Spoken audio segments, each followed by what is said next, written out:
Good morning, Mayor. Good morning. Good morning. So I couldn't make it to see you.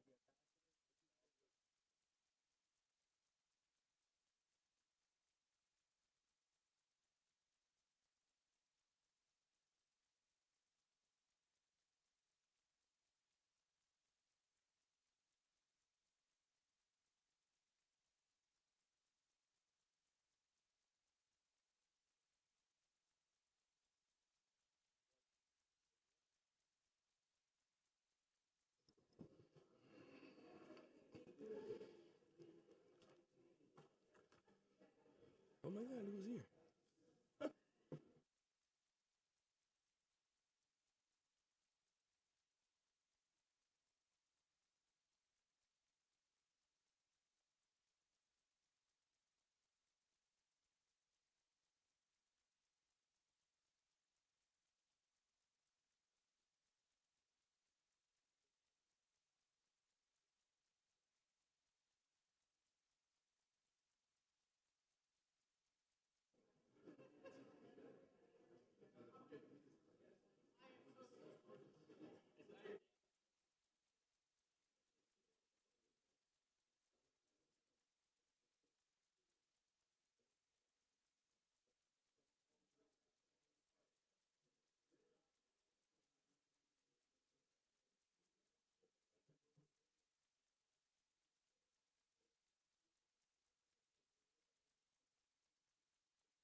Mr. Clerk, you ready? I'm finished. 7,500 bucks. is this grant? It was for youth resource stuff, but we just ran out of time to do it. So we're giving them money. Mr. Clerk. If you're okay with it, I'll put it. You ready? Mr. Mayor? All right, let's get the meeting going. All right, well, welcome this morning. I apologize if my voice is a little hoarse. I'm a little bit under the weather. I'm getting over a cold. I'm much better now. I'm not contagious, thank God. That's the privilege of having a father who's a physician who can take care of you. Welcome to the January 27th, 2026 commission meeting. Today's truly a special commission meeting. We have a lot of great things on the agenda. Like I mentioned at every commencement of the commission meeting, you have every opportunity to have your voice heard, whether it's by email, whether it's in person, whether it's in Zoom. We even take care of your pigeon, as I've said before. What we appreciate is the ability to have you here in one form or another, providing us guidance and insight in regards to what you think is important in the city of Coral Gables. So we're beyond grateful for that. With that being said, I'd like to call the meeting to order and start our invocation with Reverend Hetty Culver, First United Methodist Church of Coral Gables. Reverend, God bless you. Thank you for being here with us. It's always an honor to have you. We send our best welcomes to your congregation, and we're blessed to have you here today. Thank you. Yes, I'm glad to be here. It's an honor to be a part of it. We are known as the church behind City Hall. Yeah. So yes, we're glad to be here. I have the shortest commute of all the pastors in the area. Which, by the way, you have a beautiful, as we say in Spanish, un nacimiento. Yes. And we copied your nacimiento this year, thanks to the generous donations of the Vice Mayor, Rhonda Anderson, and Commissioner Lara, and also multiple members of the community who are here, along with Willie Bermeo, also donated to that cause. So we're very grateful for that. Thank you so much. Okay, let's begin with a word of prayer. Gracious God, in a world that often feels unsettled and divided, we pause to seek clarity beyond the noise and wisdom deeper than our own certainty. We give thanks for this city, its peoples, its neighborhoods, its history, and its hopes for the future. In these troubled times, grant Coral Gables leaders clear minds to discern what truly matters, steady hearts to resist fear and reaction, and the patience to listen well to one another. Bless these leaders here today with integrity and judgment, courage in decision-making, and humility in service. May every conversation be shaped by respect, every disagreement guided by goodwill, and every choice measured by its impact on all those living and working in the city beautiful. We ask for safety for our residents, strength for those who serve our community, compassion for those who struggle, and a shared commitment to the common good. May the work done this day honor the trust placed in this commission and help bring light, stability, and hope to our community. Amen and amen. God bless you and thank you. Thank you, Reverend. We look forward to having you once again. Thank you very much. May we have our DCM lead us in the Pledge of Allegiance today?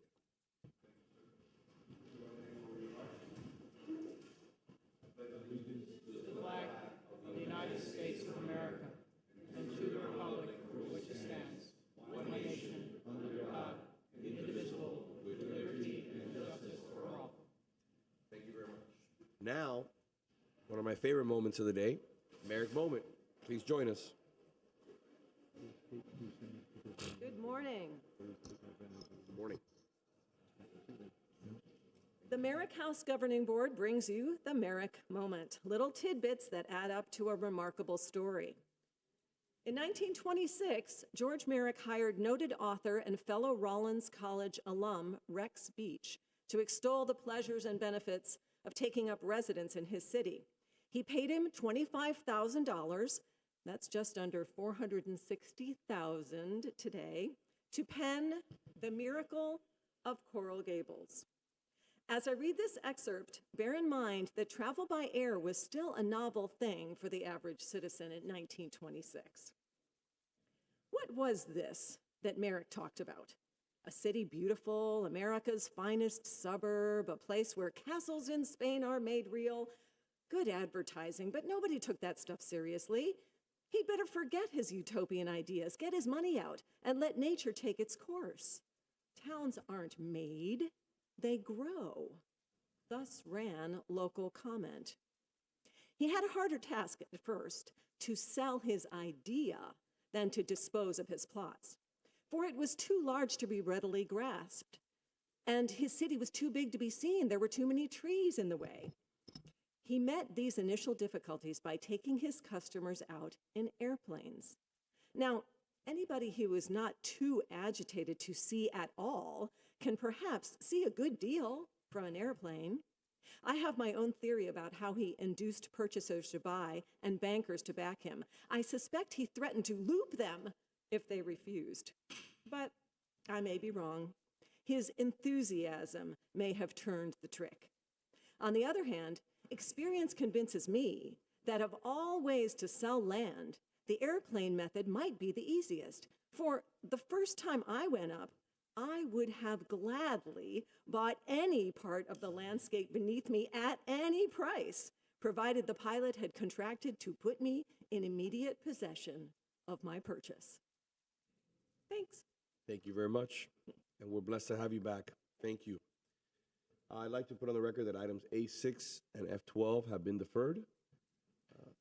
Does the commission or the city manager, city attorney, city clerk have any other items that require deferral? No, Mayor. Items A6 and F12. Now moving on to presentations and protocol documents, item A1. This is a special one that I want to thank Martha Pantin for working so diligently on and bringing it to fruition.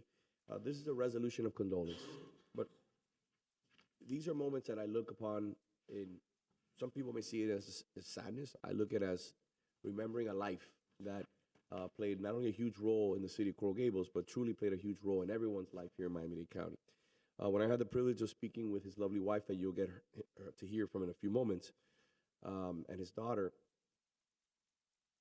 I was a little bit, it was tough to truly encapsulate what this man meant to this community. So I can only compare him to one person. That's my father. I think that's the highest honor that you can pay somebody if you compare them to your own father and what they've done for you. This is a gentleman who was at the top of his game in regards to being a leader in business, but was a lot more than that. Was a man of family, a compassionate man, a person who was very involved in philanthropy, and who a gentleman who shined an incredibly positive light on South Florida, not only on business but on what we could be. And he played a huge role in mentorship. And I think mentorship, as I've said before, something that I'm very involved in. We've actually written legislation here in the city in regards to the PAGE program, is the key to ensuring that our community continues to grow in a positive way.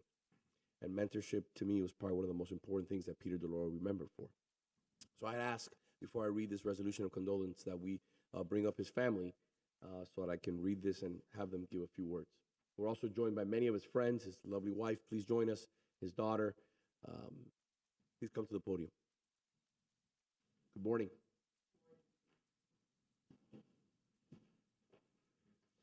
So if you allow me to, let me read this into the record. A resolution of condolence on behalf of the city of Coral Gables, extending its heartfelt sympathy to the bereaved family of the late Peter J. DeLauro. Whereas Peter J. DeLauro was a visionary leader whose life reflected perseverance, humility, and an unwavering commitment to service, rising from humble beginnings to a distinguished career that embodied the promise of the American dream. And whereas after moving to South Florida, Peter J. DeLauro made Coral Gables his forever home and established American Airlines divisional offices within the city, further strengthening Coral Gables' role as a center for international business and global connectivity.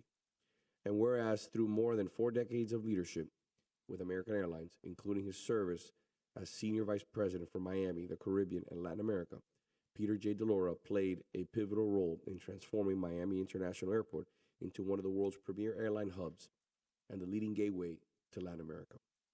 And whereas his vision for Miami as an international city closely reflected the founding ideals of Coral Gables, envisioned by George Merrick, recognizing that economic vitality, tourism, and global engagement are inseparable from the strength and success of the community they serve. And whereas beyond his professional accomplishments, Peter was deeply respected as a humble mentor, dedicated community partner, and a compassionate leader whose influence extended far beyond the American industry, the airline industry, into the lives of countless individuals he guided and inspired. Now, therefore, be it resolved by the Commission of the City of Coral Gables, Florida, that we extend our heartfelt condolences to the family, friends, and colleagues of Peter J. DeLora, honoring his lasting contributions to our city, our region, and the global community, and recognizing a legacy that will be remembered with gratitude, respect, and admiration. Thank you. Thank you. Good morning. Please, a few words. Thank you very much. Peter was a proud citizen of the city of Coral Gables and definitely a proud member of the community, and he accomplished as much as he possibly could proudly, and would be very happy to have received that honor, especially from you, No, it's a Mayor pleasure. Lago. Thank you. Thank you. You know, one of the things that I remember most, besides having the ability to interact with him on a professional level, he was always not only active in the city, but he was always active in his neighborhood. Person who was always running, you know, getting out there. And if I would be remiss if I didn't say this because I've known you my whole life, longer than I knew Peter. You're an incredibly accomplished attorney, and you don't fall too far from what Peter has accomplished here. Okay, so if you don't know who this young lady is, get to know her because she's the top when it comes to her specialty in the legal world. And also, you're joined by your entire family here. Would you like to say a few words? Maybe any anecdotes, anything that you like? No. This is our son George, Yeah. our son Joseph, my daughter Katrina, and our daughter Brooke. A beautiful family. And all of these guys here are here to support Peter as well. Mr. Colina, If we could have I'd like to. Bermeo, If I could have these individuals just come up, Armando, Willie, please join us. Gentlemen, please join us. Willie, di algo, por favor, no quedas corto. Come on, say something. You never lack words. Peter was an icon in this community.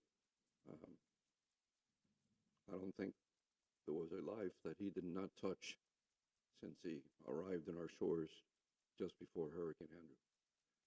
And not just what he did for American Airlines, because he saw things that others did not. When others did not see the value of some of the routes of Eastern Airlines, he saw the value in what he did for American and for Miami, opening the gateway to South America. It's something that was transformational to our community. And he had a great heart, because unlike some companies that come to our city and our community and simply grow and take back to their hometown or their headquarters, Peter made sure that whether it was United Way or every single non-for-profit in this community was touched by his generosity. So we miss him dearly. He made a tremendous impact in all of our lives, and I'm very thankful that Martha Pantin took the initiative, working with you, to recognize him and his legacy today. So thank you. Thank you, Willie. Truly an icon. Madam Vice Mayor. So you go Hi, first. Commissioner, good morning, Mayor, Marilu, and familia. J.C. Lascano, I have the privilege of following in Peter's footsteps and heading American Airlines today, but I think it's important to recognize a couple of things. Peter arrived in Miami with a vision, and his vision has an economic impact to South Florida of $24 billion. And he employs more than 15,000 people in Miami. And so I want you to, for a second, understand the depth and breadth of the work that he brought, but also how he has impacted the lives of many of our citizens in our community. And he didn't just believe in sort of that corporate side of the house. He believed in what Mr. Willie just said, which was doubling down on our community, ensuring that our community partners were successful in that growth. And it's become a model for many other companies to follow here in South Florida. And so I'm eternally grateful on behalf of our 15,000 employees here in Miami. Thank you so much. Madam Vice Mayor. I was fortunate to work for 20 years with Peter. He was a mentor, he was a friend, but he really taught us what true leadership meant. And that is something I will take for him forever. He might have taken his last flight, but his impact resonates with so many of us here. So if I could just make a point to Martha. So when Martha joined us a few years ago, I remember laughing. We were having a discussion about something and the issue, and I don't know what came up. I don't know why this conversation came up, but it was like, Martha worked for Peter. How many years? You were 20 years, and basically this is, her career is coming to an end here in, obviously, the city of Coral Gables. And I mentioned it very clearly. I go, she got trained by the best. And what she did at American Airlines set her up to be here. And this is easy for her in comparison to what she dealt with. And I remember I told you that. So we're feeding the fruits and the efforts of Peter by individuals who are trained like Martha. So, and there's a lot of people in this community, like the gentleman who just spoke, who's leading now in the same footsteps as Peter is. We're blessed. And I think Willie mentioned something very interesting too, that when we talk about charity, as a board member of La Liga, multiple different boards that I sit on, American Airlines played a huge role in making sure that we're viable and we could help those that were most needed in this community. American Airlines not only was an icon and continues to be an icon in this community, but was a safety net for a lot of charities in this community that needed to make payroll, that needed to, that little bit of money just to make sure at the end of the year, including the United Way. So those are things that sometimes we easily forget, but need to be remembered. Madam Vice Mayor? So I didn't have the opportunity to know Mr. Delora personally, but I did get to see the impact that he had upon those employees who remained at Eastern Airlines. My father retired before the last days of Eastern, but the co-workers that stayed behind that were young, much younger than him, and didn't have the opportunity to retire, very much appreciated what Mr. Delora did in picking up the pieces and remaining not only just to give them the jobs, but also making Miami the hub that it is today. I mean, Eastern had a wide hub, but he was able to implement and broaden and keep this South Florida area vibrant for the future. So very much appreciate the impact that he had for our city. Maybe take a photo? I'd be honored to if we could. I'd like to share with us.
Item A2 and F2 are related, so we'll address both of those. Madam Vice Mayor. Want to read it in the record? I can read it, sure, the resolution. I can. A2 is the proclamation, and then I will read F2 into the record. It is a resolution of the City Commission co-designating Augusto Street as Explorers Way in honor and recognition of the centennial celebration of Ponce de Leon Middle School. And by the way, Madam Vice Mayor, I apologize. There's also a video that staff has whenever you'd like to see that. The floor is yours. So why don't we start with the video, and then we can read the proclamation so we can appreciate what Ponce de Leon Middle School has to offer. both of my girls went there, so I got to see it in person many, many years ago. Is staff ready, or?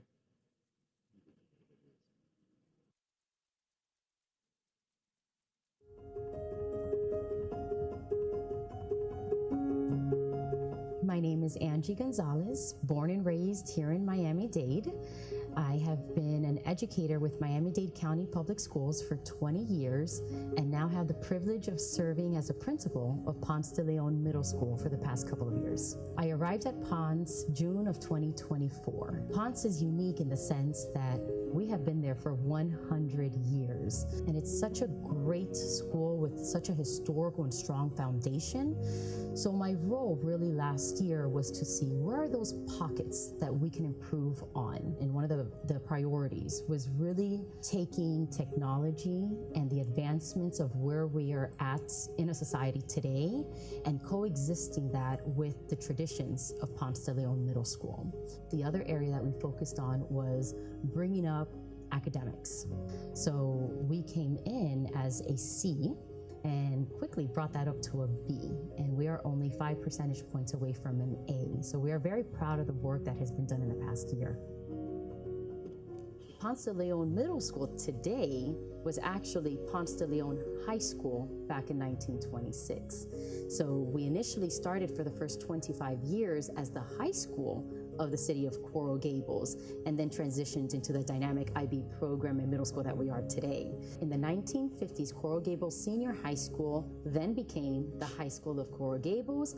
We transitioned into Ponce de Leon Junior High School, where we service students from grades 5 through 9. And then years later, we transitioned once again into the middle school, which is what we are today, servicing students grades 6, 7, and 8. I've been very blessed with my staff and my students. I'm honored to work amongst individuals that have been there. Some of my staff members were actually students at Ponce de Leon Middle School. Now, we hang on tight to traditions, and that is what grounds us, right? The culture, the feel.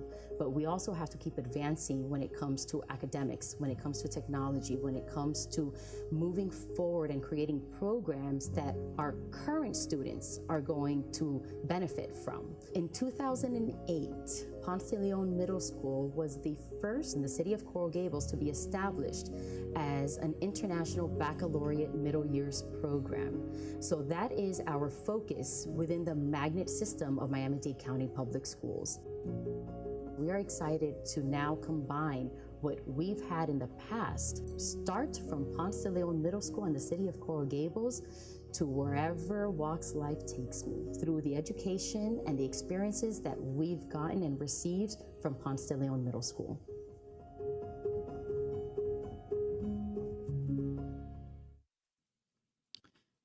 So I'll start with the proclamation, and we'll go into Explorer's Way afterwards and welcome you up here to speak about the importance of it. Whereas Ponce de Leon Middle School was founded alongside the city of Coral Gables in the 1920s, known then as Ponce de Leon High School, now stands as one of the oldest educational institutions in the city of Coral Gables. And whereas for 100 years, Ponce de Leon Middle School has provided high-quality education to generations of Coral Gables youth and families, deeply shaping the civic, cultural, and academic life of the community. And whereas the school evolved into a fully magnet international baccalaureate program, an IB program, middle years program in 2008, offering a globally focused curriculum preparing students for success in a diverse and interconnected world. And whereas the school and IB magnet program has been recognized nationally as a certified national magnet school, national demonstration school, top magnet school of excellence by Magnet Schools of America organization, affirming its long-standing commitment to advanced academics and equity. And whereas the school has earned the Gold STEM school designation for strong emphasis in production of award-winning student teams in science, technology, engineering, robotics, and mathematics. And whereas Ponce de Leon Middle School continues to foster a culturally and linguistically diverse student body and staff, offering foreign languages such as Spanish, French, and Italian, and preparing students to be bilingual, biliterate, and culturally competent, consistent with its mission to develop caring, open-minded global citizens. And whereas Ponce de Leon continues to offer full complement of enrichment programs, including fine arts, music, digital media, physical education, and community service, contributing to the development of well-rounded students. Whereas the school's educators and administrators have demonstrated an unwavering dedication, innovation, and leadership in supporting academic achievement and student wellness over the course of a century. Now, therefore, I, Vince Lago, as mayor of the city of Coral Gables, on behalf of the city commission, do hereby proclaim 2026 school year as Centennial Year of Ponce de Leon Middle School. So, with that, I'd invite you up to speak about it, and we can also talk about Explorer's Way, which is item F2 on the agenda. And so we can have discussion and hear public comment. I'll make a motion if someone will second it. We have a motion? We have a second. Good morning. Good morning. Yours. Thank you. Thank you, Vice Mayor Anderson, Mayor Lago, members of the City Commission. On behalf of our Ponce Explorer family, thank you. We gladly accept this proclamation and, of course, the co-naming of Explorer's Way with great honor and gratitude. For a century, Ponce has been a place where young people find their footing, discover their strengths, and begin to see themselves as part of a greater community. Today, as an international baccalaureate middle years program, we have improved our overall state grade to a B. We have been ranked nationally as a Magnet School of Excellence by Magnet Schools of America, and we have been designated as a Gold STEM school by Miami-Dade County Public Schools. And we continue the mission of nurturing curious, compassionate, and globally minded learners to be prepared and engage thoughtfully with the world around them. We are excited to celebrate along a city that values education, legacy, and civic responsibility as deeply as we do.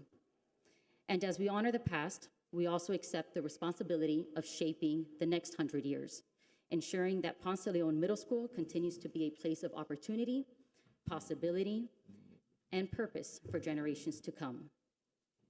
Thank you again for this honor, and remember, Ponce de Leon Middle School and Miami-Dade County Public Schools has been, is, and will always be your best choice.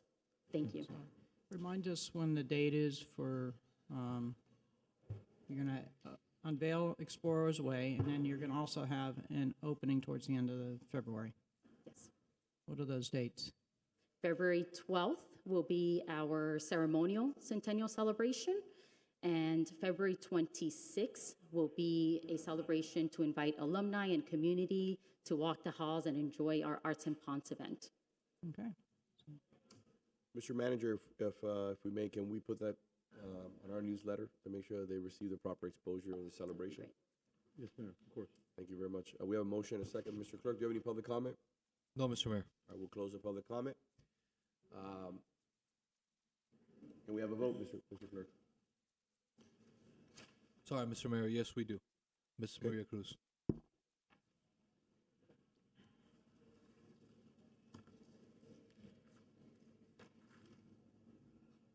Good morning, Mrs. Maria Cruz, 1447 Miller Road. I am extremely happy and proud to support F2 because being the mother, my oldest daughter went to Ponce Middle and now is a school principal. And my two granddaughters, one is a senior at Coral Gables High, and the other one is an 8th grader at Ponce. So I endorse the naming of the street as Explorer's Way 100 and, if I could, 1,000 times. Thank you. Thank you, Mr. Mayor. Okay, we have a motion and a second. Vice Mayor Anderson? Yes. Commissioner Castro? I'm sorry, Commissioner Fernandez? Yes. Commissioner Lara? Yes. Mayor Lago? Yes, let's take a photo with proclamation.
before we move on, I was just speaking with the principal, with the vice mayor, and one of the things that we mentioned was obviously how great the opportunities for us as we're selling the city of Coral Gables to big businesses, Apple, Ryder, FIFA. One of the things they always ask us is about education for their executives, for their employees. Where can they put their kids to school? So as you continue to trend upward, it just makes our job even easier, number one. And something that you said was, we talked about this is a very critical age, and I said that I have a sixth grader. But you said something that really resonated with me, and I want to put it on the record, and that was, this is the opportunity. This is the moment. Look at it as an opportunity to really shape and mold. And something that I said to you that I think it's important, you should take it as a compliment. Anybody who tells you that a teacher doesn't spend more time with their kids is not saying the truth. We're out there working every single day. When our kids are at school, they're spending 8-9 hours with teachers, with mentors, with their trainers. You guys are spending the bulk of the day with our children. So what you're doing is God's work. And I just want to say, on behalf of the commission and the city of Coral Gables, thank you for protecting and taking care of our children, tomorrow's leaders. So thank you for that. I really appreciate that. And I witness that now more than ever. Obviously, having 2 daughters, I see the fragility. I see how sometimes I fail miserably. But at the end of the day, the teachers are there to do the best they can. So thank you for that. Thank you. It's a thankless job. Item A3, I'd like to see if we can do a few of these before we go to our time certain at 10 o'clock. Good morning. Good morning.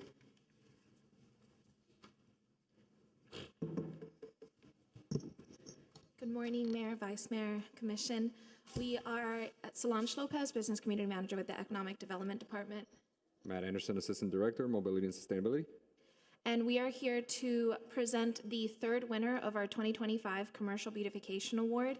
As we've done at the last 2 commission meetings, we're here to honor a business that has gone above and beyond in maintaining and beautifying their storefront and surrounding area. And this time we are here to honor Misha's Cupcakes, located at 1586 South Dixie Highway. And we have Misha herself here with us. You can come on up.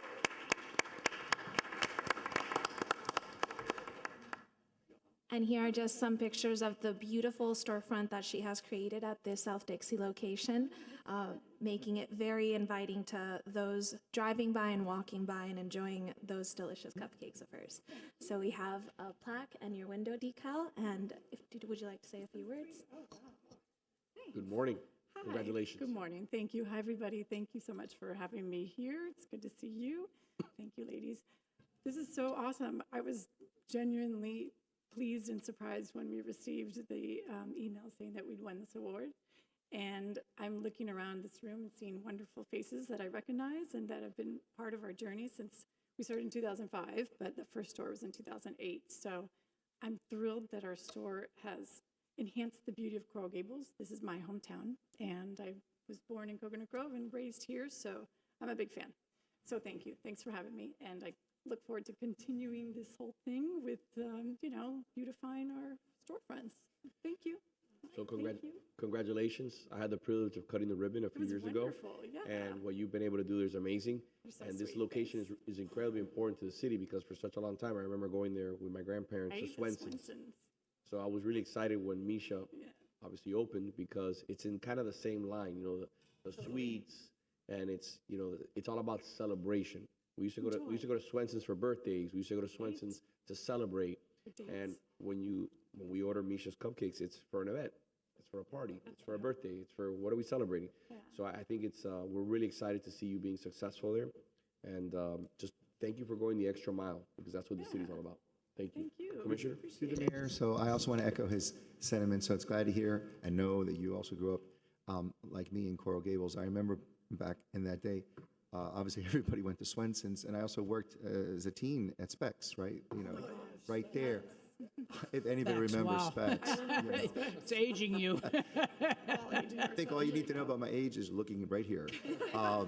But I wanted to say that I love Misha's Cupcakes. I'm probably a quarter Misha's at this point. Love you even more. But like the mayor was saying, there's something so beautiful about the way that storefront was decorated that makes it feel homey, family-oriented, not that cold, generic sort of formulaic look that too many times corporate America likes to kind of push on you. So you're recognized, we see it, we appreciate it, and you make the experience all around just really great for families. So thank you for what you've done. I appreciate your words very much. Thank you. I'm going to have to bring cupcakes. I think your cupcakes sell themselves. But as far as location, I know it's a very tough location because it's kind of hidden, it's tucked away, and there are a couple of establishments that tried to be successful there. But what you have done makes it pop, and it really attracts the eye. Yes, well, just the general design, and I think it's really changed the look of that neighborhood and of that block. And I'm hoping it just continues to expand as it goes through that neighborhood. Tell all your people to go. I appreciate that very much. Yes, yes. Thank you all. Let's take a photo. Yes. Oh, thank you.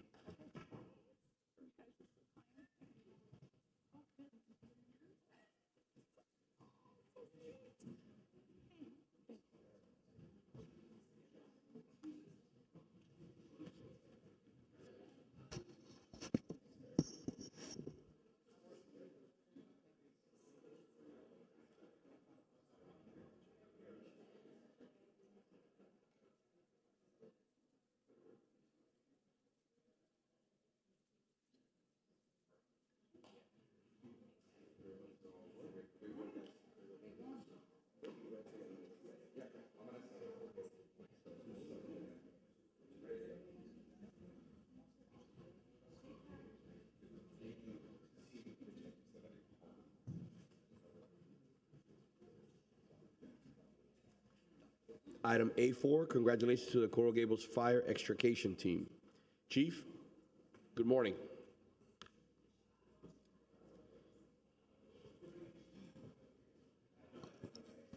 That screen doesn't exist. Good morning, Mayor. Hey, Chief, how are you, sir? Commission, I'm proud to present our extrication team that competed in a national Vehicle Rescue Association regional competition in Palm Beach in the fall.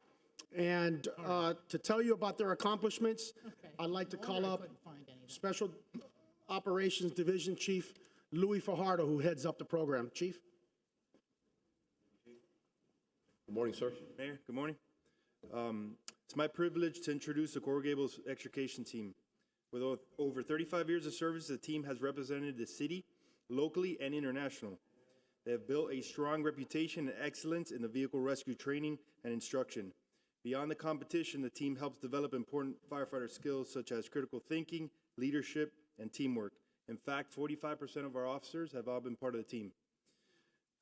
The team is made up of an incident commander, 5 technicians, a paramedic. They train on realistic scenarios.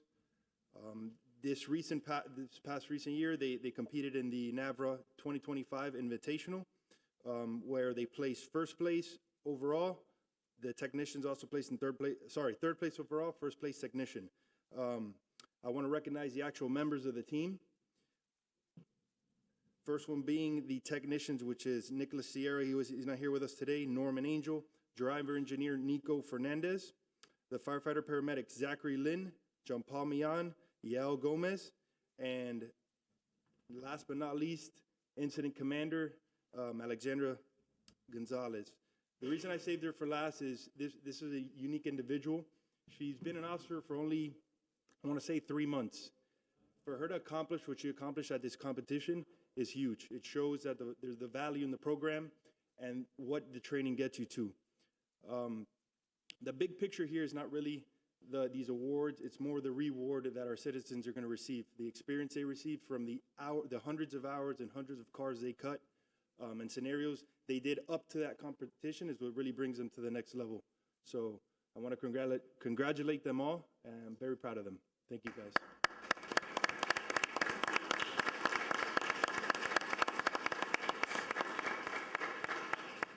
Good morning, congratulations. Good morning, thank you so much. Thank you for having us here. I would like to start by thanking our fire chief for making this possible for us and the administration as well. Without their never-ending support, we would never be able to do what we do. I'm so proud of these boys that they work so hard. They literally shed blood, sweat, and tears doing this. And it's our honor to bring back the knowledge that we gained from this experience and share it with the rest of the department so that we can be better rescuers for the community. So thank you. Thank you. Chief? She's very quiet and pleasant, and then she's very loud and has incredible command presence when she's competing. But as the chief said before, I congratulate them, and the awards are nice, and that's why we come up here in the commission. But the end product is what's really important. And when you consider that 3/4 of this team has less than 5 years on the job, she, as they just mentioned, is a brand new officer, and the coordination that happens there is what translates to the street.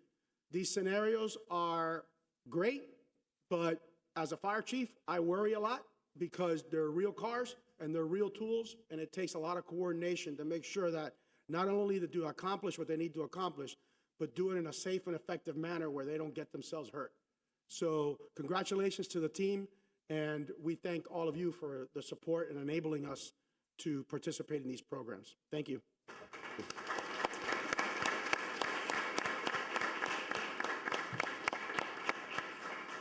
Let's take a photo. Sure.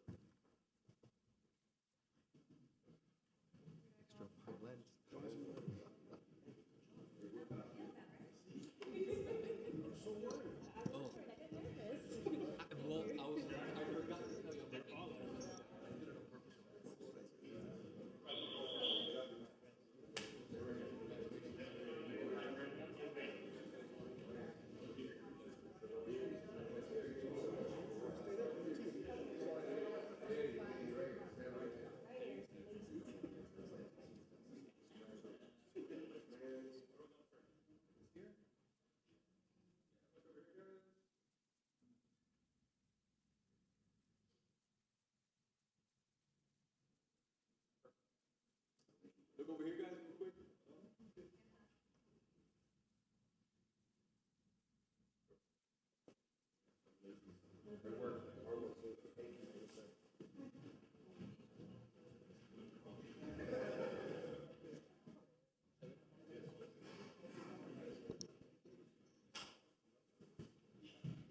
Item A5. Chief? So A5, we present our, excuse me, firefighter of the month for January. Lieutenant Bernstein heads up our peer support and critical incident stress management team. We recognize him, or his peers recognize him, because he's silently takes care or facilitates care for a lot of our members. In addition to that, he is part of a state team where he gets deployed to provide the same services for firefighters that are either responded or have been impacted by disasters throughout the state. So for his dedication to the health and wellness of our members and that of those throughout the state, he is nominated as our firefighter of the month. So Lieutenant Bernstein.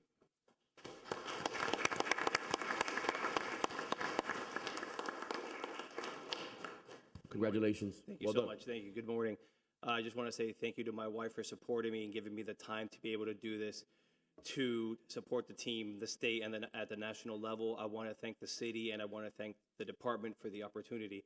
This isn't just an award that's going to me. This is a reflection of a city and a department that cares about its peers and its community enough to take care of us, to take care of them. Peer support isn't about just being one strong individual. It's about having the strength to look forward and take care of each other at the base level. With that being said, I'm proud to work here in the city and this department that gives us an opportunity to have leadership, exemplary service, and customer service at all levels, including to our firefighters. Thank you so much. Chief, let's do the other, we have another one, right? No, that's it. That's it. All right, let's take a photo. I thought we have one more. Bring your weapons. Bring her up.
Item A6. Chief, good morning. A7. Oh, A6, I apologize, is deferred, correct. A7. Thank you, Madam Vice Mayor. I am awake. I missed that one. Thank you. Chief, good morning. Good morning, Mr. Mayor, Madam Vice Mayor, Commissioners. This morning, we're here to recognize our Officer of the Month for December 2025. On December 26th at approximately 1 o'clock in the afternoon, a Coral Gables resident observed on his Ring camera somebody go and steal his package off of the front porch in the 600 block of Alhambra Circle. Once the individual wisely called us, gave us a description of the individual that stole the package, excuse me, and left on what appeared to be an electric bike with another subject driving westbound from the residence. Our officer dispatched to the call quickly responded to the area, canvassed the neighborhood, and as she searched at approximately 10 minutes after 1, she located both individuals going eastbound on the 1400 block of Obispo Avenue. The subject and offender, while riding the bike, was on the back. She stopped the individuals along with other units in the 1300 block of Obispo. Once she ordered them to stop, they did stop, and the offender was taken into custody without incident. After further investigation, the incident was a burglary of a curtilage since they entered onto the property and stole the packages, which made it a third-degree felony. The individual was then placed in custody, as well as the driver, taken back to the station. It was later identified through backgrounds in the CID units that the offender had a long, lengthy history of criminal violence as well as other offenses. Due to Officer Richardson's persistence, she was able to locate the offender quickly and recover the stolen property that she found from not just that location, but other locations throughout the city. Because of her actions, she was nominated and awarded December 2025 Officer of the Month.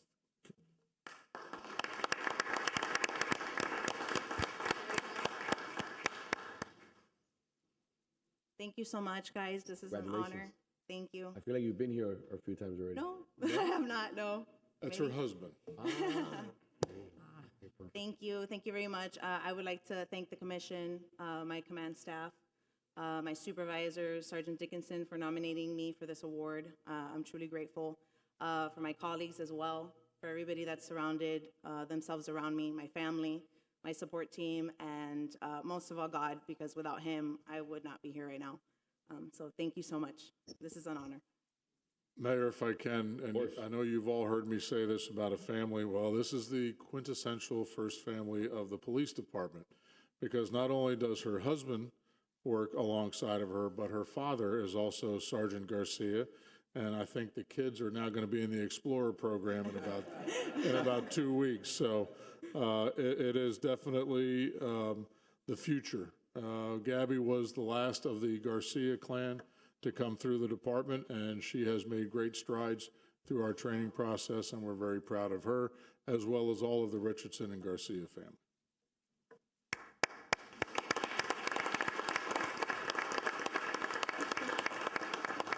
Let's take a photo.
Dude, do we want to have?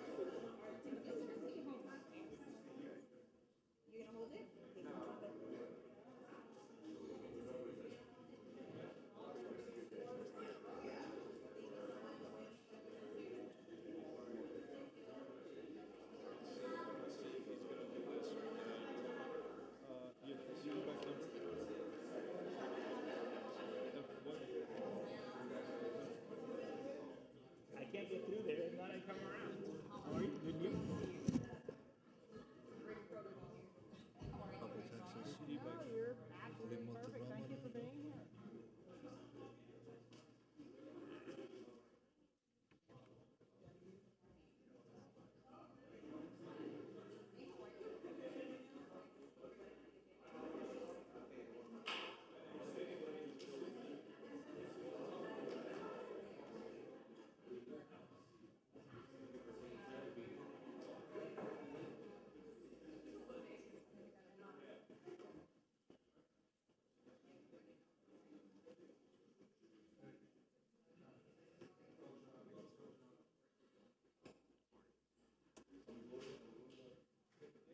Madam Vice Mayor, Yes. are we voting on the issue of e-bikes? Is the issue of e-bikes a vote? There's an ordinance. Okay, so we have to hear public comment first? That's what I was just notified.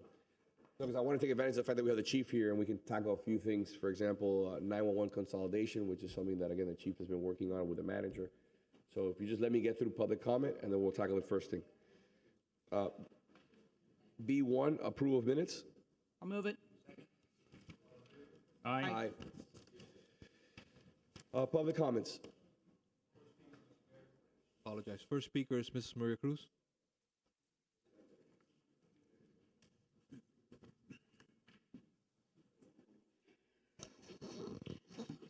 Mrs. Maria Cruz, 1447 Miller Road.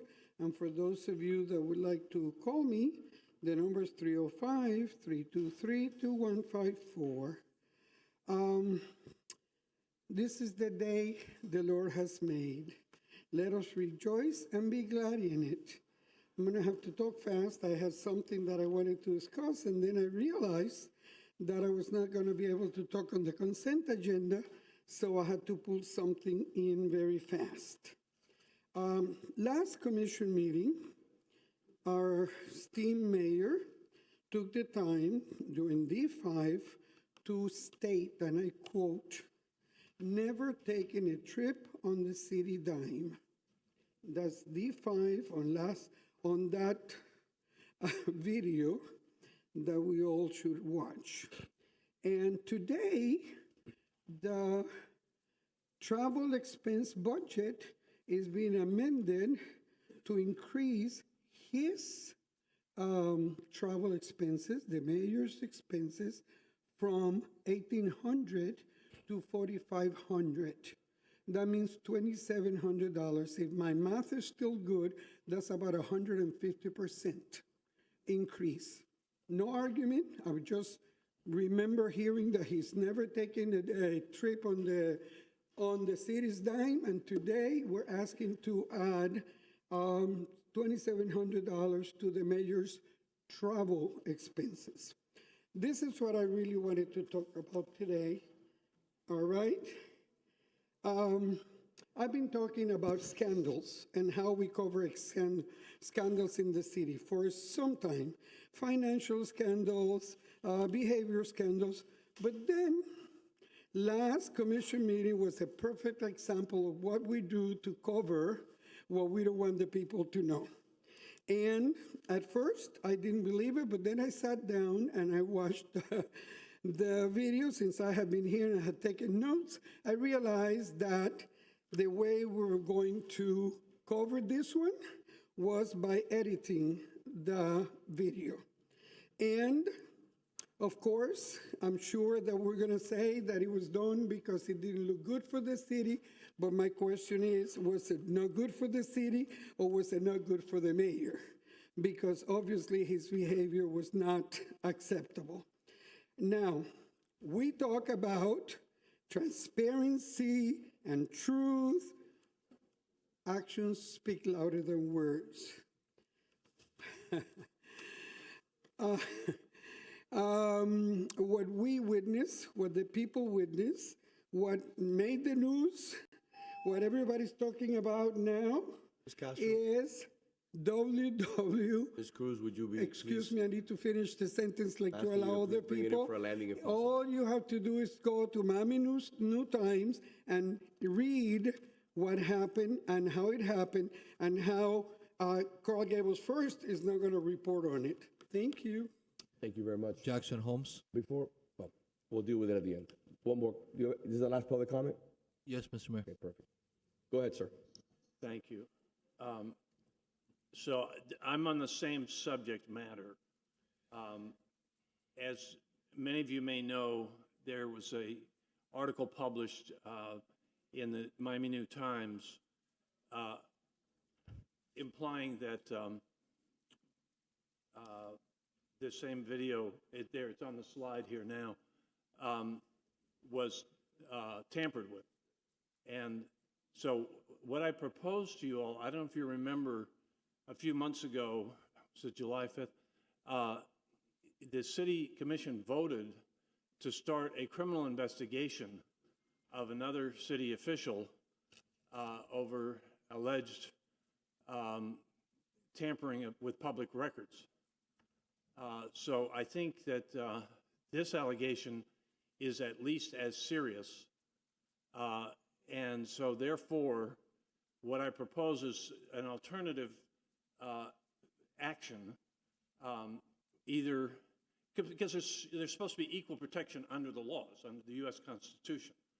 So my proposal is that the City Commission either rescind its vote to start a criminal investigation of the prior allegation of tampering with public records, or that it now order a criminal investigation of the subject matter of tampering with the City Commission video in favor of the mayor. Equal protection on criminal investigations. Thank you. Thank you. We're done? Yes, sir, we're done. Okay, first and foremost, before we tackle the New Times issue, because I was hoping that someone would bring it up. Mr. Manager, will you discuss the issue of travel? And I want to correct the record for Ms. Cruz. I've never taken a trip on the city dime. The only trips that I've ever taken, I've never gone to Israel, I've never gone to Taiwan, I've never taken a free trip. The only trips that I've ever taken were to Tallahassee to bring back millions and millions and millions of dollars on behalf of Tallahassee. Thank you to our state legislators, our senators, and our governor for having faith and trust that we do things the right way, except for that 1 year where we received zero, and they were very clear on that. They gave us zero. Madam Vice Mayor, please correct me if I'm wrong. They stated on the record because of Commissioner Fernandez, Melissa Castro, and Kirk Menendez raising their salaries by 101%, and the way that they conducted themselves for that 1 year where it was basically a circus here in the city. So my statement is very clear. The only time I've ever spent any city money, and it's public record, you can look it up, is in an effort to bring back money and appropriations and pass legislation in Tallahassee. So that's number one. Obviously, they'll cut and paste it. They'll put it on the coffee website, and they'll put it on the New Times, and they'll put it on the Gazette, the AI Gazette. But at the end of the day, it is what it is. Mr. Manager, will you address the issue of the additional revenue, of the additional cost for travel, please? Yes, ma'am. Thank you. Yes, Mayor, thank you. Some of the commissioners were low in the travel expense. We had $1,200. We decided to multiply that by 2.5 for everyone, and that's how we came up with that amount. And those are trips to Tallahassee. For the mayor, you in particular have not used any of that money yet. But we went with 2.5 times the amount for every commissioner and for the mayor. That allows 2 trips to Tallahassee. And so that's why we did that. It has nothing to do with any other issue or any other travel. And also in an effort, which I know this will not make the blogs, but I'm going to put this on the record. I wish my colleagues to the left and to the right, they spent the time to do the effort that they're putting in to smear me, that they spent the time to actually benefit the city. We had a delegation from abroad here who were here with us last week, and we were able to ratify our existing commitment with the mayor. We went out to dinner one night, and it was a beautiful dinner at Bugatti. The cost was almost $1,000, and I insisted that I pay for it personally out of my own pocket, the food and the wine, not put it on the city's tab. You can ask staff. The manager was there. I paid for everyone's bill, like I always do. I wish that my colleagues would do the same, but for some reason, there's 2 colleagues that won't do that. They won't pay for the nativity scene. They won't pay for the menorah. They won't donate to causes that I think are important, for example, like the Leaf event. It is what it is, but they just spend their time smearing and making up insane stories like this one. You just heard it from the manager. It will not get any airtime, obviously. What will be published is some insane story on some social media website. Now let's talk about the issue, which I'm really excited about. I'm grateful that Ms. Cruz brought it up so that we can really hammer this issue home. Mr. Clerk, would you like to address it and tell him exactly what I said after the meeting was adjourned, by the way? Go ahead, Thank sir. you, Mr. Mayor. So I appreciate the In opportunity. recess, excuse me, when the meeting I is in recess. appreciate the opportunity to clarify the record. I wanted to say that I personally have handled every single city commission meeting video since 2011. And every single video, with the exception of none, I have edited the video and I have cut out recesses and when the commission has stepped out. Additionally, whenever the commission takes a recess, I have instructed cable TV to cut off the microphones in the chamber.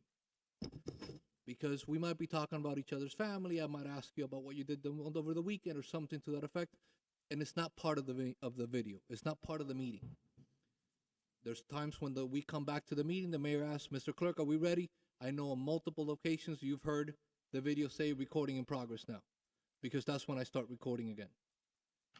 What was different about the last commission meeting was that I requested cable TV to remove the YouTube link, the live link from YouTube, not coralgables.com. Every single video on coralgables.com has been edited by me since 2011. The YouTube link was replaced because the microphones remained active while the commission was on recess. That's the only reason why the YouTube video and only the YouTube video was changed. Aside from that, we have received multiple public records requests for the entire meeting video from different camera angles, and everything has been responded up until yesterday. So the reason the Miami New Times got the entire video with the different camera angles because my office gave it to them immediately. So if the commission wants me to change the practice of removing the breaks or removing lunch or anything like that from the videos that I post on the web, I'll be happy to do it. So let's talk about a few issues. First and foremost, what was the discussion that was had? Number one, Commissioner Castro, as you can see, is not here today, was making statements, as she does, on multiple occasions in regards to my family. That's unacceptable. Unacceptable. When I walked out, I said it's unacceptable. I will not talk about people's families. Unacceptable. Off limits. I asked, and correct me if I'm wrong, Mr. Manager, Madam City Attorney, Mr. Clerk, I said, Mr. Manager, Mr. City Attorney, Madam City Clerk, I'd like to see you in my office. And I walked out of the chambers. That's a standard protocol. Commissioner Fernandez, for the last 2 years, it's a public record, has fought me to have recesses, to not have a recess, has on multiple occasions says we won't go into recess when they had the control of the commission under Amos Rojas. I call the recess to have order in the chambers. We will have order in the chambers. We will have respect. You're not going to talk over the mayor. You're going to talk through the mayor, and we're going to have order. Simple. The same thing that happens in Miami-Dade County. This does not happen in the Miami-Dade County Commission. To the extent that I went to speak at the City of Miami Commission in regards to Ralph Rosado, Commissioner Rosado inviting me to speak about the link, I forgot, excuse me, not the underline, but I forgot what it's called in this moment. The loop, thank you very much. And the chairman cut me off in 2 minutes. You're cut off, done. Literally cut me off in 2 minutes. Doesn't matter if it's an elected official, doesn't matter who it is. And I was about to praise the commission for doing something good. So at the end of the day, there's rules, and it seems to me that it's certain people, for example, don't want to follow them. They want to get away with certain things, and they want to push the envelope. They want to make me look bad. But now, since we brought up the New Times, let's have a good discussion about it. Here we go. Do you know why the New Times published that article? Because it was fed to them by a member of this commission. I didn't feed it to them. No, I didn't. Commissioner Lara, did you feed it to them? No. Okay. So it was fed to them. And how do I know that? Because I know somebody who told me that's involved with the New Times. And let's talk about that. Why did the New Times publish that? Because they're pay for play, just like the AI Gazette and just like the coffee website. You pay them and they'll write whatever they want. They'll smear anybody, it doesn't matter. Now, what is the real reason why the New Times has a bone to pick with me? I'm going to show you. Mr. Clerk, will you run it, please? Cable This is the reason TV. why. This is years of holding them accountable for not standing up to the standards here in the city. They do not follow ADA requirements. They do not follow beautification. And by the way, Mr. Manager, how many years have we been trying to work with them? We've forced them. They're unhappy about the fact that we forced them to repaint these newspaper stands. By the way, as you can tell, there's no newspapers there. Do you have any more? Look at this. This is the way it looks in our city. And they're upset because for years I've been holding them accountable. Madam City Attorney, how many times do you think we've met over this issue over the last few years to make sure that we enforce and we hold them accountable? We've had various internal city meetings, Mayor. And we've notified them many times, right? I believe code enforcement has been in contact with a representative. But we're not talking about this is the last month. This is years in the making, correct? I know this has been a big concern of yours, Mayor, for many years, yes. Okay. So it's not a concern about me. It's about beautification of the city. So what do? Now they're trying to intimidate me. Well, let's talk about it. Do you have any more photos that you'd like to show, Mr. Clerk? I think I sent you some more that are there. No, sir. Okay, I sent a few more. But let's talk about it. So this is the New Times that you have here. It's 10 pages. Look, these are some more. Some more that I personally took photos of and I sent. And it takes months, if not years, to correct this. If you want our city to look like this, then it's okay.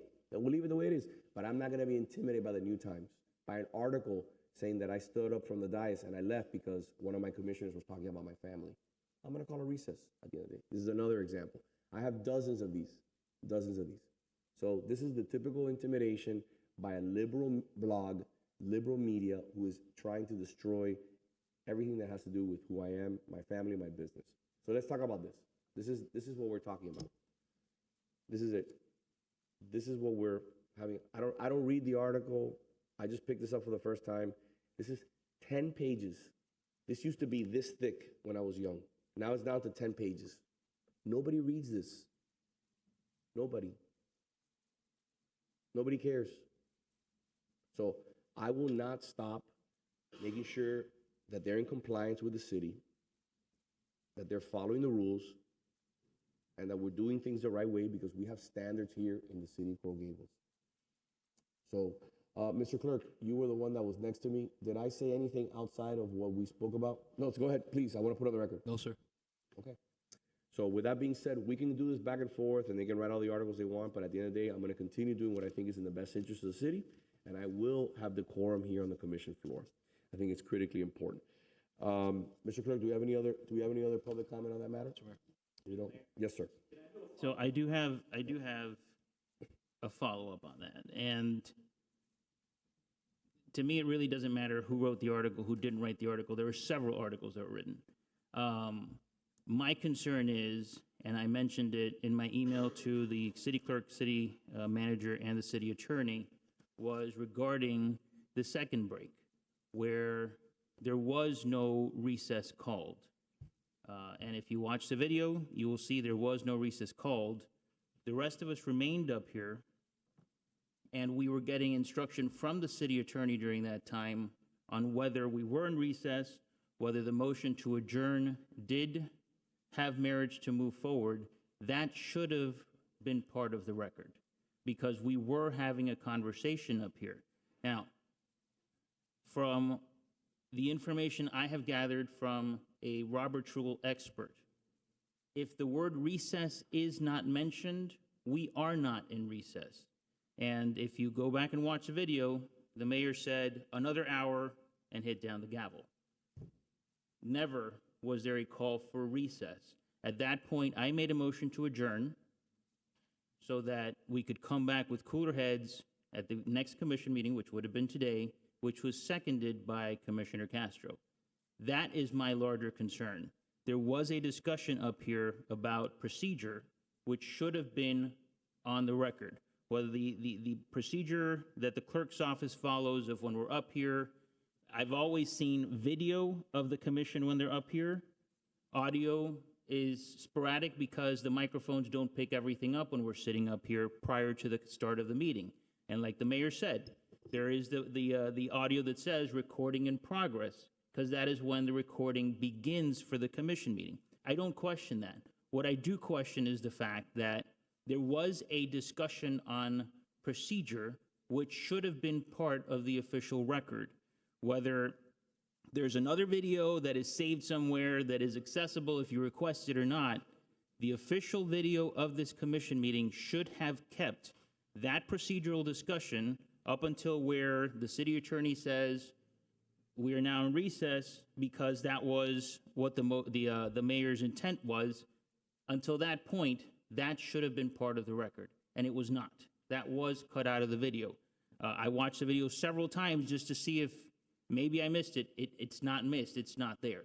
The minute that it is gavelled, that the mayor hits the gavel, even though the word recess was not said, and we remained up here having a conversation about whether that was and getting instruction from the city attorney, that is not part of the video that's available on YouTube or the video that's available on the city's website. So that was my concern about the video. Whether in the past there have been edits of the time that there's a break, I understand that, because we do take a lunch break, we do take breaks.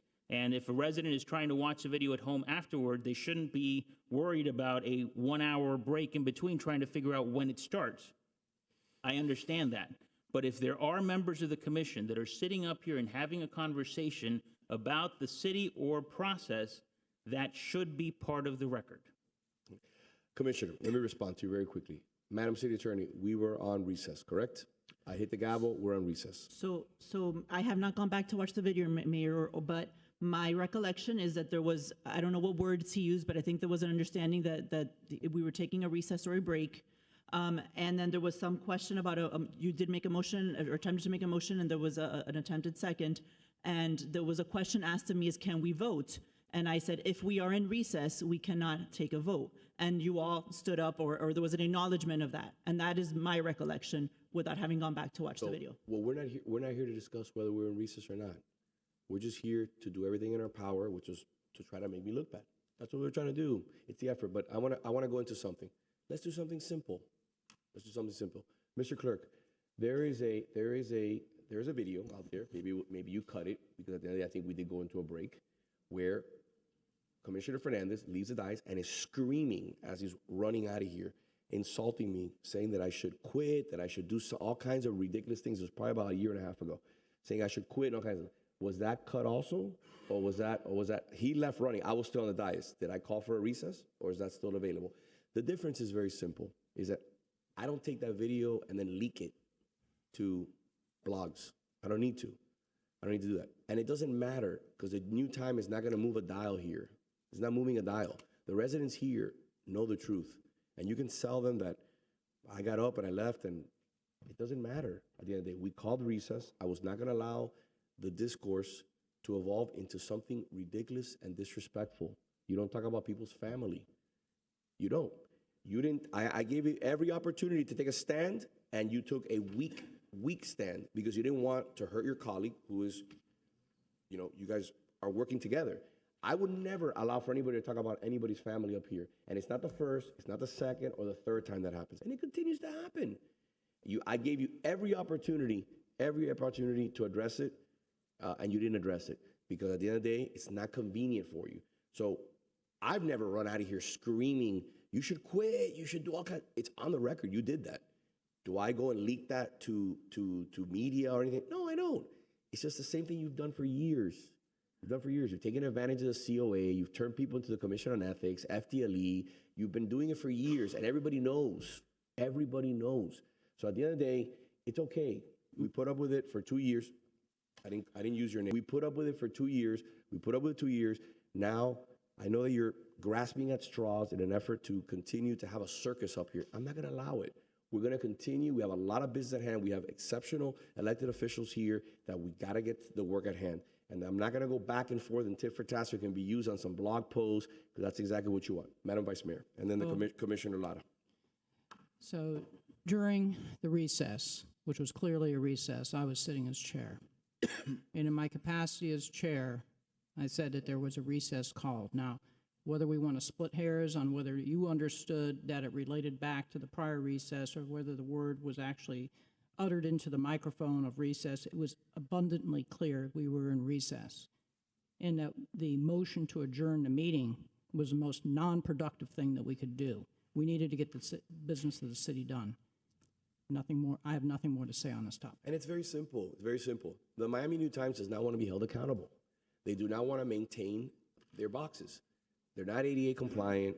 They're rusted. They're not being kept up. They're full of stickers and graffiti. I just gave you some examples.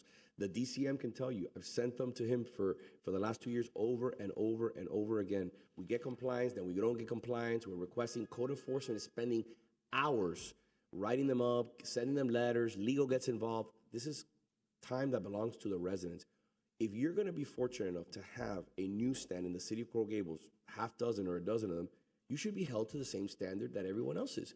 For example, our garbage cans are cleaned every week on Miracle Mile. You understand? We make sure that we clean the sculptures. We make sure that we uphold the floors. The floors have to be perfectly clean. We do what we can. Take the gum off. Why do they get special treatment? Why? Because they're a media outlet and they can write a bad article about you? I'm not going to bend to them, and they're not going to intimidate me. So, Commissioner Lara. Yeah, so we got to move on, by the way. This is right. And to that point, right? So just to respond to you, Commissioner Fernandez, I think it was crystal clear that when the mayor, as the chair of this commission meeting, smacked the gavel and said, another hour. I don't even know how that can be possibly debated. Another hour when we had just had a motion to recess for, well, how long? An hour. So when he says another hour, common sense dictates he's speaking in the same tone and in the same context of calling for another recess. At least there was no concern or question on my mind. Once that occurred, we could have been up here talking about whether what just happened was or wasn't a recess, but it was a recess. We could have been here for a week talking about it, and I don't think that would have been a part of the official record, because once a recess was called, everything afterwards is not a part of the official record, even if a motion was attempted during the recess. So, Mayor, I would urge us to move along to the next agenda item. We've got a lot of work to do. Yeah. So I think we need to Through the mayor? Commissioner, let's move on. I just want to clear up one point that the commissioner made regarding the recess. Again, my concern is not regarding whether we were in recess or not. The city attorney made that judgment call when she said or gave us that clarification when we had the discussion. My belief, that discussion should be part of the official record. That is the argument that I'm making. It's not about whether we were in recess or not. That's based on interpretation.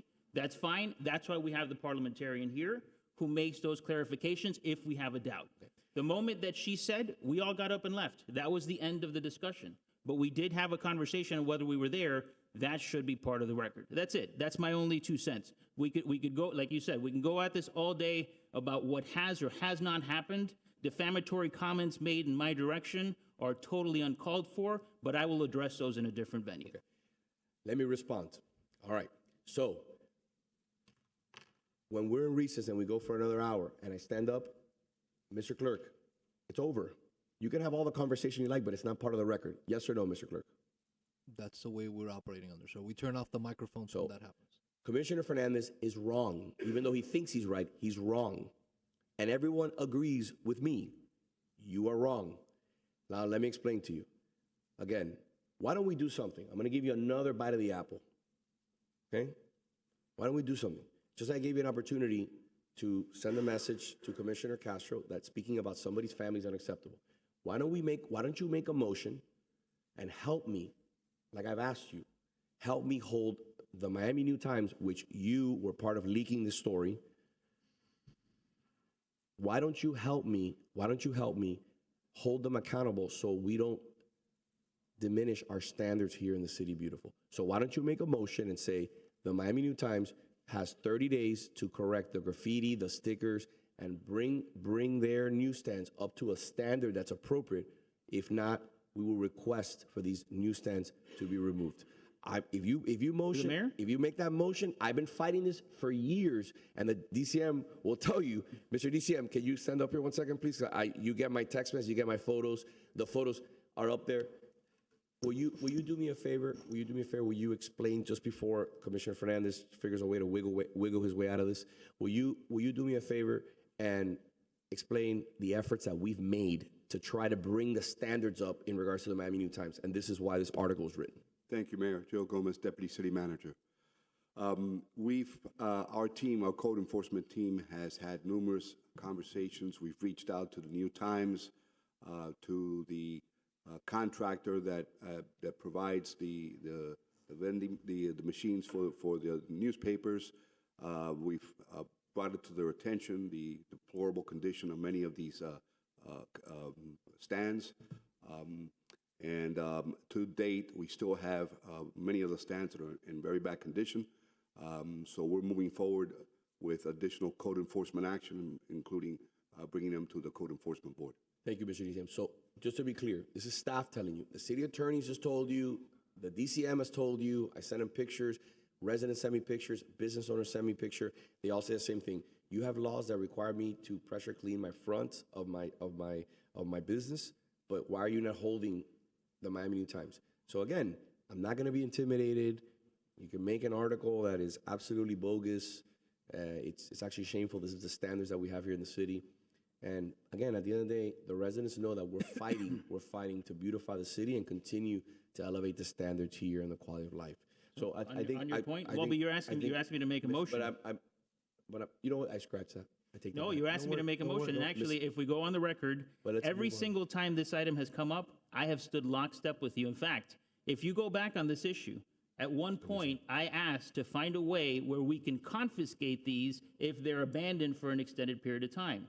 And you were going to bring back legislation on that. That hasn't happened, but I will be supportive. And I've brought this up before. Last meeting when this came up, I mentioned that I was supportive of ensuring that this is cleaned up because this is unacceptable. Okay. So enough grandstanding.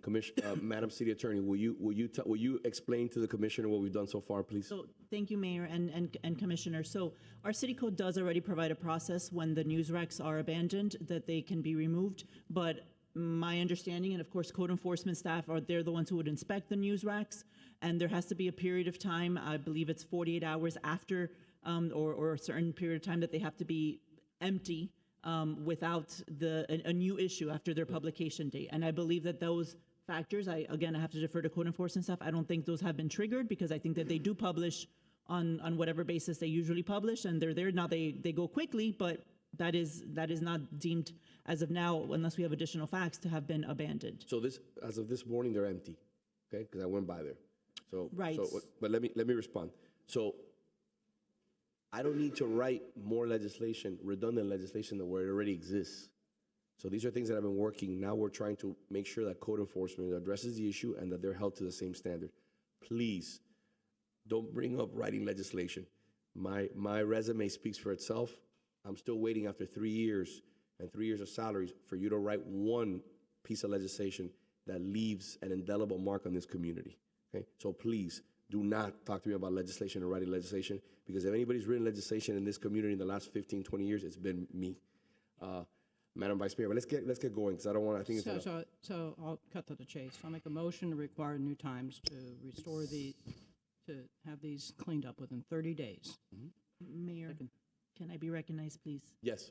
So, Vice Mayor, we are already pursuing the code enforcement process, which is the process in the code, and they would go before the Code Enforcement Board. That would be the process to address violations with respect to the news racks, and I believe that is in process the code has issued the notices of violations and begun that process. By the way, the big issue here is also ADA. It's a big ADA concern. Sharp objects, they're rusted. You know, people are walking by, children are playing with it, and at the end of the day, they're the ones that are getting injured. Mr. Ramirez, how are you, sir? Good morning, Doug Ramirez, Acting Development Service Director. I just wanted to reiterate what DCM Gomez stated earlier. We have cited the New Times, and we have given them a timeline. I don't have the timeline with me right now, but it was very short, 7 days, 14 days, something very short for them to get these put together correctly. We were working with them for months. We did not cite them until relatively recently when we saw that there wasn't sufficient progress being made. Why are we escalating? Does it have to, who's the one pushing this on this commission? Well, Mr. Mayor, you were the one that sent us the photos. Okay. And who's the one that got the article written about them in the New Times? The mayor, right? Because I supposedly left and I didn't recess properly, and I have Commissioner Fernandez educating me now on parliamentarian rules and Robert's rules and stuff like that. It's all about making me look bad. It's all about making me look bad in an effort, and it's not going to work. It's not going to work. People are not dumb. People want elected officials that work, that do office hours, that write legislation. People want people who stick up for this city, who fight for this city, not put the city in jeopardy. So I want to say thank you to you and to your staff for working so hard. Code enforcement, you don't get enough praise. You guys are working very hard out there. And I know that it's difficult to deal with an entity that doesn't comply. Because at the end of the day, they don't care about our standards. They just care about selling ads. And as you can tell by the thickness of this paper, I mean, pretty sure you won't even be able to use it for the canaries, you know, at the end of the day, because it's so thin, you know.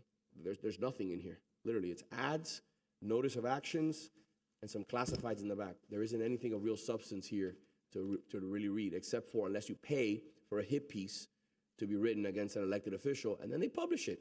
So at the end of the day, I'm not afraid. I'm not. Trust me. I've dealt with it all. I've dealt with everybody, and I'll keep pushing forward to put this city first. And I know that I'm going to get more New Times articles published against me, but it's okay. It's fine. Thank you, sir. All right, we're moving on.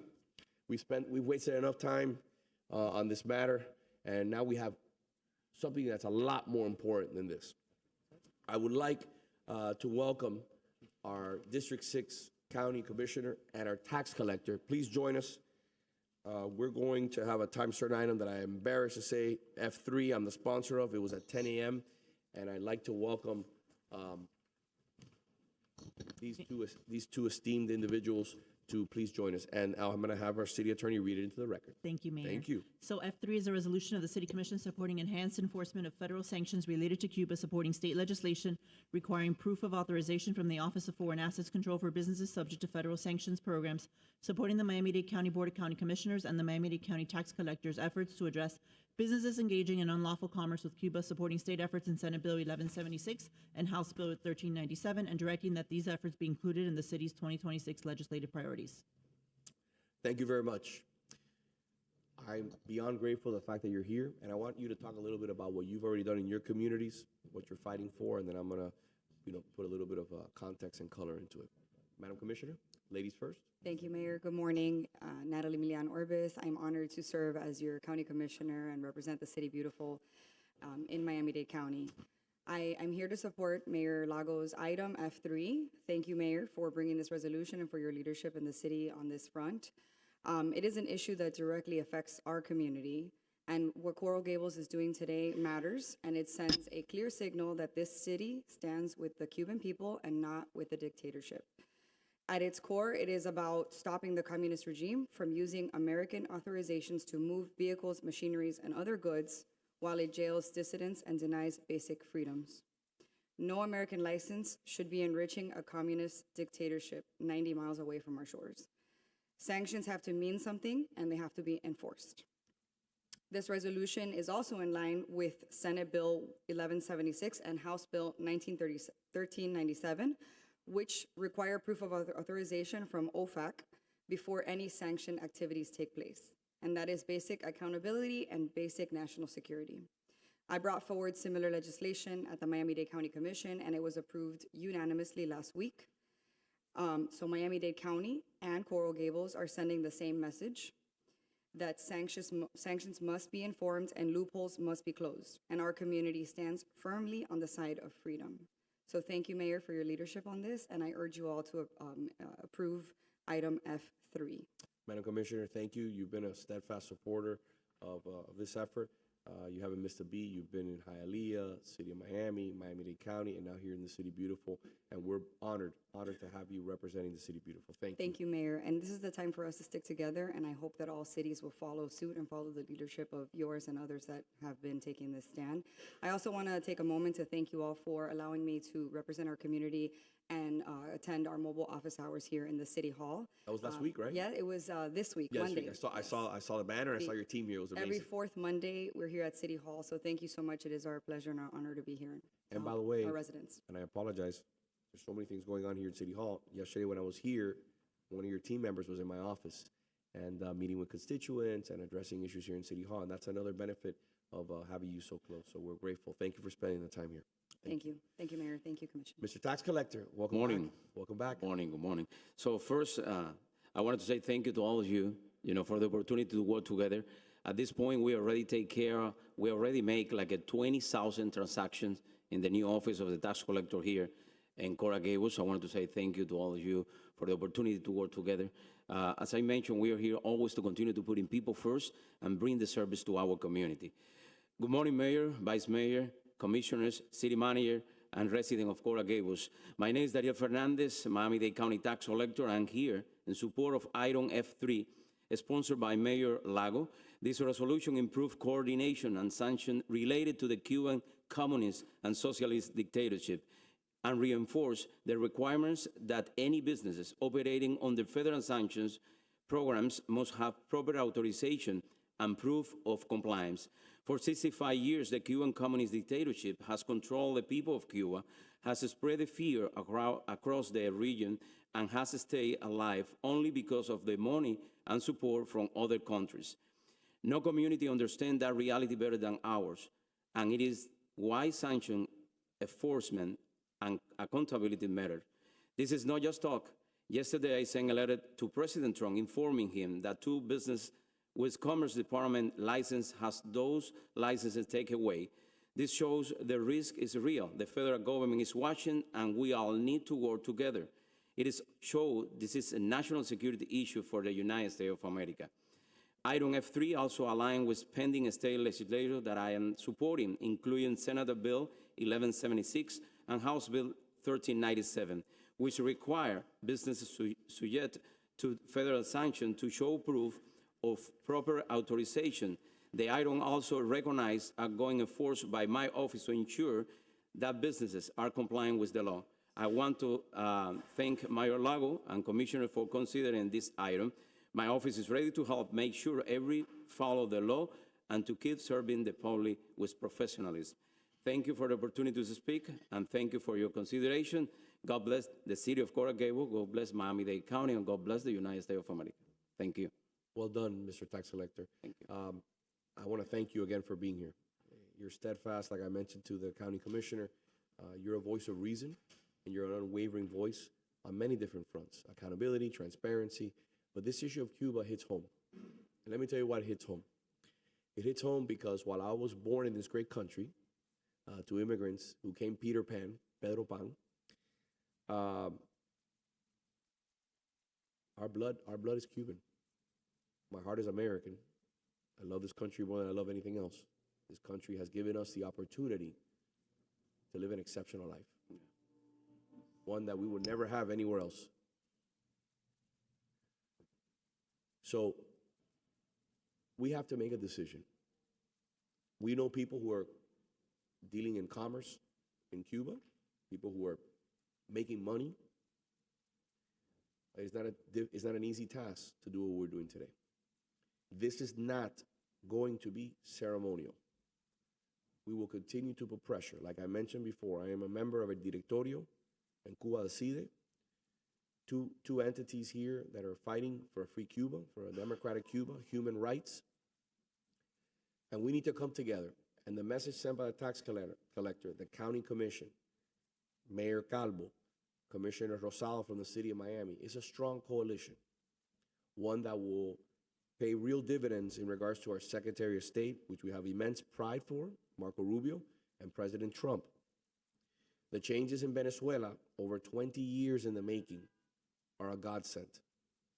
Like I said before, when Maduro was removed from power, over 30 of the individuals that were providing protection and intelligence were Cuban regime members. Yes.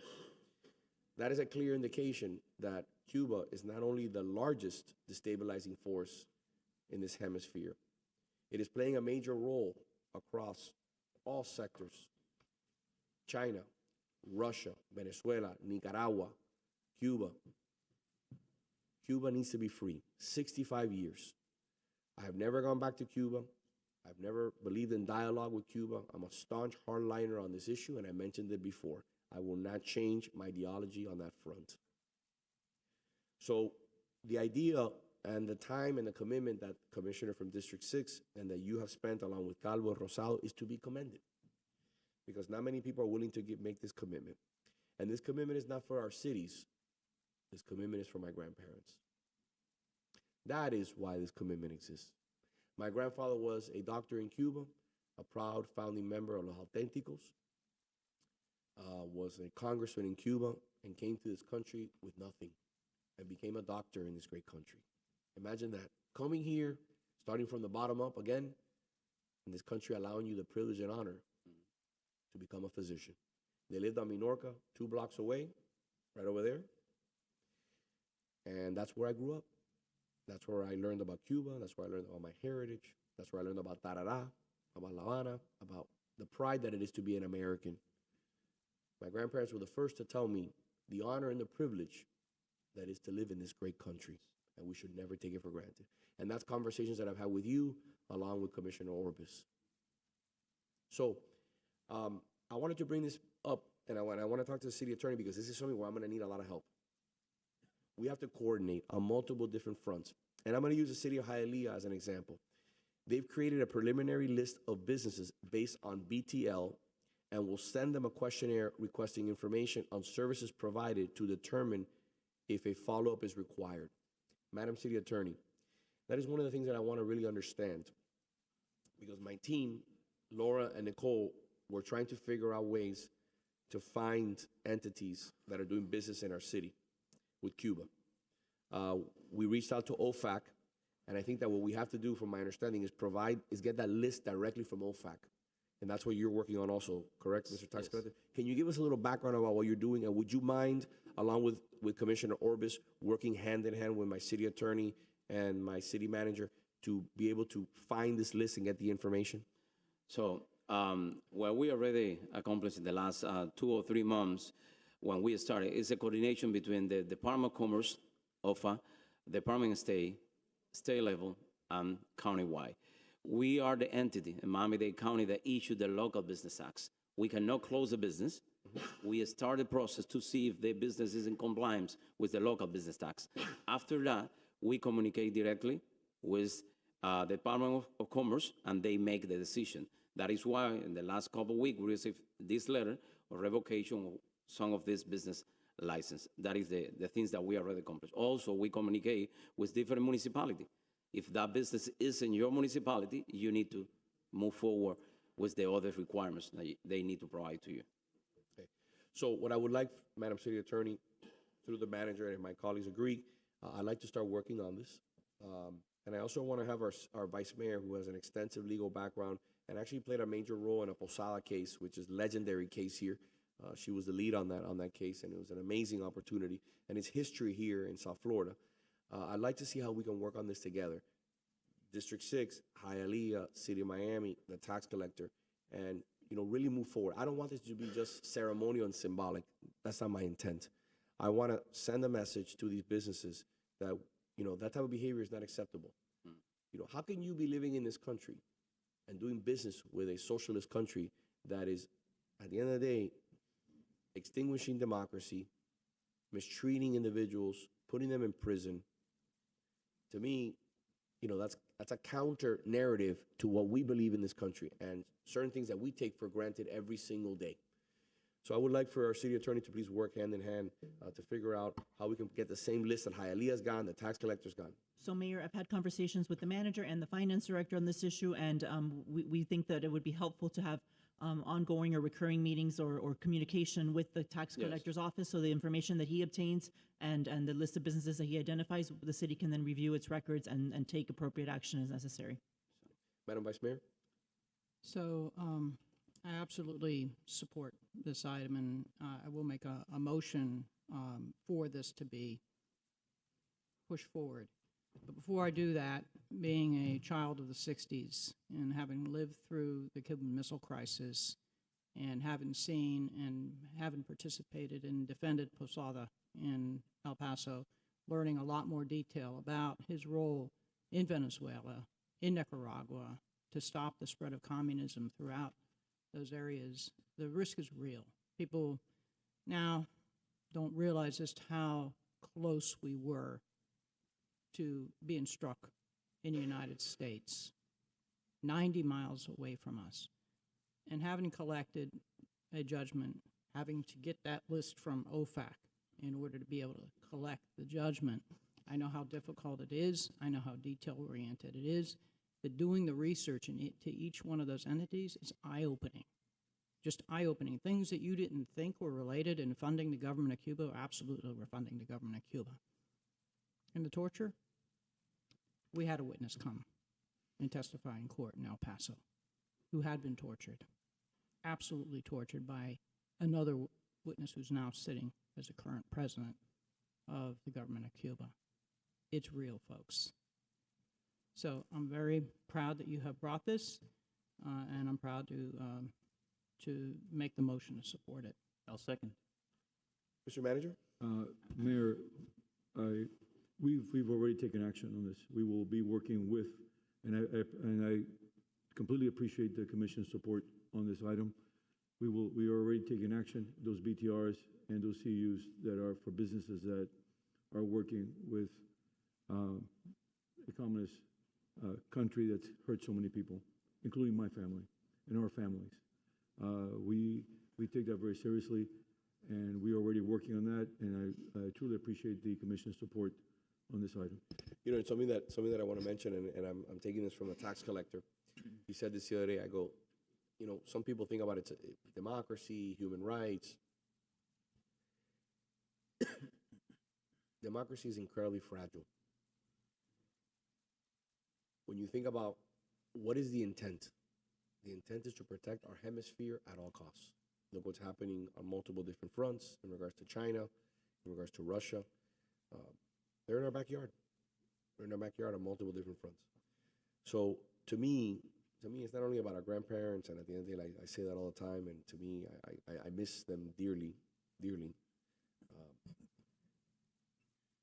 But for the first time in 65 years, I feel that we're so close. And I talk to Venezuelans who live in our city, and they're over the stars in regards to this moment in history.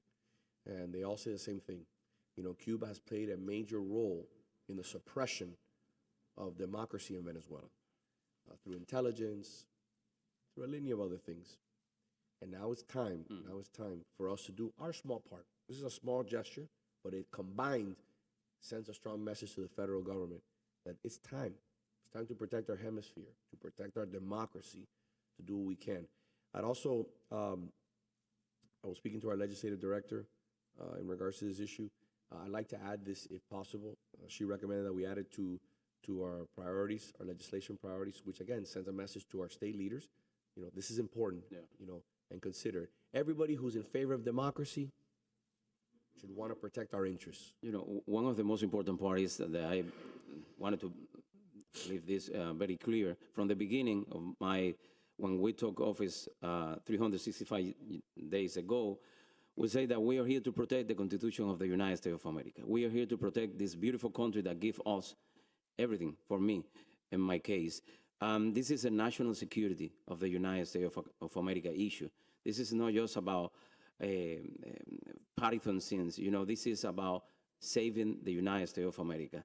I came from Cuba because I wanted to make free. I wanted to to live the American dream. The American dream is not just to buy a car, buy a house. It's the freedom that we have in this country, and that is the freedom that we need to fight for every single day of our life. Through the mayor. Yes. So I applaud all of you for working on this. Mr. Mayor, thank you for bringing this up here in our city commission. Cuba is struggling. The Cuban government is in a position right now that Russia no longer has the ability to support them because they're fighting in Ukraine and they haven't been able to get themselves back to the footing they were in. China has internal struggles right now. They're purging their entire military because of corruption, internal corruption that they believe to be happening, or who knows what the real reason is behind it. Venezuela is no longer going to be aiding Cuba. Now, who does Cuba rely on? Unfortunately, Cuba has been relying on these companies that have been here in the United States, helping them fund their operations there. So there's nothing more timely. And Mr. Tax Collector, I must applaud you for bringing this up, because this is one of the keys to the demise of the Cuban regime. And when Cuba is free, they'll owe it to you, because your work has been integral in ensuring that the Castro government isn't able to continue, the Diaz-Canel government isn't able to continue, and our Cuban families can finally live in freedom. Amen. And this is extremely important legislation. We need to start cracking down on all the companies that are aiding that government and keeping it afloat, because this is their only lifeline right now. And we're seeing it. You know, Cuba, if you look at the videos from Cuba the last few days, they've had 40 hours without power because they no longer have the oil that's coming from Venezuela. Mm-hmm. That's just the first step of what's happening. People are on the streets calling for freedom, just like they are in Iran, just like they are around the world. And, you know, we hear a lot in the media about process, how we've gotten here. The Trump administration and our Secretary of State, as the mayor stated, have been integral in ensuring that freedom is finally starting to reach many of the countries that, regardless of what political party, every president has promised that they're going to help freedom, they're going to bring freedom. But today, we can finally say there's a president in the Oval Office who's working to bring freedom around the world. And key leaders like yourselves, like the members of this commission who are ready to fight that fight and stand up for freedom, we stand next to you and we commend you for the step that you're taking. And I'm happy to second this motion from the Vice Mayor. Thank you. Thank you. Mayor, if I may. Commissioner, of course. I wanted just to expand that. So the policy, the urging that I did last week urges President Trump to suspend any licenses for businesses that are doing business with Cuba. However, it's not just an urging. It directs our administration, our county administration, to work with the tax collector, because the tax collector does the local business taxes, to the local business licenses, to give us a report as to the findings if they do find businesses that are working with Cuba.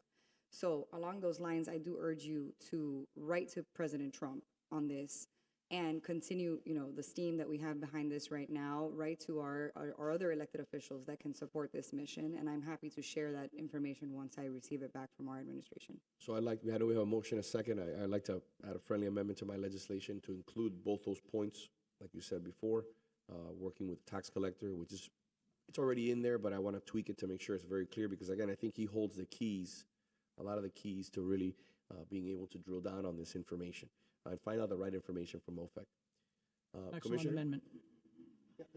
Briefly, so very proud of all the comments made by the fellow members of the commission, but especially to you, Commissioner Orbis, and to you, Tax Collector Dario Fernandez. You know, and I know all of us here, like so many of the residents of the city beautiful, have been personally affected by this illicit regime going back some 50 years. I'm sure I'm not speaking out of turn, Tax Collector, that when you were living in Cuba, you went hungry. Yes. Yeah. Due to the repressive government relentlessly attacking and harming its own citizens to line their own pockets and push their own interests. Yeah. So I applaud you for coming to this country and stepping up and making a change, a meaningful change along with the county commissioner, to better this country, because myself, as the son of Cuban exiles who came to this country with nothing to escape a totalitarian regime, I know firsthand why these federal sanctions exist, right? That they're not abstract. They exist to deny resources to a government that represses its people.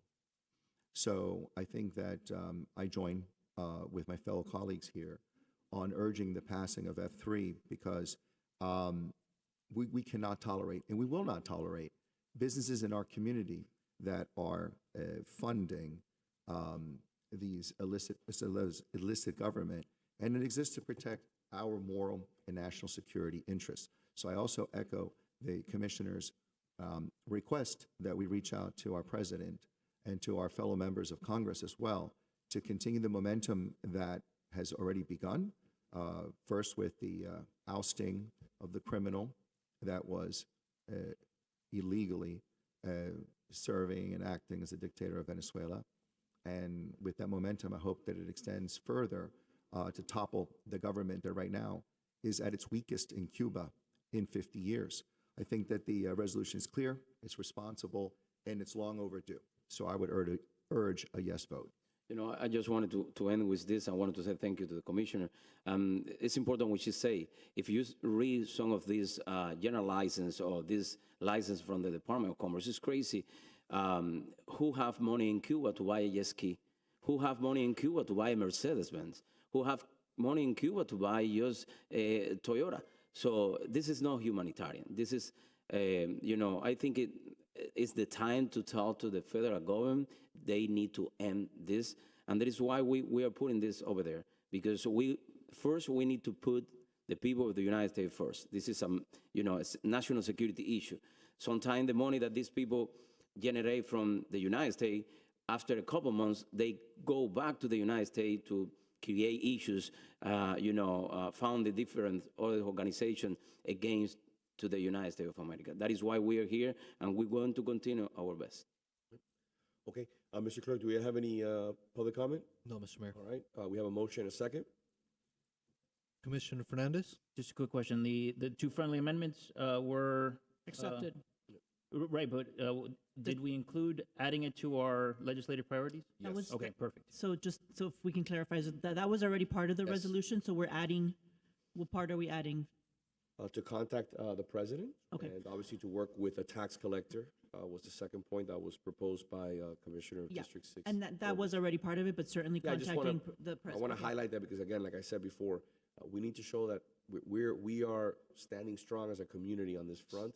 And again, it's not just about Cuba, Venezuela, Iran. It's about democracy in the hemisphere. It's about protecting our interests, our Constitution, what has made this country the country to be emulated.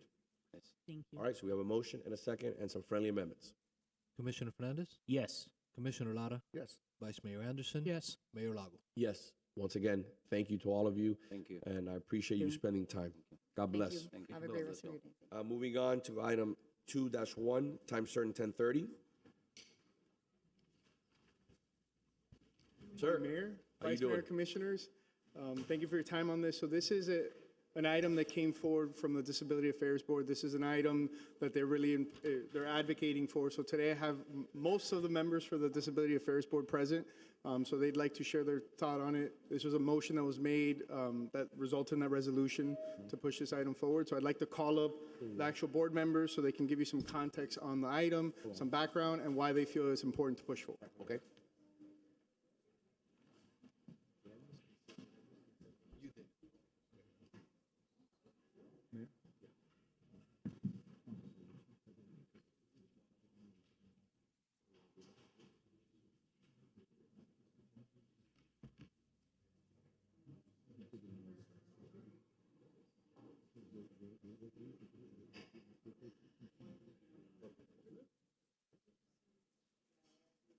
Welcome back.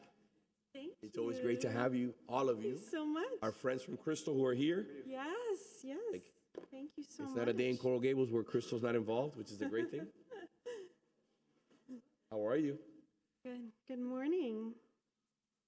Okay.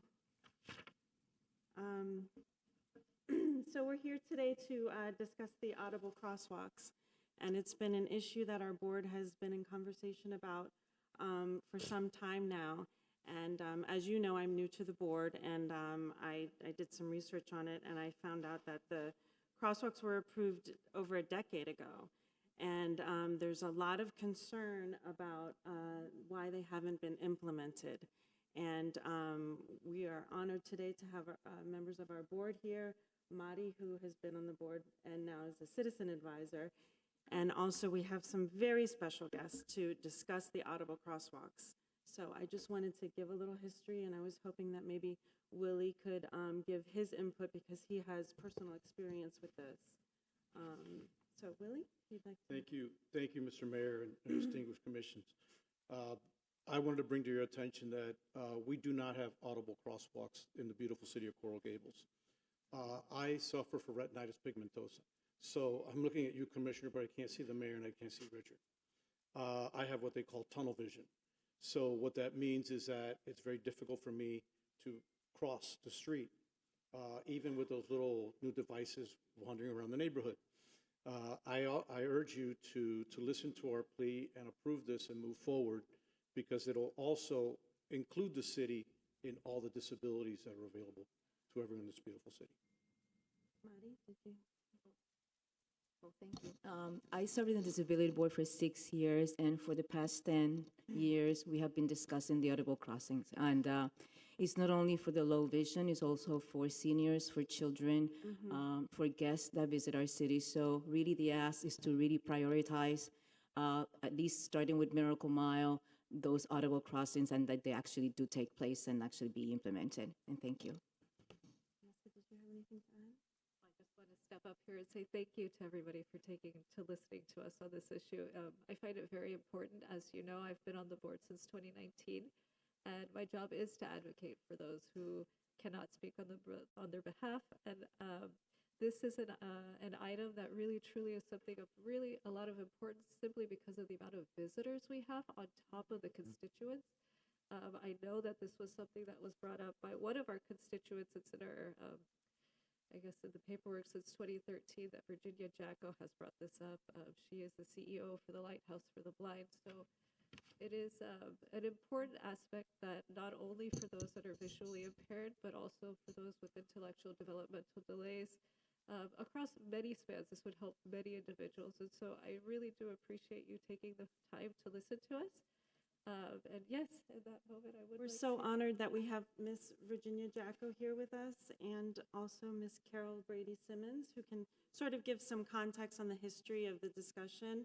And if you have any questions about the audible crosswalks, and they can really speak, they're the experts on the issue. Good morning. Good morning. It's great to have you with us once again.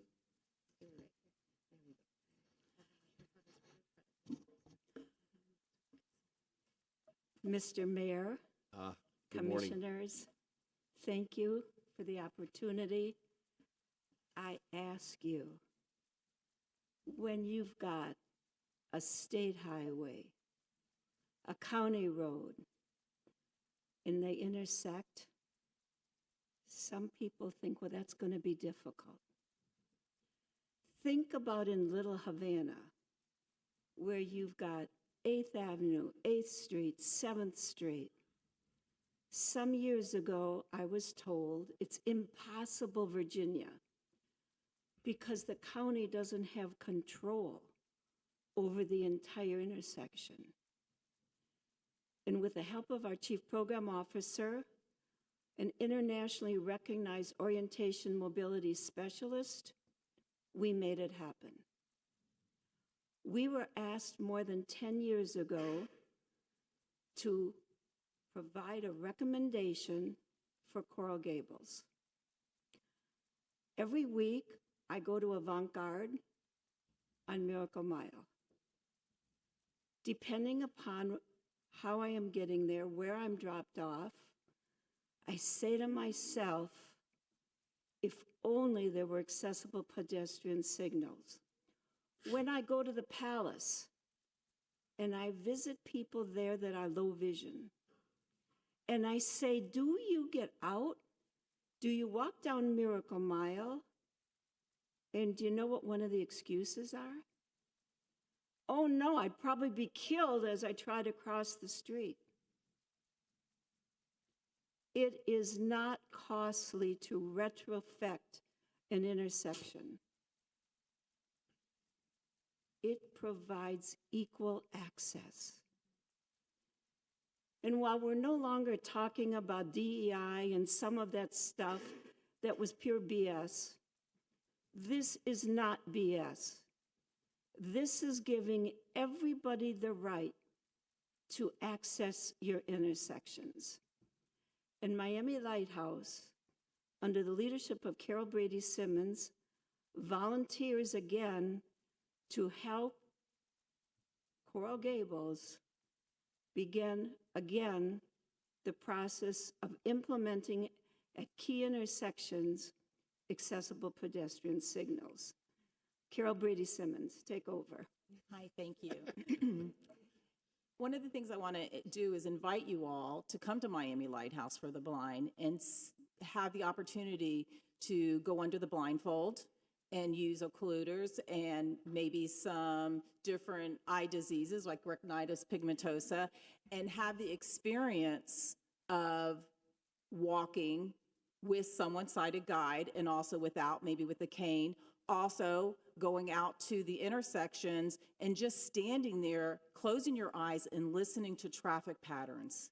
Traffic appears much closer auditorily than it actually is. It's very frightening when you're out there on the street and you hear a lot of cars going on, and then you have people walking around on top of that to really make the designation of when to cross. And then on top of it, we have incredible cars that are very silent now, and you can't hear them. So it's really, really important, and for the safety of Coral Gables, to have these pedestrian street crossings so that your residents and visitors will be safe. And so I highly encourage you to take the opportunity. You can call us anytime. I will even come out here and bring some blindfolds and different type of simulation goggles and give you the experience and just walking around the neighborhood. Sighted guide, you don't have to use a cane, but just so that you can have the experience of what your consumers and your residents are experiencing and how important it would be to have pedestrian cross signals. A great media event, Mr. Mayor. I promise you. I am beyond grateful for you being here. Trust me. I want to let the vice mayor, who has really the leader here in regards to ADA issues here in the city, and we just follow her, and we do as we're told in regards to that. Very thoughtful. But before I hear from her, I want to ask the manager a very simple question. Is this a funding issue? Do we have the funding? What are we facing here? Because I want to be honest. Her candor to me is amazing, and I wish more people were like that. You know, people try to beat around the bush and they have their own agenda. I mean, her candor was straight to the point. This is BS. This is what it is. You know, this is what you need to do. I appreciate that. There's value in that. There's value in that. So I want to understand, what is it that's holding us back from being able to deliver this service, Mayor, which is so needed? Yes, Mayor. Traffic control, including signalization, is part of what Dade County provides to us. As you know, there's a large percentage of our tax base, tax roll that goes to Dade County. I think it's 32%. 32% of every dollar. 32%. So we will be working with Dade County, and we currently have worked with the state to do this on various intersections in Lejeune Road, and the state has been very cooperative, and we will work with Dade County to see if we can work through the more important intersections for this. But traffic control and signalization is for us a Dade County function. So before we hear from the vice mayor, I'd just like to see maybe we can include, if the commission is in favor of included this in our legislative priorities. So, Mr. Manager, maybe you can speak with Chelsea and have this as an issue that should be on our legislative priorities to see if we can get some funding on the matter. Last night I had a long conversation with State Representative Demi Busada Cabrera on the multiple different projects, and she was asking me what are the priorities on behalf of the commission. So, Madam Vice Mayor, take it away. So I'm gonna start by giving you two types of a little bit of a history. One, I have a sister that had a stroke at a young age and has loss of peripheral vision. So crossing a street, you're not going to see the cars coming. Hearing is also affected. My father also had macular degeneration. So some people wonder why I have the glasses that automatically change like that to dark glasses. That's why, because genetically, it runs in my family. It was about 2.5 years ago, our staff had a meeting with FDOT and sent a comprehensive letter asking for audible crosswalks at key intersections along Lejeune Road and along other major intersections, including Southwest 8th Street. Every FDOT street was addressed. They're doing a road safety audit. The report, as best as I can recall right now, was due to us in December. But the key intersections you're discussing were addressed. Lejeune Road, Coral Way, Ponce, and Coral Way. Every location you have public transportation was a priority. In addition, when we have projects coming through, such as the Publix site, it's asked for, again, for those audible crosswalks to be installed at Valencia and Andalusia so people can get to the store. It does cost money, so it's not something that, is going to come up from a developer usually wanting to do it. It has to be something we initiate. At least that's my experience. But along US 1, we have the same problem. All the way along the underline, we have the same problem. Pedestrians are at peril, sighted and unsighted, for traffic all the time. I asked our traffic engineer, who's in the back of the room, to follow up with FDOT. I don't think she's had an opportunity yet to speak with them because they keep playing it's not play. I didn't mean to use the word play. There's unavailability. I hope to have the response through her to these requests that were made back in 2023, 2024, so that we have a real time schedule now, because the deadline for the road safety audit has come and passed, and we're not there yet. So I am fully supportive, but I think we do have to prioritize the key intersections first. Every location where you have public transportation has to have an audible crosswalk so people with disabilities can get across. Whether you're sighted or unsighted, the time to cross is inadequate. If you don't press that button, it's not going to even put up a walk signal. It doesn't. I experienced it here. We have an audible crosswalk at Hernando and Biltmore Way. But if you don't press that button, there is no time to cross. We're very dependent upon the drivers seeing us, and that doesn't always happen, especially if you're talking about the experience that my sister had when she walked in front of a truck and she was shorter than the hood. Didn't go well. So we'll move this for the prioritization of intersections where we have public transportation, key intersections like were covered in the letter to the FDOT, and I'm fully supportive of the goal to have more of these crosswalks available throughout our city. I'll second. Okay. Okay.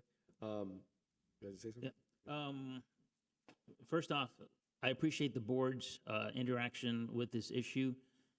This is the reason we have advisory boards, because a lot of things we think they're being done, we think they're already moving forward, and they've hit a snag in the road, and you hold us accountable and you bring this to our attention. Virginia, I've known you for 25 years, since my days at Congresswoman Ross Layton's office. This is Commissioner Fernandez. And you've always been the same. You've always been a steadfast advocate, and you have never had any issue with telling truth to power. And I commend you for the work that you have done throughout your career, throughout your life. for people of all walks of life who have had a need, because you have never said no. And I definitely recommend that my colleagues do the walk that has been recommended. It really gives you a perspective that you generally don't get. Because even if you're standing at an intersection with your eyes closed, you know, it's not the same thing. It really isn't. And you mentioned a point about our vehicles today, and they don't sound the same way. I know that federally they've added either music sounds or some sort of noise to ensure, but if the car is just above the mileage, which I think is 20 miles per hour, sometimes you just can't hear it. And just us walking, we can't hear it.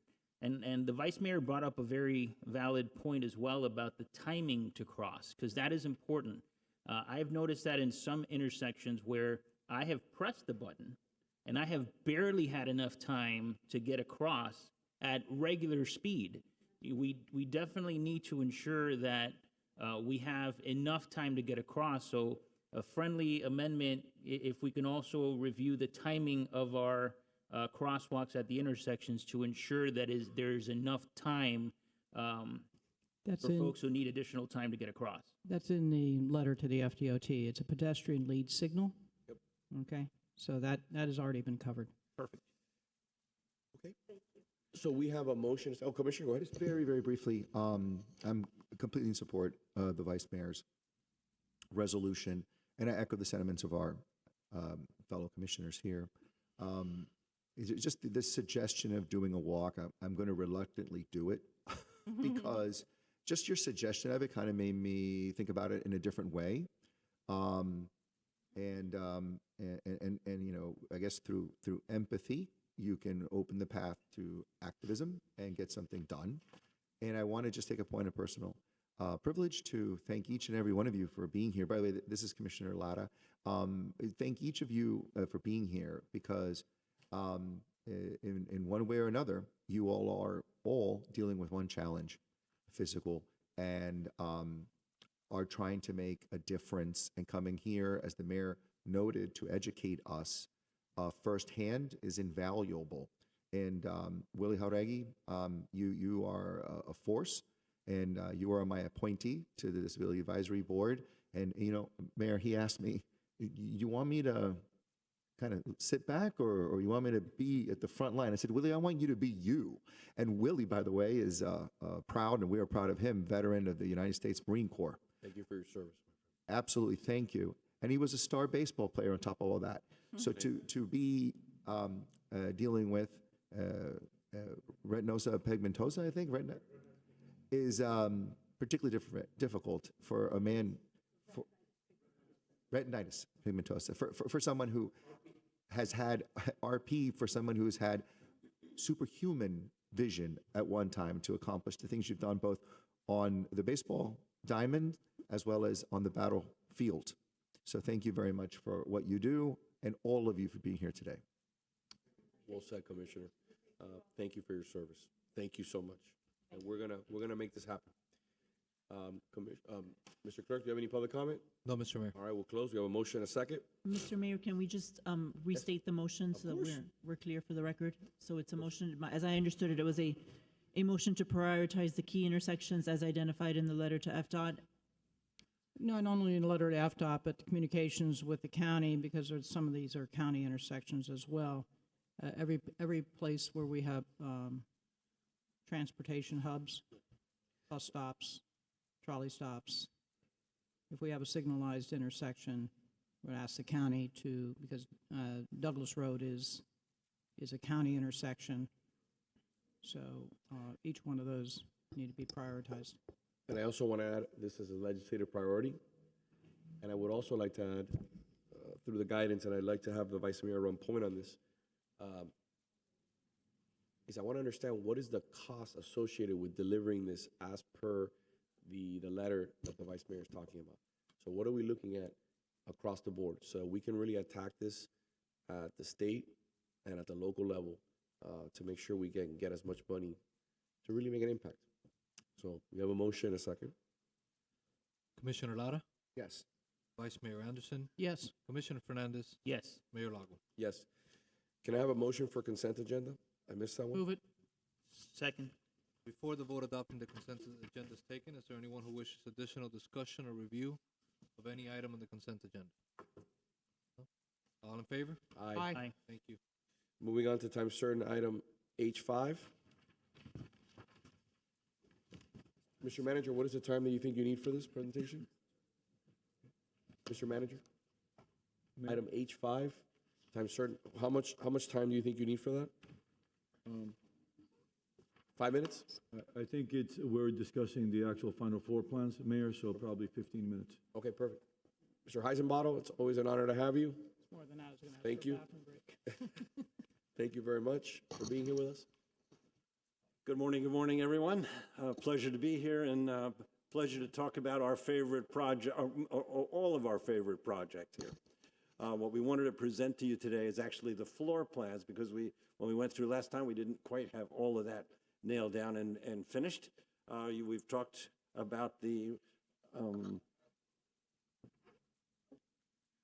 there we go. We talked about the outdoor courtyard and the changes we were making there. But we wanted to just give you an idea of where the different departments shake out and who's actually in this space. The city manager his area is coded in red over here, and his office is in the same place it is in today. Wherever possible, we have tried to maintain consistency with what was historically there, with just a handful of adjustments throughout. On the left-hand side, in green, is Billy's office, our city clerk, which you can see falls out very nice, very similar to the way the city manager's office is. I think they're going to be delighted with both of their spaces. There's also restrooms on each floor now, so we won't have to go downstairs to find a restroom. So that's good. We've got break rooms on each floor also on the left-hand side of the drawing over here, and some flexible spaces as well. So we've got a nice layout, we think, here for the ground floor with a gallery space, a large conference room on the ground floor as well, right in the middle. Moving to the second floor and the most important floor, your floor, the elected's floor. I think we talked enough last time, and we'll go over it briefly again. The commission chamber changes that you'll see the renderings one more time. But what I would like to point out here is the locations of everyone's office and how we've organized this. That's had a lot of discussion. All of the mayor's administrative area is right on the center line of the building, lining up with the mayor's balcony, which I think Mayor Lago will get to use again in the new scheme of things. If I may interject, because I know that it'll make the blogs tomorrow, with the timeline for construction, I'm pretty sure I'll never be able to use that office. I'll never be able to use it. Well, But I do want to. But I do buddy. want to mention something here that since you're the architects, and I want to put it on the record, I think it's funny. It's funny. Can we talk a little bit about the reception area now, where my old office used to be, and what's going there now? You see the hallway? How it says the corridor. What is separating the corridor to the right? You see the corridor? See how you have your corridor, right? And you have your staircase? Let me go back. Sorry about that. You see how you have your corridor right in the middle? And then you have your staircases? Yes. And then you have the mayor's office? To the left and to the right, what do you see there? To the left and to the right, you're seeing you have your chief. No. I'm talking about there's two lines. The partition. There's two partitions. What are those? I'm sorry, someone's gonna have to explain this to me. If Rick gets it, go ahead. Oh, those, I think you're referring to the ribs in the ceilings. Nothing on the floor. No.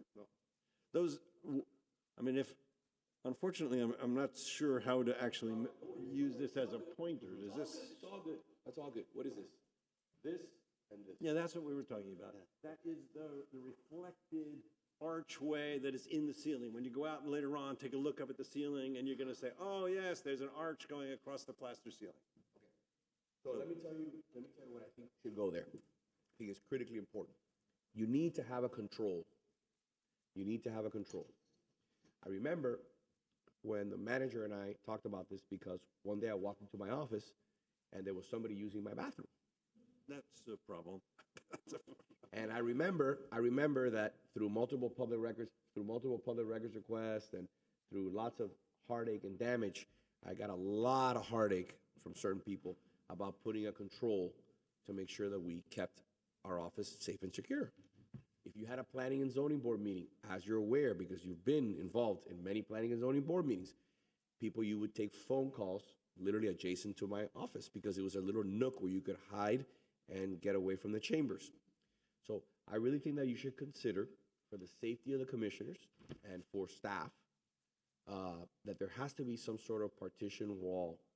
There has to be something there which breaks the corridor, both on the left and the right side. I think there has to be something there because I think it provides the necessary security and the break where you don't have people congregating in those hallways. Through the mayor. But from what I can see, it's kind of small, but like Mr. Heisenbottom, where would the mayor's office be? It's right in dead center, right? Yeah. So then, but you wouldn't have a control? Yeah, That is the mayor's. Yes, you do have a control. You want to know what your control is? Pause for a sec, Felt. Let me explain this a little bit better. And I'm sorry, I don't know how to operate the pointer over here, but we can operate a pointer. By the way, you do have a control of the mayor's office. Your control would be the two doors that are there that obviously wouldn't be touched or historic. Right. Two doors, you close them, you don't open them, and you use the door to the right where the right office is. It says mayor's office. Right. Mayor's, that's where you would have the main entry point. Main entry point to your office is the double doors with your administrative assistant right in front. They walk up, they're greeted by the administrative assistant. Okay. Right, so that's the control check. You have your chief engagement officer on the left-hand side with a private office. What is the right-hand side of the left-hand side of this drawing? And then your office has the entrance that comes from your administrative assistant's office or directly from the outside.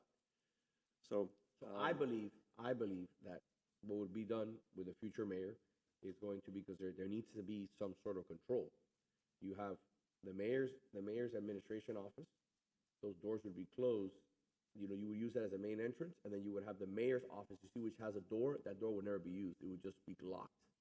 Because you'd want people to come in through the administration office and then be walked into the mayor's office. That's the same thing I'm saying for the commissioners. We have each one of your offices has a locking device, and you're only going to be able to get in if you're authorized. We have a reception desk that we very much put in over here on the right-hand side to the, and again, I wish I could point at it here. I see it. It's to the right. You have the lines. Along with your commission liaisons and your senior liaison office on the right-hand side, those offices are for what we really serve every one of you. But the receptionist there is the one that should be allowing folks to go into the offices, unlocking the door, pressing a button from his or her desk, or escorting a guest directly to the commissioner's office. I believe, and I think it will serve, not me, this is for future elected officials. I won't be here when this is being completed. I'll be here to cut the ribbon if they invite me, which would be very nice, because as was told on the record here, remember, this is on your watch. You got to get this done, Mayor. Remember that, Commissioner Fernandez? We got it done. It's on my watch. So I really believe that where it says reception, you got to have a control wall there.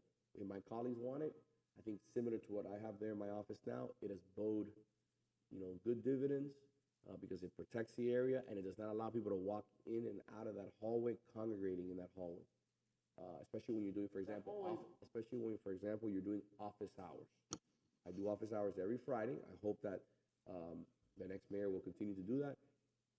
Sometimes I have 20, 30, 40 people in that hallway, and I don't want it to be madness. So I make sure that I can corral different groups, and we meet with staff, and we have different ways to do it. I just think that it becomes a little bit unmanageable if that corridor is open throughout. That corridor is in fact a waiting room for everyone on the floor whenever they have office hours. I do want to point out some other things that there's no other place large enough for them to wait for. Where do you place the kind of waiting that would be necessary if multiple commissioners were having office hours at the same time? And let me give you an example, okay? With all due respect, if you're an elected official and you're having a private meeting with someone, and you have people outside your door making noise, at the end of the day, it affects the ability to conduct business.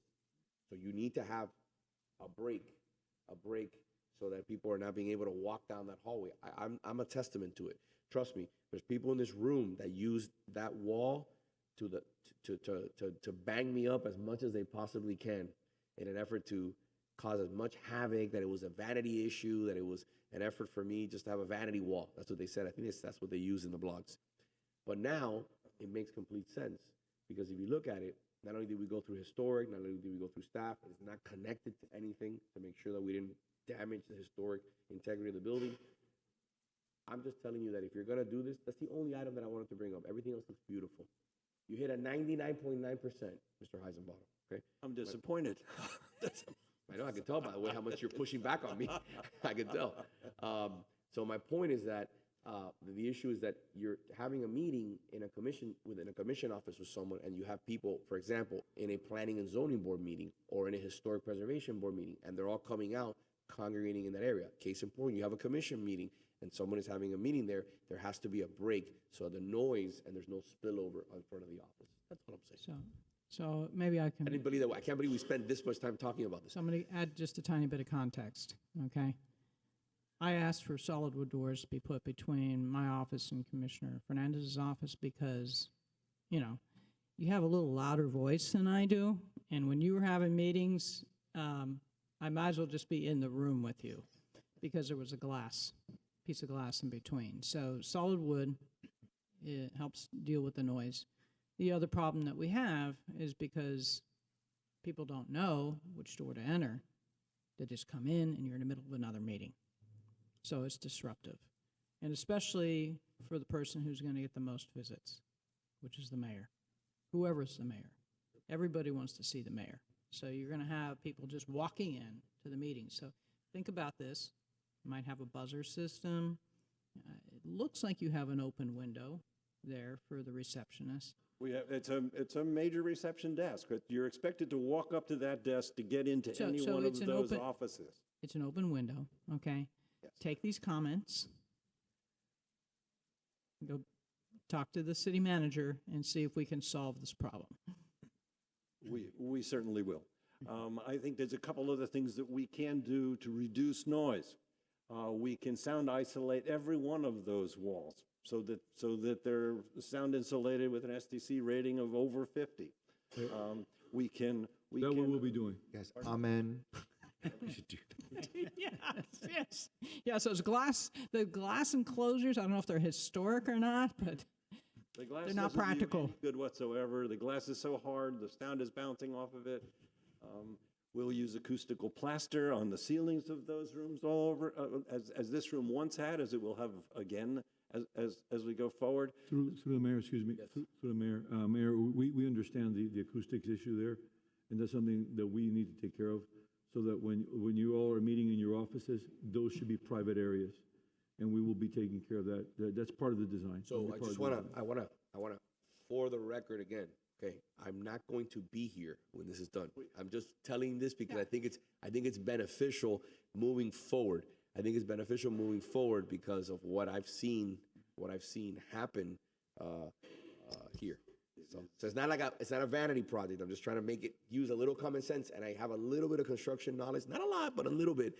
And I've actually been in that office for 5 years, so I want the next person who has the privilege to hold that seat to be able to have a conversation at their desk and not have to have it inside the bathroom privately because you don't want anybody to hear you.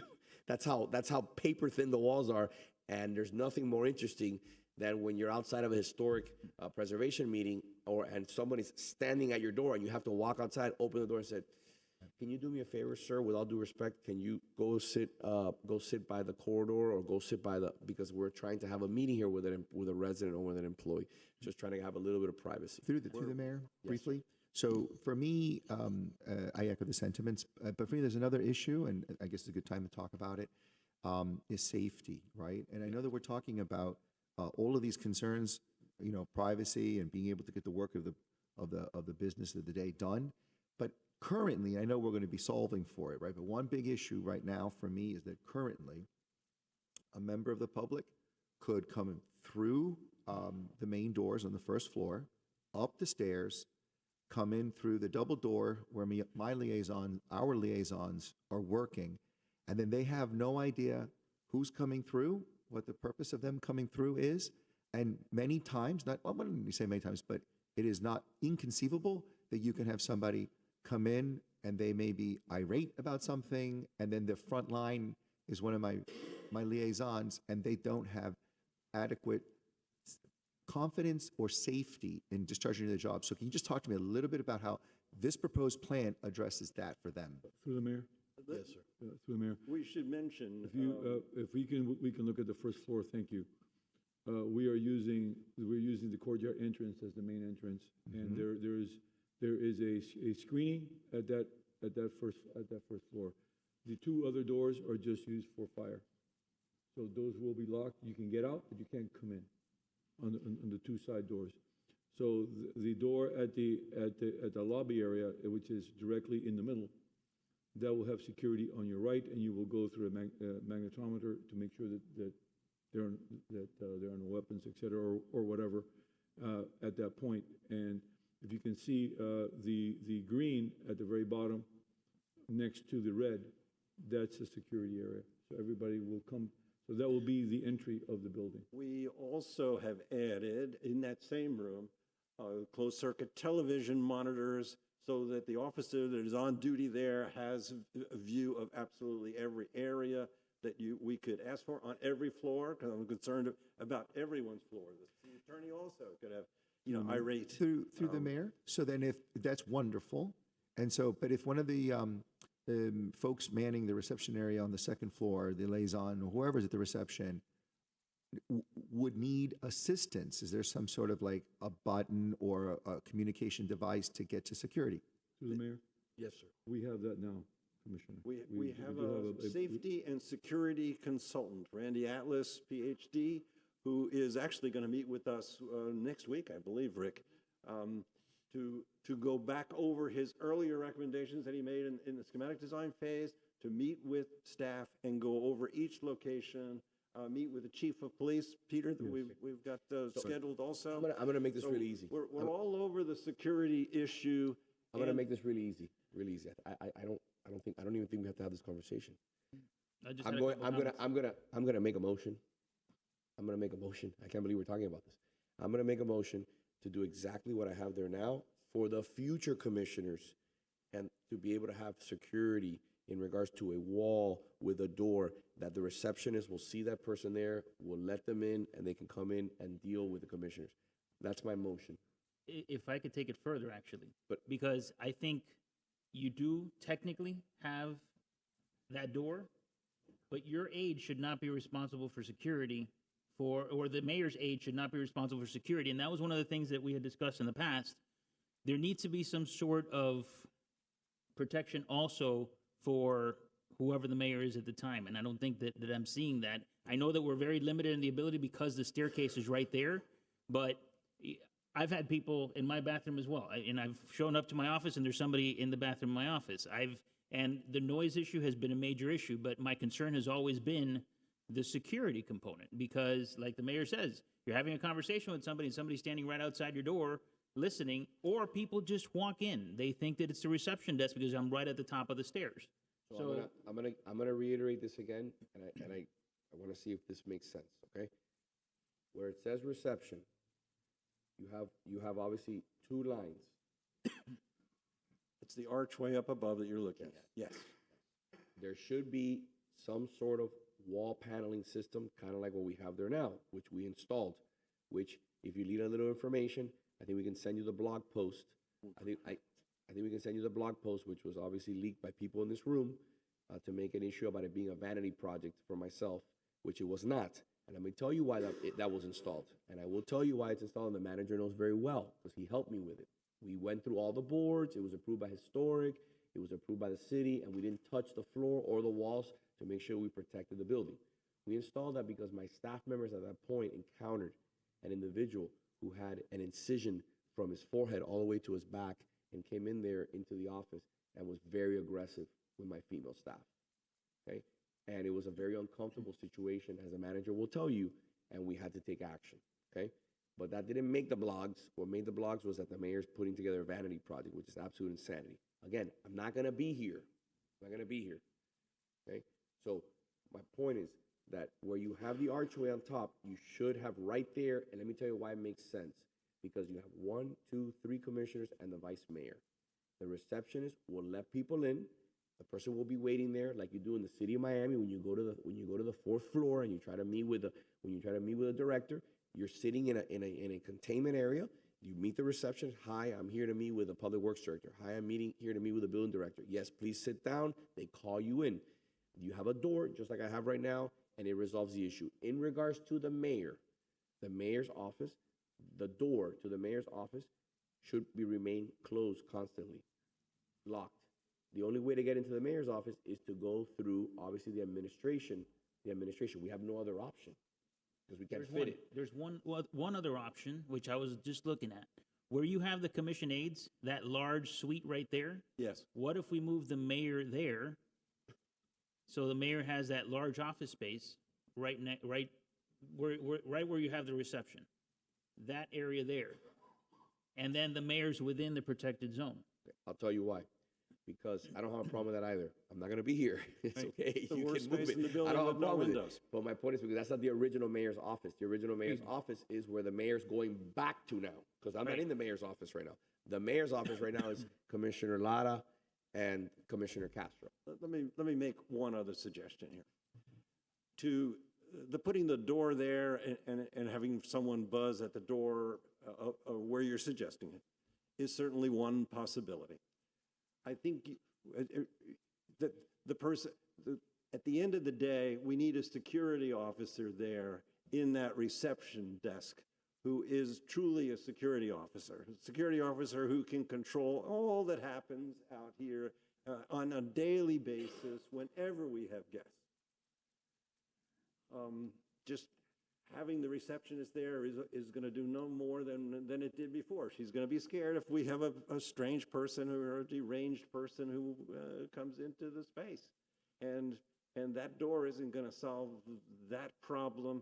Yes, each of these doors will be lockable. Each of them will only be openable if that person at that desk pushes the button and unlocks the door. I can make a personal case for this, and that's the fact that Congresswoman Ross Layton's office, we had a lady show up with a knife. We did not have a separated reception area. We had something similar. It was just an open hallway. Anybody could walk in. And everybody was at risk because we didn't have a protected zone for our internal offices. Following that incident, we moved to an office where we had a separated reception area for the people who were waiting, because you just don't know. That's the reality that we're living in today. You know, people are trying to make a statement. They're going to show up and make a statement however they think fit. This lady in this case had seen the suicide of a member of the county commission, and she believed if she saw it on TV, she had to relive it. Thankfully, she did not own a gun, so she just had a knife. It took 2 tasers to bring the lady down because she wasn't on her medication. So I have lived it. I have seen it. I can tell you there should be a level of protection. The protection is right at your front door. Okay. I get that's where we should be blocking guns, blocking knives, blocking anything that's where we should have. Okay, but Okay, I'm gonna second the motion. Anyway, I'm sorry.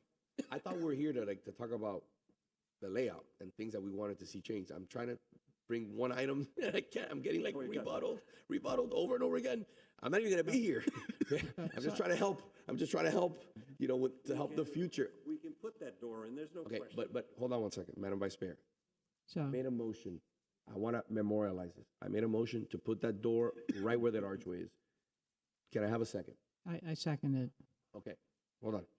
Mr. Clerk, can we have a vote? So Mayor, sorry, just to remind you, since you made the motion, the Vice Mayor is now chair. Yes, sorry about that. I apologize. Excuse me. I always forget. May we have a vote? Vice Mayor Anderson? Through the mayor, through the chair. Yes. One quick question. Do we have to ask for a public comment or no? We should ask, Mr. Clerk, do we have any public comment? No, we do not.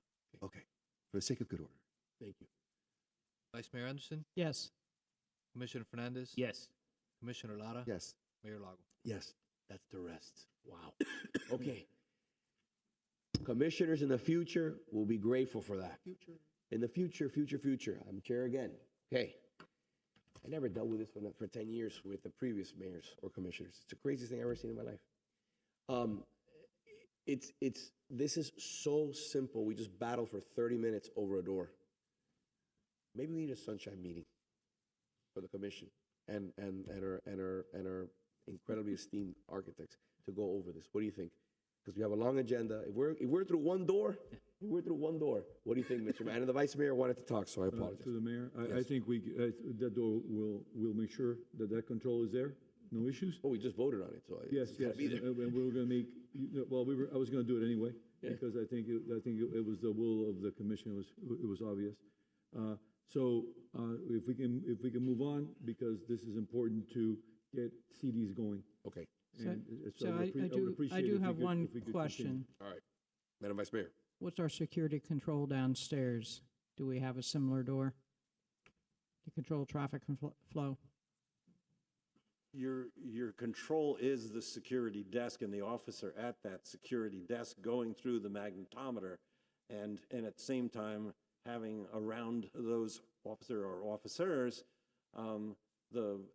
the CCTV system for security that is set up to literally view every area of the building. We've already laid the cameras out. It's a big step forward. Well, let's talk to the police chief and see if a door that's- is recommended as well. Through the mayor? Yes. Yes, Mayor, can you please go back to the first floor? And we are working, Vice Mayor, we're working with the police chief on this and a security consultant to make sure the building is as secure as possible. It's a buzzer system to open the door. Yes. It's a typical mechanism that you use to stop There'll intruders. be control at every door, and those issues are being taken care of. If you look at the lobby area downstairs, that area to the right, the entry will be limited to the lobby area that you see in the middle of the building in the lower part of the actual drawing. The doors on either side will just be able to go out. They're just fire doors. You cannot come in. So from a fire perspective, Emergency exits only. they're fine. And then that whole right area there will be security. So we'll have multiple security people there with the magnetometer to go in. And there will be also security cameras available there for the entire building. We are working with a security consultant and the police chief to get to, we're looking at cameras, views, and all issues like that right now. And go to the second floor. And right where the reception is, Mayor, we'll put the control door right there for the reception area. Okay. Perfect. Okay. But I wanted to just see if the layout was okay for the. I don't have any issues with it. Commissioner Franz wanted to make a statement, but I don't have any issues with the layout. I just wanted to, the level of safety and the level of heat that I got and the way that this was weaponized to go after me over a wall, receipts, and the person's in the room here today who went after me on public records request. They're here, back in the back. And at the end of the day, it's all about safety. It's all about it's all about safety for the employees. So, when you think about it, it boggles the mind that we went through all that and all the ridiculousness that was made, and now we're basically doing the same thing. So, Commissioner Fernandez. So can we go back to the first floor? Sure. Because this has been a concern of mine since the beginning. That conference room that we have next to the lobby is outside the protected zone. yet that conference room is used substantially. Is there a way to restructure that area where we can have the entrance beyond that door and maybe have the magnetometer in the area where we have the conference room? No. So we have a protected zone within the building. I mean, I think hardening the building is a concern that all of us have, and I don't think we're there. I just don't. And I know we're dealing with we're dealing with a lot of walls that cannot be moved. I just don't think that we've hardened the building enough in these plans. Through the mayor? Yes. Yes.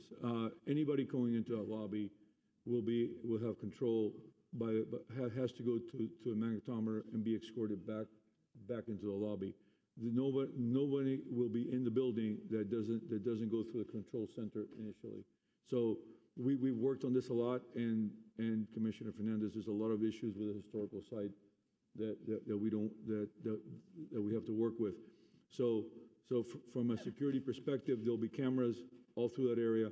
The control will be on that right-hand side, and everyone will have to go through there to access any part of the building. So if you were to go into the conference room on the left-hand side, you'd have to go to the guard, check in, go through, and then come back, and then come back in and be escorted by someone.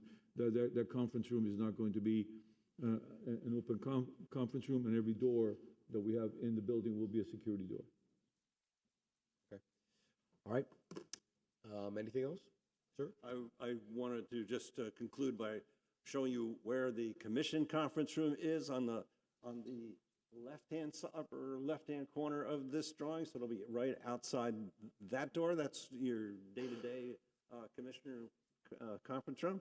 And it will also be used by staff during commission meetings where they can wait before they have to come into the chamber when they're going to be called.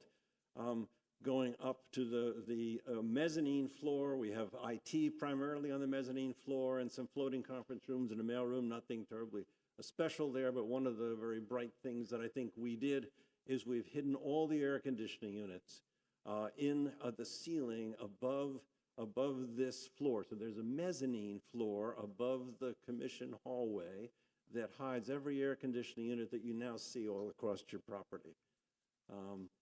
So that makes it extremely efficient and not a visible nightmare that it is today. We have the law department on the third floor. The whole lower side of the third floor is in fact the city attorney's office, and then we have a little area for CIP and our state representative's office on the upper left-hand corner. So that is generally the layout, and I thank you for your input, and we've taken due note of all the security concerns and audio concerns. So we'll work very hard on getting the sound attenuation between offices correct. Perfect. So I just wanted to say thank you, and I noticed where you have the ADA accessible ramp for the commission dais. So Thank you very much. We need a motion? I'll move it. No. I thought we had a motion in a second, and The motion in the second was just for the safety. amendment. Just a Yeah. presentation. Yes. We don't need just an update. Yes. Can I have a motion? I don't think that we need We another don't need one or no? motion. You said you wanted to start moving forward with CDs. We're early, Mayor? so We're way so the past mayor- that. Give me 1 second. Yes, the mayor, we just wanted to show the actual floor plans, the final. I just wanted to make sure you were fine with everything. So we just wanted to move on. If the commissioner is good, we would like to move with construction documents, and we will provide that secondary wall, and we'll have a very robust security system. Okay. And so we would like the okay from the commission to move on CDs. It doesn't have to be a vote, Mayor, but just want to make sure that everybody was satisfied with the work so far. Okay. Perfect. All right. Thank you very much. thank you. All right, moving forward. I have one item that I want to hit before, because I know that these young ladies have to go. Ladies, come up, please. So I had the pleasure of meeting with these amazing young ladies. I think it was on office hours, right? Yeah. Very courageous, very outspoken. They came to meet with me at office hours. I've never met you. And they have some great ideas. And I told them, you know what, if you want to do something, we're gonna make it tough on you. We're gonna bring you before the commission, and you gotta sell the commission on what you want. So I was very impressed by them, and I want you to start off by saying a little bit about who you are, what you do, and why you're here. All right? Take it away. Hi, good morning. So we're Project Pound, a student-led nonprofit organization based right here in Coral Gables. And we started our service project last year in 2025 with our main goal being to help dogs get adopted. So my name's Anna Sosa, and I live here in Coral Gables on Anderson Road.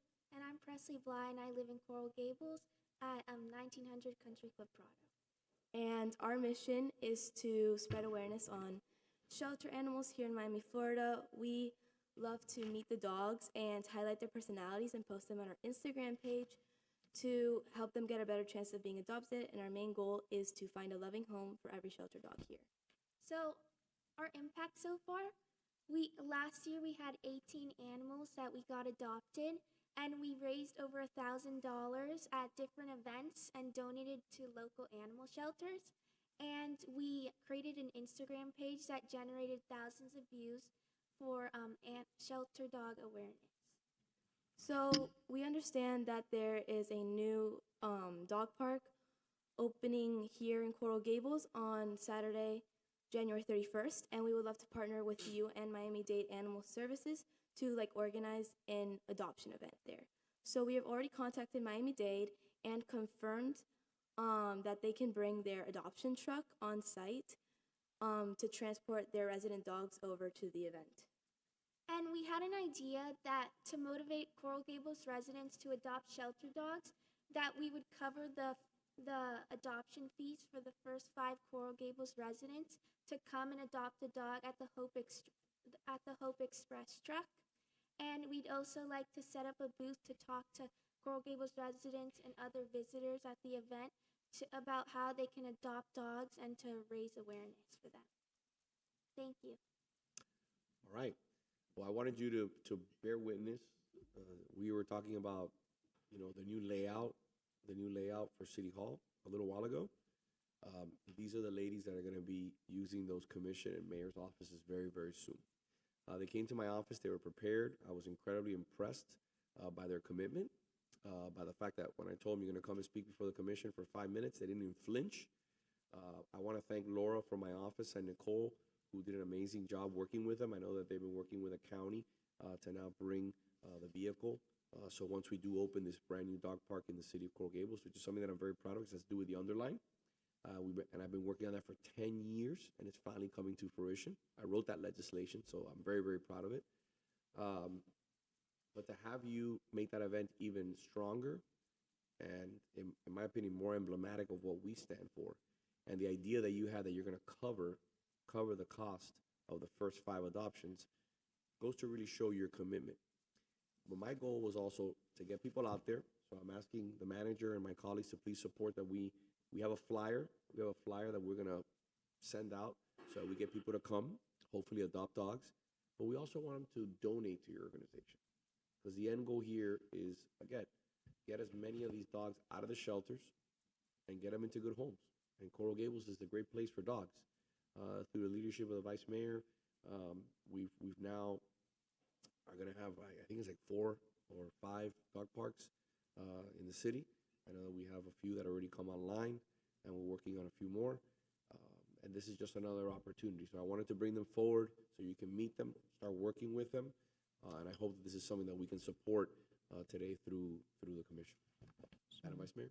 Yes, I am thrilled that you've come, because it highlights the importance of having areas not only for dogs to exercise, because they need exercise just like we do, or they'll have muscle atrophy, but also for helping support bringing the dogs out. I did speak to the shelter crew, and I suggested them bring a variety of sizes of dogs, because they all brought, some of the larger ones that just didn't work at the last event I was at.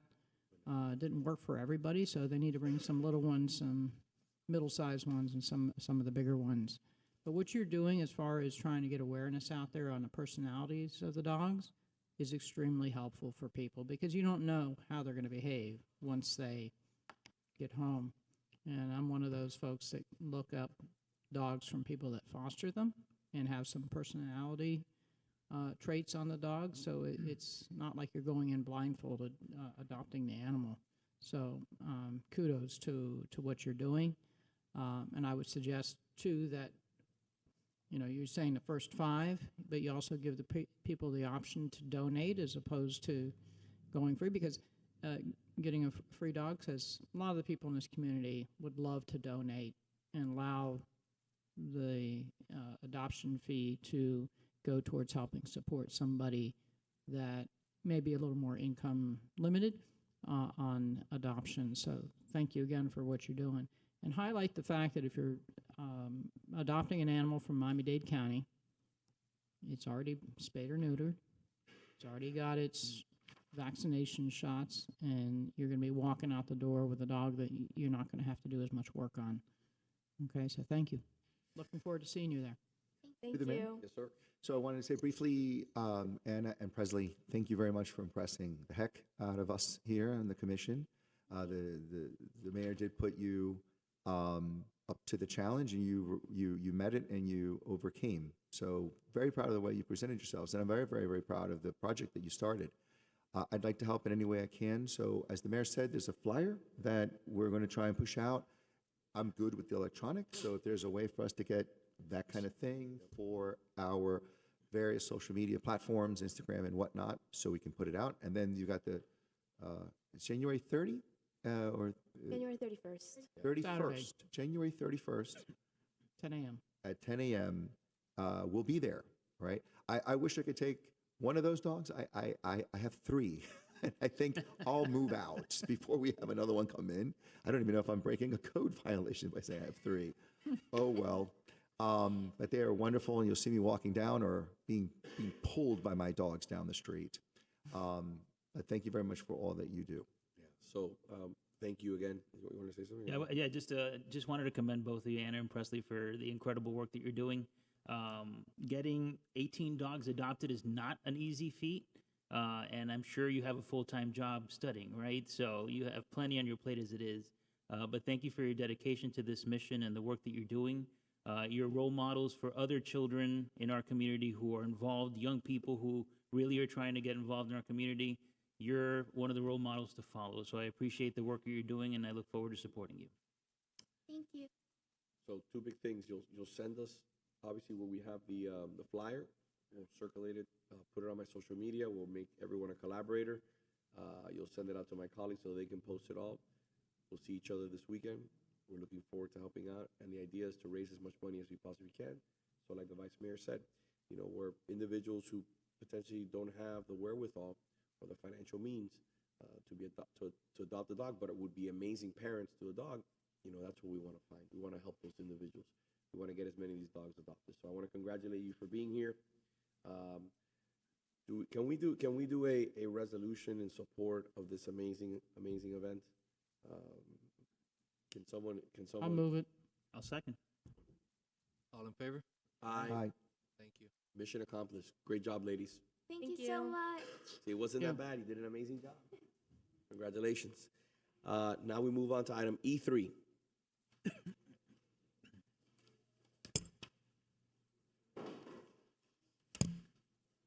E3 is an ordinance of the City Commission granting to Florida Power and Light Company, its successors and assigns, an electric franchise, imposing provisions and conditions relating thereto, providing for monthly payments to the City of Coral Gables, and providing for an effective date.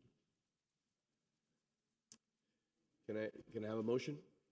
I'll move it. Move it. We have I'll a second. Second. Mr. Manager, do you have a presentation? Mayor, this is the Florida Power and Light contract. It's a franchise agreement, and we have a favored nation status as far as we're currently getting 6%. If there's any other changes in that going up, we do have it, and we also have an amendment that keeps other agreements in place. And so we believe it's the contract is fine, and the franchise agreement can be approved. I want to thank Addis Carril for obviously always being present, one phone call away or an email. Thank you for all your hard work. We have a great partnership with FPNL. I think we're in the best position we've been in a very, very long time. This is a partner that's incredibly important. unless you can find us another energy provider. I don't think there one exists. But I'm excited about our partnership, especially the most favored nations clause, which is important for us to do business. We have a motion, a second. Do we have any public comment? All right, we'll close the public comment. Would you like to say a few words? Just want to say thank you. I really appreciate it, and you guys are great to work with, and we just love the partnership that we have with you. So thank you very More much. importantly, thank you, because I know that my team and I drag you out to a lot of residents' homes for one issue or another. You always show up. It doesn't matter if it's 7:30, 8 o'clock, 9 o'clock at night, in the morning. You're there to meet and to accommodate the residents. So I want to thank you for that. Thank you, Mr. Mayor. And I know it's not easy. I know it's not easy sometimes because the asks are significant. But at the end of the day, FPNL always comes through. So thank you for that. Thank you for this. We have a motion, a second? Commissioner Fernandez, Yes. Commissioner Lara, Yes. Vice Mayor Anderson, Yes. Mayor Lago. Yes. Moving to item 2-2.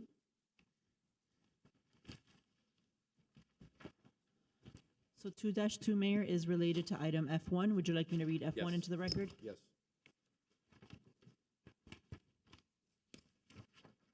F1 is a resolution of the City Commission approving a memorandum of understanding between the City of Coral Gables and Clean Rivers Foundation and Applied Six Engineering, and for the Oasis Waterway Decontamination Pilot Program. So I'm the sponsor of this item. I brought it before the commission one day for consideration. This is a pilot program where we're just trying to find, again, other ways to clean up our waterways and be good stewards. It's a pretty good opportunity to test something brand new.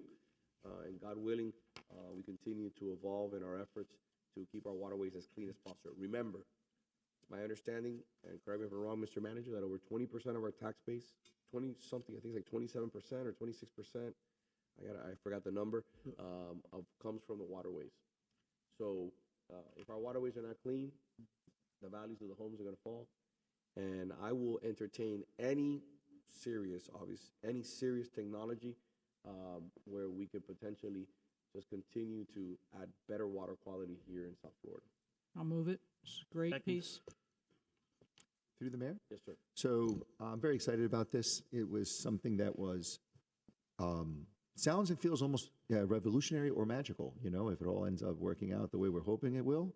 And you've gotten some interest in this initiative of yours from members of our residents, right? So I've been contacted by Dr. Lee Swanger, who is an esteemed engineer with more degrees than I can recall, who's offered his services as an unpaid consultant to assist in this regard. He's very excited about it too.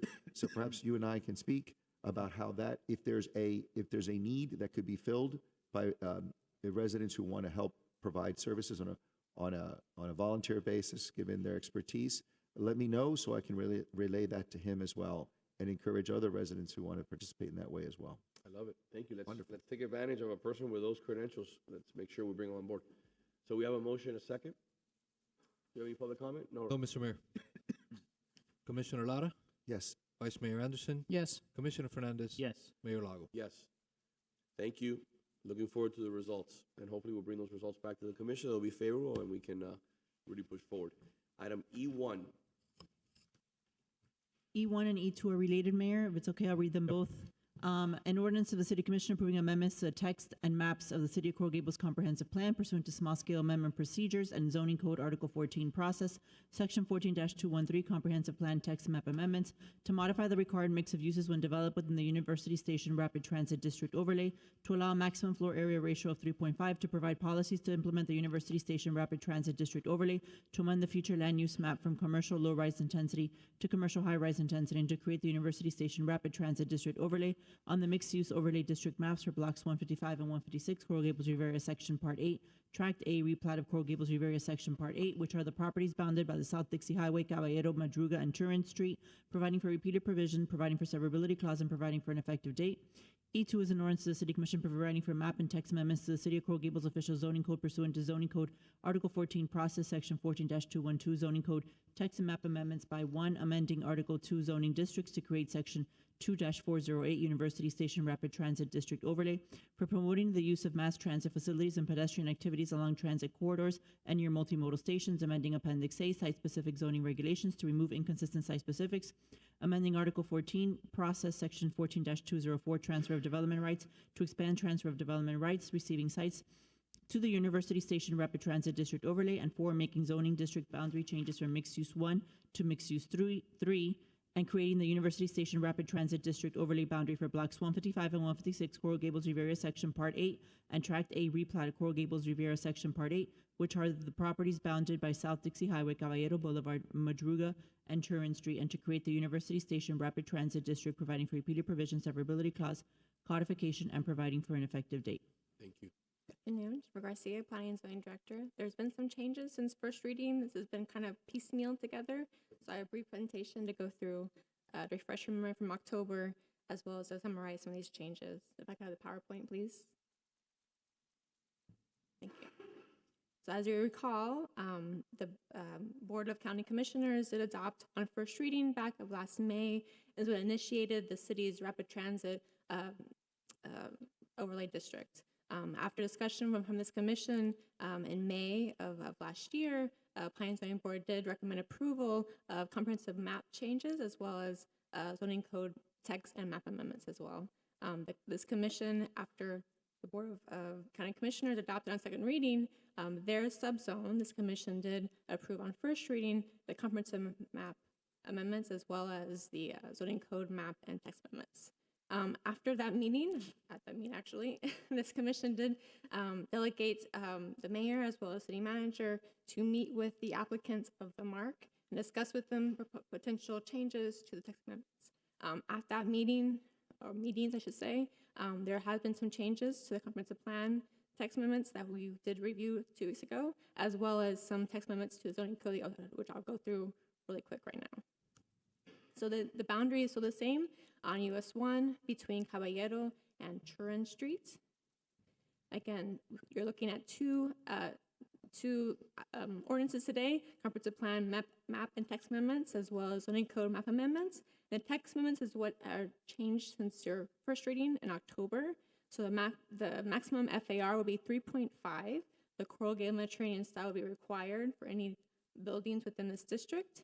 The US 1 setback will be 20 feet to be measured from the curb.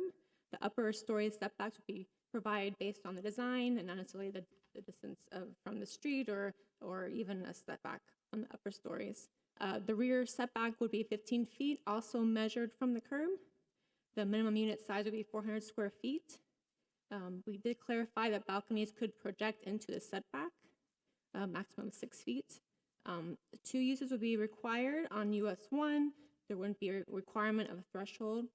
Let's see. The parking reduction would be within a quarter mile, and then minor deviations from the zoning code could be approved administratively by the development review official. That's in regards to transparency or width of driveways, something that's very, very minor to our zoning code. And we also clarified the formatting of the site specifics. This is the graphic that shows the existing conditions, existing as far as land use and zoning goes. Again, commercial low-rise intensity and MX1, MX3 zoning. What's proposed today is commercial high-rise intensity and MX3 zoning. This, I think the mayor requested some comparisons. Their current regulations are on the left side. The middle is the county's RTZ subzone regulations. And on the right side is the city's proposed district, which is highlighted in green. The review for the county would require a special exception per the county board. What's proposed to you before it today is expedited review with city staff review as well as city commission. So we're bypassing Board of Architects and Planning and Zoning Board. The height for the RTZ is in a quarter mile, which is 150 feet. There's already a building there in the district that measured that height. What's proposed to you today is 120 feet with a maximum of 147 feet with additional open space requirements. The density would remain the same at 125 units an acre. The FAR is unlimited in the RTZ, but what we're proposing today is a limit of 3.5 FAR with the ability to have FAR increase with the TDRs for a maximum of 4.375 FAR. The setbacks would be 0 with RTZ. The city's proposing 20 feet to be measured from the curb for the front setback on US 1, and then 15 feet on the back, also measured from the curb.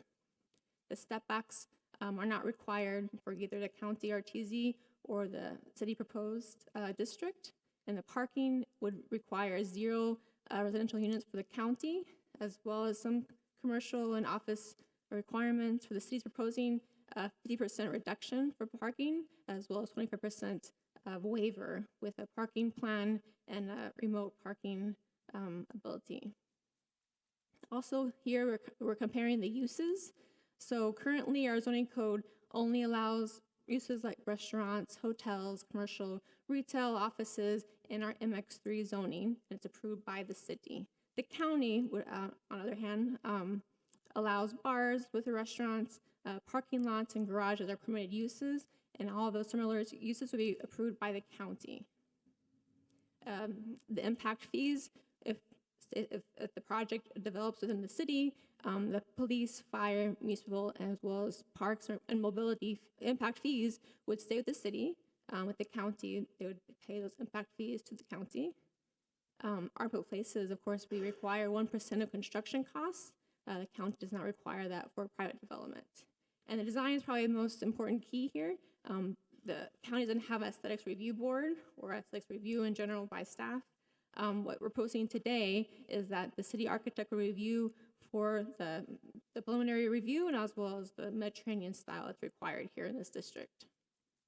So the comparison of the current RTZ project in near the Douglas Station, I believe it's called the Cascade development. You can see the difference between how the county does landscape and pedestrian access and street design compared to Coral Gables, which is on the right side. You see the plaza with the landscape, the street trees, on-street parking, arcades and streets and windows and doors facing the street, etc.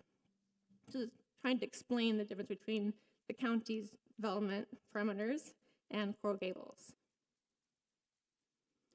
So this went through a rigorous review timeline and plans. Can you go back? Can you go back for a second? Yes, of course. This is important.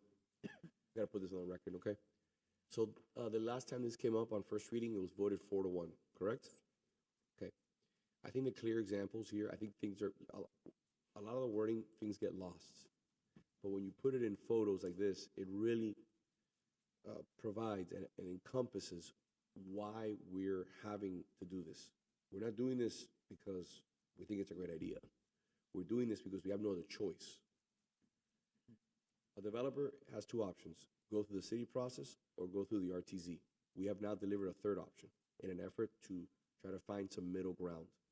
In that middle ground, you can see that middle ground is to your right. If not, they go the RTZ, which is to your left. I want lushness. I want canopies. I want Mediterranean style. I want art in public places fees. I want fees that deal with police, fire, impact fees coming to the city of Coral Gables, not to the county. I want setbacks to our standards. I want usages to our standards. I want signage to our standards. That is all being delivered in regards to the mark, which I'm grateful that developer has had multiple meetings with myself and the manager and yourself and your team to find common ground and move forward in the right direction. But if we do not negotiate, we end up with the left. If we negotiate, we end up with the right. So I know that in politics, there's a lot of grandstanding and there's a lot of opportunities just to try to bash people and tear people down. Like I've mentioned a few times here. You know, you saw a clear point example with the New Times. Yeah, the New Times doesn't want to comply. They don't want to deal with beautification. So what do? They try to intimidate me by writing an article about me. So when you vote against the city RTZ, you're just hurting the city. That's what you're doing. You're hurting the city because we don't get those impact fees. We don't get art in public places. We don't get a tree canopy. We don't get a setback. We don't get a Mediterranean design. We don't get to control signages. We don't get to control usages. So what you're seeing when the Commissioner Castro voted against this, that is pure politics so that she can say later when she runs, hey, I didn't change the zoning code. Yeah, but if you don't do this, they're going to go to the RTZ, which is going to be a building that is gargantuan in height. You're only hurting the city. So we have to be honest with ourselves and we have to find and be realistic that right now we are not in control. We're not in the best position. We have to compromise. Through the mayor. Yes, sir. So, a question to you, Jennifer, to make it real simple. voting against the ordinance, which was to amend to allow for what you and the city manager and the mayor have negotiated with the MARC, if that had not carried, right? Unfortunately, I wanted to be 5-0. It was 4-1. But let's say it wasn't carried. Would you say that the resulting project of the MARC under the RTZ would represent the absolute opposite of what you would say are Coral Gables standards for a development in terms of FAR, in terms of height, lacking impact fees, setback, signage?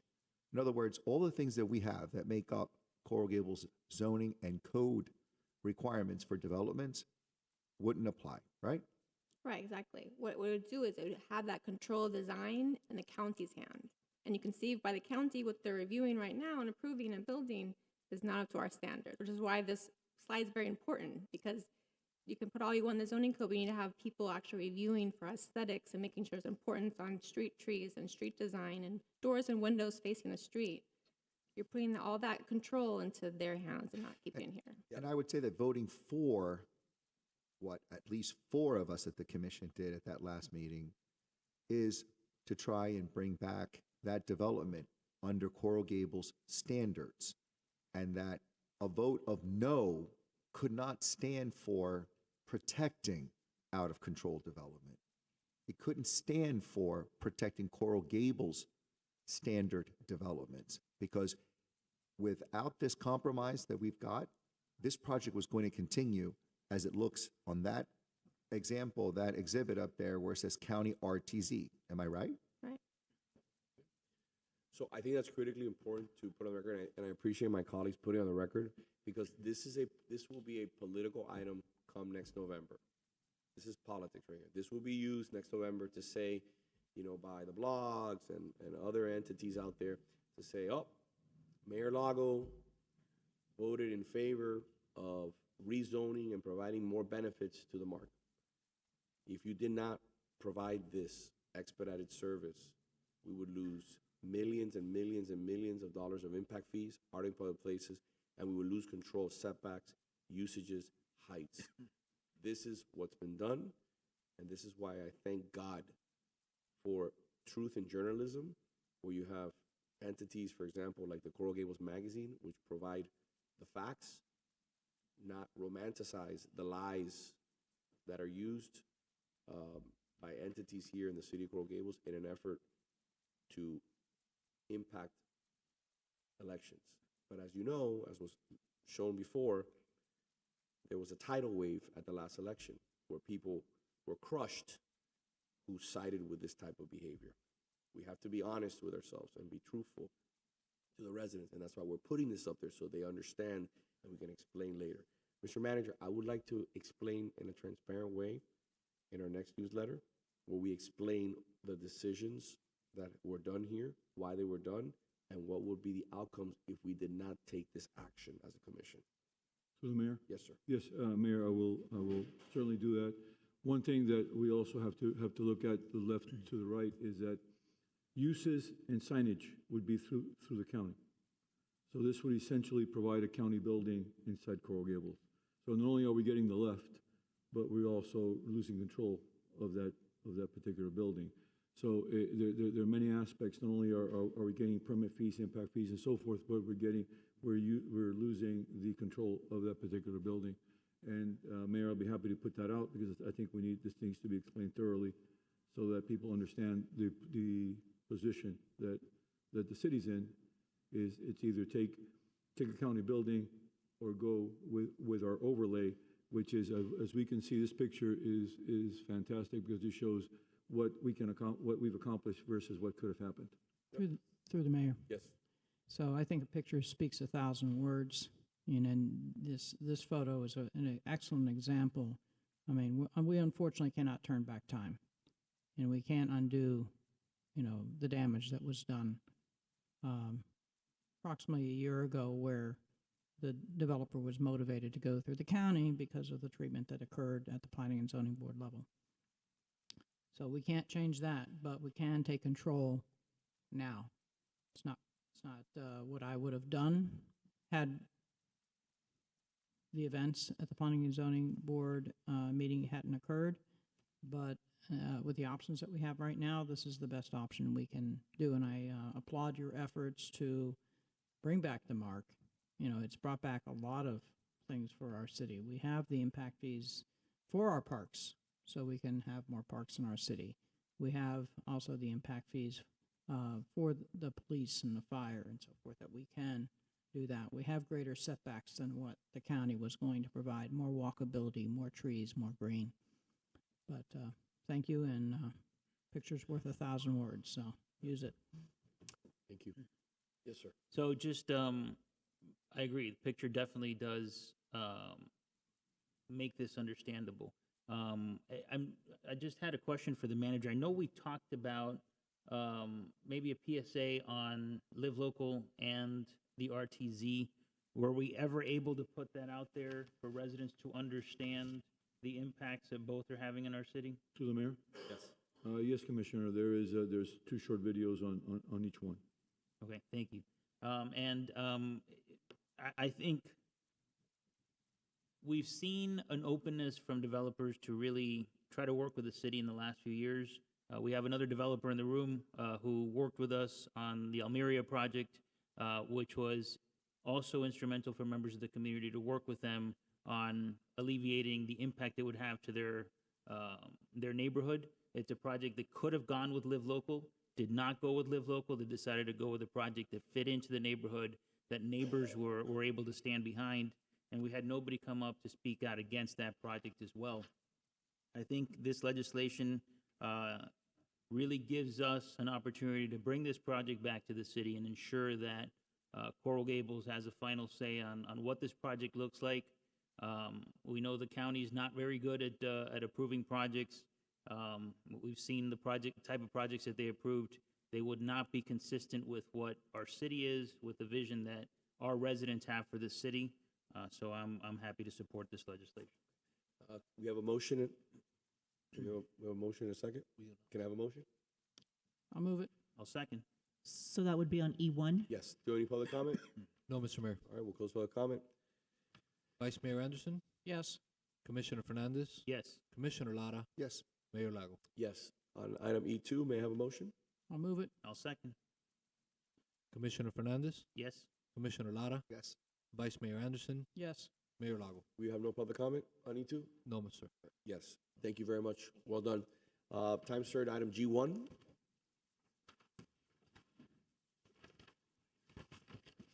G1 is a resolution of the City Commission approving the concept, commissioning, and donation of a work of public art by Alicia Cavade in conjunction with a development project at 103 Sevilla, 130 Almeria, in fulfillment of the Art in Public Places requirement for public art and private development.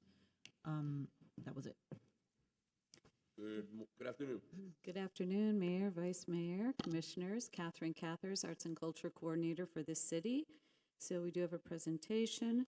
The developers of 103 Sevilla and 130 Almeria Avenue are with us today with a petition waiver request for the Art in Public Places fee requirement. So I would like to bring up Jose Antonio Vizcarando and George Navarro, who are representing the project, and we'll discuss details about the proposal, and then I'll come back up and talk about the city side. Good morning, Commissioners. Mr. Mayor, George Navarro with offices at 333 Southeast 2nd Avenue. I'm here this morning with my client, Jose Antonio Vizcarando. We're back before you to present the public artwork that we've selected for the 130 Almeria project. And as you may recall, last year we worked closely with this commission to create a 12,500 square foot public park in downtown that will be fully constructed at the owner's expense and dedicated to the city. This includes a new playground, new passive landscape areas, hardscape, lighting. It's going to be a beautiful park, and we're very excited. And one of the things that we discussed at the time was the importance of pairing this park with a world-class sculpture to create a centerpiece for this new public space. And I think, as you will see today, that that's exactly what we've been able to achieve. So with that, I'd like to introduce Jose, who could present the artwork from our artist, Alicia Kuwait, who's an internationally recognized contemporary artist who has exhibitions in all the major museums and public spaces around the world. Thank you, Jorge. Mayor, Vice Mayor, members of the commission, thank you for having me once more, again, to discuss what's part of this project. I appreciate you guys' patience with all the time that we have taken from you guys in reference to the project. So the proposed artwork is, name is, sorry.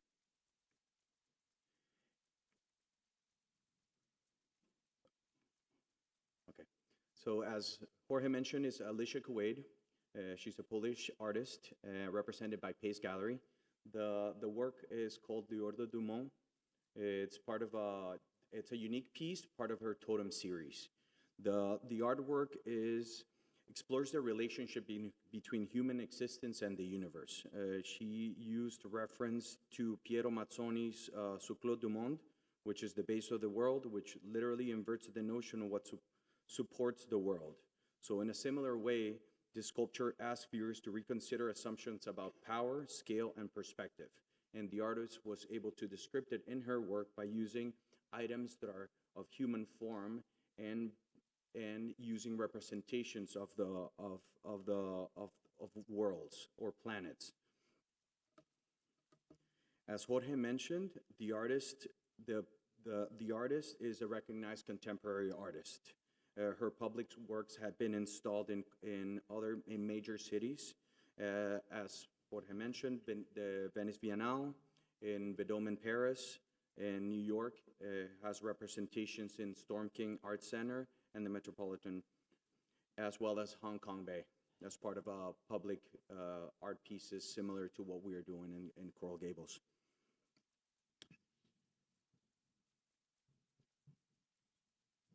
The proposed materials of the work are bronze and natural stone.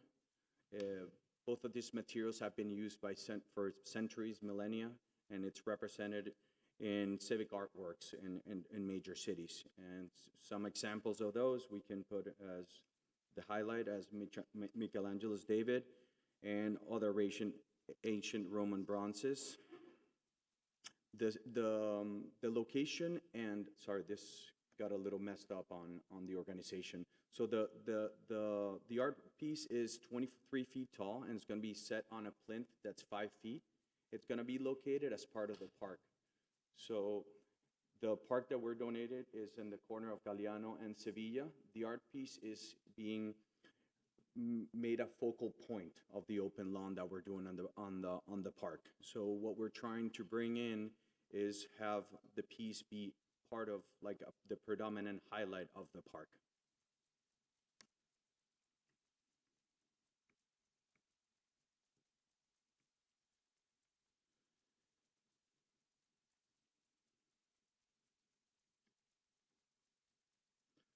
So the goal of the artwork, as it's aligning to the city of Coral Gables, is we wanted to create a recognizable landscape, provoke thought through engagement, and offer work that can resonate throughout generations.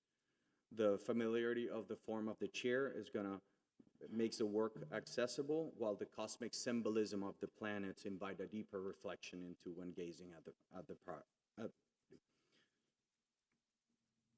The artist selection process was done throughout the assistance of all the boards. We have the Marcus Art Foundation assist us in contacting the gallery.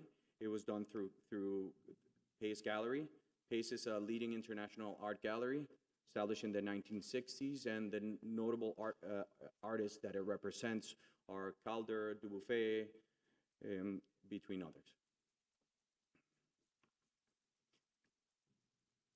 The scope of the work, our donation is around, as per the ordinances of the city, is supposed to be around $390,000. What we're proposing this art piece, the art piece exceeds a little bit on the cost of what the donation needs to be. So only the art piece is costing $450, plus the installation, the shipping, and the other accountable costs that we have on the project. So the total budget roughly is estimated to be around $470,000, $480,000. The schedule, this art hasn't been commissioned yet, waiting for your approval. The approval will take, the commission should take around 6 months. As part of our previous resolution and agreement with the city and the donation of the park, the building will receive a TCO in parallel with the building. So the art piece will be staggered into the final times of the construction when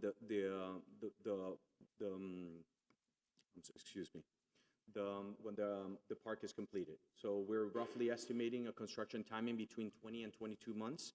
The art will be installed towards the end to prevent any damage being done to the art piece. The plant maintenance, as per the artist and some other conservatory guidance that we received, it's bronze and natural stone. So these are highly durable and exposed to the elements.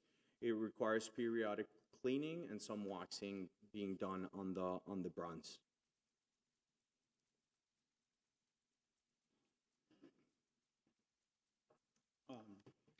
Thank you, Jose. So as you see, we're very careful in selecting this artist. Your code requires for the artwork contribution to either be paid as a monetary payment into your public art fund or to be commissioned. And we've selected to move forward with commissioning the artwork. In this case, the artwork, as Jose mentioned, far exceeds the amount that's required. This is someone who truly cares about art, and we saw this as an opportunity to really deliver something meaningful and lasting to the city. And the city's done an amazing job over the years of securing major artwork for its public art collection. It's become a national leader in integrating high-quality public art into public spaces, and we want to continue this legacy. One of the things we did is select an artist who really understands the exposure of artwork to the elements, so we expect maintenance to be minimal. One of the things that's standardly done when you are commissioning artwork and dedicating it to the city, in this case, it will be part of the park, which we'll be dedicating to the city that they'll be maintaining. The city typically requires a 10% maintenance fee to be provided. In this case, in light of the public park, and because we are far exceeding that amount and want to truly do something extraordinary, we're asking for some flexibility to be able to deliver that. We would ask for the condition for the 10% maintenance fee to be waived in this case, so we could go ahead and do something far more greater than what otherwise would be possible. So we hope you take our consideration of that request. This, I think, is something that will contribute significantly to the city's public art collection, and I think it'll be a centerpiece of this park that we all worked closely to deliver to the community. So, thank you. We have a few more slides to complete the presentation and just give the details about the process, the review process. So this is through section 9-103, waiver of the art and public places fee by donating and installing artwork to the city with an appraised value equal to or greater than the amount of the art and public places fees that would otherwise be required, and providing for the perpetual maintenance of such artwork. So as part of the developer's agreement, and has stated, the green space along Sevilla Avenue is being deeded to the city as a public park where the sculpture is proposed for installation and will be donated to the city. The Arts Advisory Panel and the Cultural Development Board voted unanimously to recommend the proposed artwork by Alicia Quade at their respective meetings on January 7th and January 20th. And I would like to take a special point to acknowledge Jose and his enthusiasm for this project, who has shown up to the meetings and presented on his own behalf for the developer, and it was really great. So the art and public places fee, as is mentioned, is 1% of the project's total. It's an aggregate project total as the estimated fee that we work off of. The cost of the proposed art piece and the project is approximately $450,700 for the artwork, plus additional fees for foundation and other related expenses. Funds towards the artwork should not replace expenses towards lighting and other infrastructure or hardscaping that would otherwise be designed and part of the project. The artwork and all related expenses will be the responsibility of the developer with any difference in cost, which, as you mentioned, is not expected. But we do have to just note that if there would be, then it would be paid into the art fund. And as mentioned, developers are required to provide for the perpetual maintenance of the artwork in accordance with our guidelines, which is realized typically as a one-time contribution of 10% of the value of the artwork that's placed into the Public Art Maintenance Fund with the city. Maintenance of the artwork hereafter will be the sole responsibility of the city. The cost of the annual maintenance, in this case, we will assess it and determine it upon completion. So we have not made a determination yet of whether it would be minimal or extraordinary, but once it is installed, then we will have that assessed by a conservator. Thank you. Thank you very much. First to the applicant. I want to congratulate you on your efforts. You've done a lot of homework. I'm very familiar with this artist. I've seen this artist in multiple museum shows. I've seen this artist in Art Basel, represented by Pace, probably one of the top 3 to 4 most important galleries in the world. Rothko, Calder, just to name a few. Louis Nevelson, which is an artist who is being considered for purchase here in the city of Coral Gables. It's a beautiful, beautiful work. It also inspires me to see another female artist joining the roster, like we've done with Celia Sanchez, like we've done with a lineage of artists that have joined the roster here that have been focal points. And it's good to see women and artists get their just due. They're amazing, and for a long time they were not recognized. I think this is a great addition to the city. Something different, beautiful. I think it'll be a talking point. And again, we're continuing to elevate the quality, like you said, showcasing what the city of Coral Gables is all about. I also want to congratulate your business partner, John Marquez from MAP. If you haven't had a chance, I visited this collection multiple times. I'm disappointed it's not in the city of Coral Gables, but it's in South Florida, so anybody can see it. It's called MAP, Marquez Art Projects. It's an exceptional private collection that is open to the community, in line with the Margulies collection, in line with the Rubel collection. It is something amazing. He's one of your partners, and he's been working alongside with you to ensure the curation of this artwork is, again, something that he's proud to put his name onto. So that's why I always knew that something amazing was going to be forthcoming. In regards to your request, I'm in support, and I'll tell you why. I want to have individuals who are bringing forth projects make a very quick decision. Either you stroke a check to the Art and Public Places Fund, which I recommend that every developer do, so that we can purchase works like Frank Stella, like Louis Nevelson, like Celia Sanchez. Amazing, amazing works. First-class works. Or if you want to go through the project, like, through the gymnastics like you've done, I feel like we're in good hands when a person of your caliber and your knowledge is going to step up and do this, because it's a sense of pride. You're not going to build a beautiful building and then put a piece of artwork that you're not going to be satisfied with. Case in point, I'm very proud of my no vote on the project on Ponce, which looks like you're in Disney World. It's horrific. The works, when you get to near A Street, I think is an abomination. It should be removed and scrapped. Okay? It actually takes away at the collection's value. And that was $500,000. I was very clear on that. And I said, don't vote for it. Well, my colleagues voted for it. What can you do for it? But this is a step in the right direction. So when you're telling me that you want to save 10% on, I think it's around $40,000, but you're willing to invest $100,000 for a better work of art, as long as all the appraisals are in place and I know what the value of this work is, I don't have any issues with that. But I'm not changing the law. I want to do it a case by case. I want to leave the requirements in place, and I want to make sure that if someone is coming to me and saying, I'm willing to spend $500,000, $200,000, case in point of Von Span, I think we spend more money on that work. We'll consider it. Something that I'd be remiss if I didn't put it on the record. Another thing that I'm very proud of was that you allowed me to negotiate with you so that we could build a park here in this location. Just like I did with Publix, and just like I did with Manny Cadre and his partner. These 3 parks are going to be anchors in the city of Coral Gables. They're going to transform our city. It's going to have world-class art, and it's going to be a true meeting place for people, for community to be built.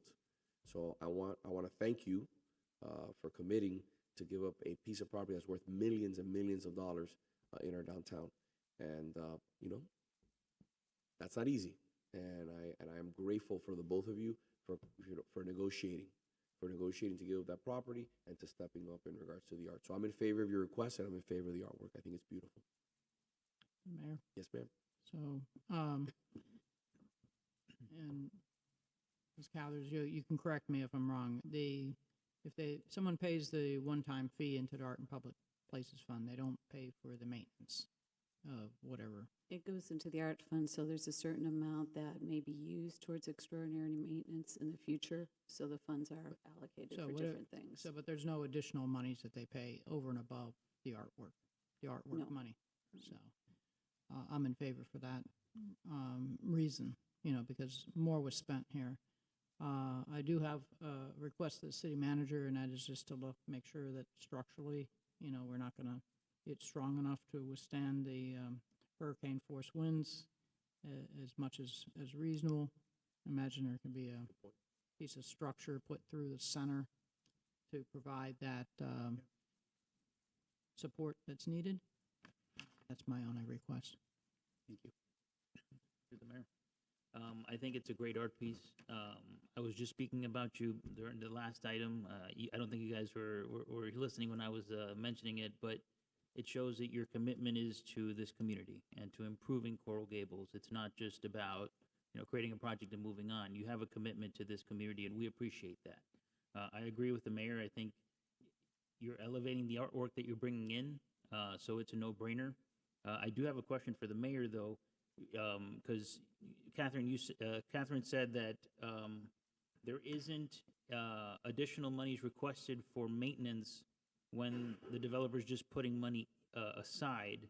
Are we factoring in that additional 10% when we're asking for the contribution? So let me tell you the way I see it here on this item. This is just a one-time item. Okay, I'm looking at it as a calculation. If it's 10% of the value of the art, on this time it would be $40,000, right? He's willing to give me $100,000 additional. So we can do it. We can do it.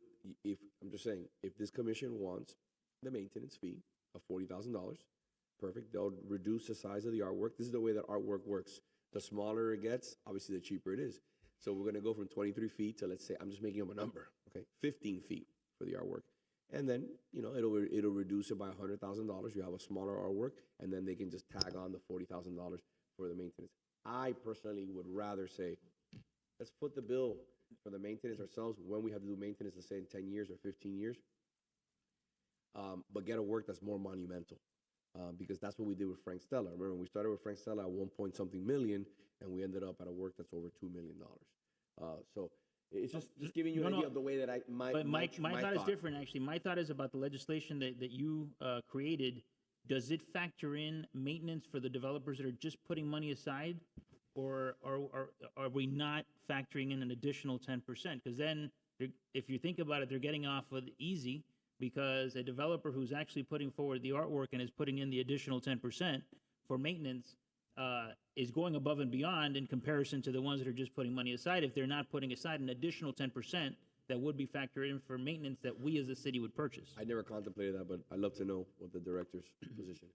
Yes, just to clarify, so if they're paying the fee, they're paying a fee, right? All those funds go into our art fund. So out of those funds, we are paying for artwork, we're paying for maintenance, we're paying for a variety of expenses.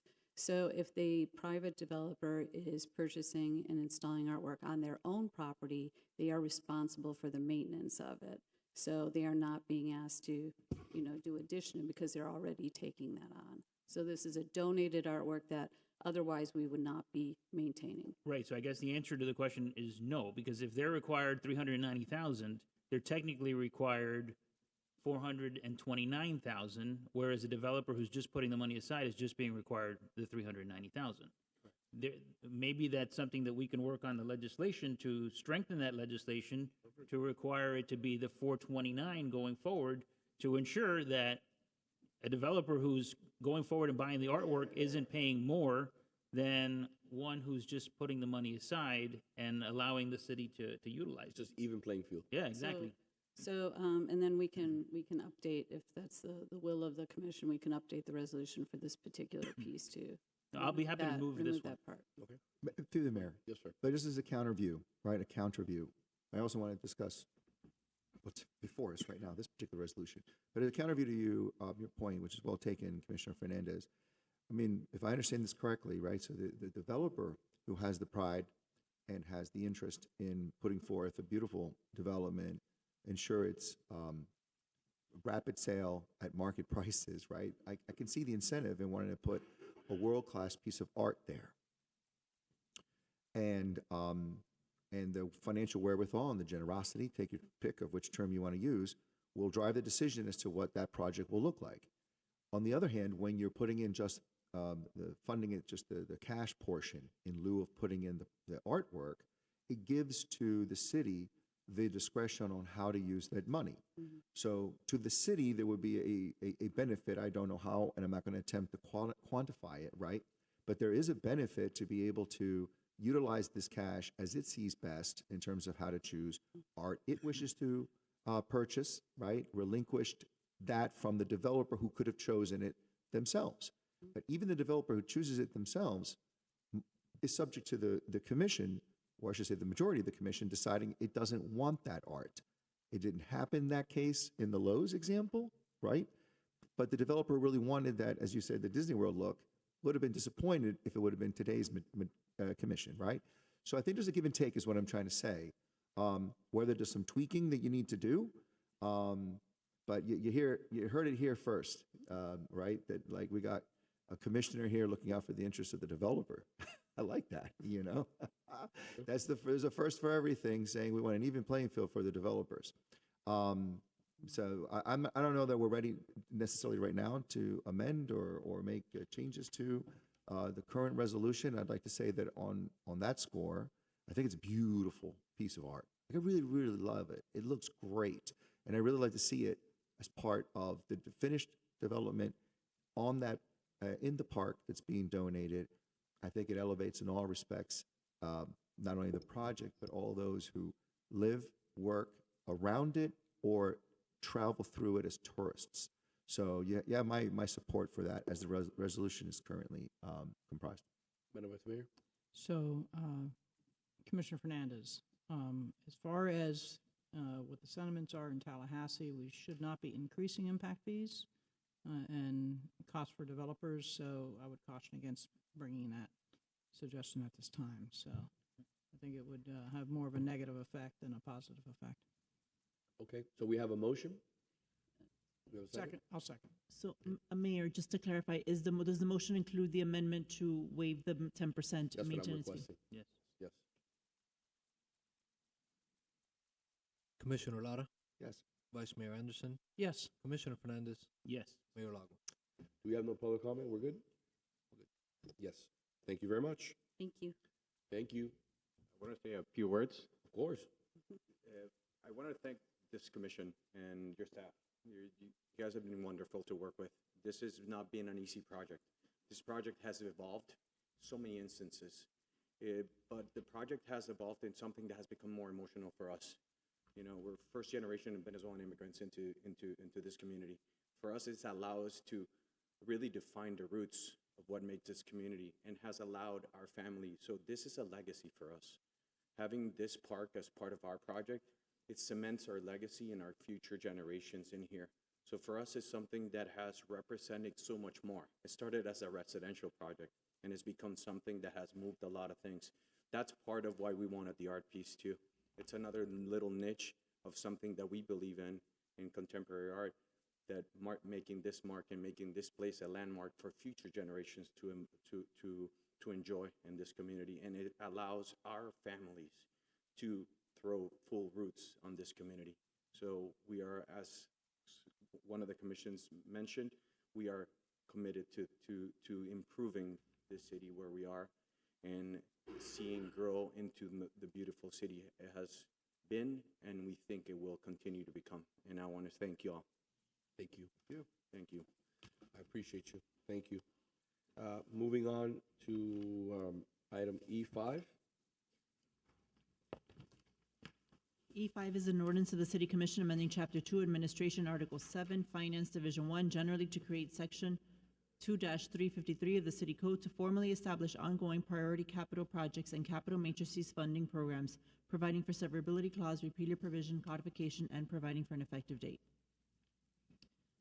This is an item that I brought in order to memorialize what our staff has been doing for a very long time, the past 5 years, to make sure that we properly fund capital projects going forward in the future, and not have fluctuations in available capital funds when we have periods of time that we have lower tax base available.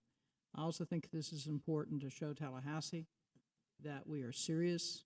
This is the way budgeting should be done, not just here, but throughout the state, where you have responsible budgeting, and there's not a need then to raise taxes to take care of problems that have been neglected for years and years and years due to improper, or I should say lack of, capital funding matrices like we have here in this city. So that is the purpose of this legislation. I would like to move it. I'm happy to second. Okay.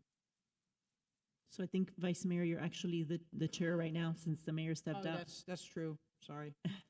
So Different we can have hat. someone else move it, or Someone will also have to move it. Well, you can still move it. she has to pass the gavel, It would just die in pass to the seniority. next one, so we'll just call for a vote. Okay. Well, that or we could all take a quick bathroom break and wait for the mayor to come We could back. do that too. 5-minute Okay. break. 5-minute break. Do it. 5 minutes. I mean, really 5 minutes. Let's do it.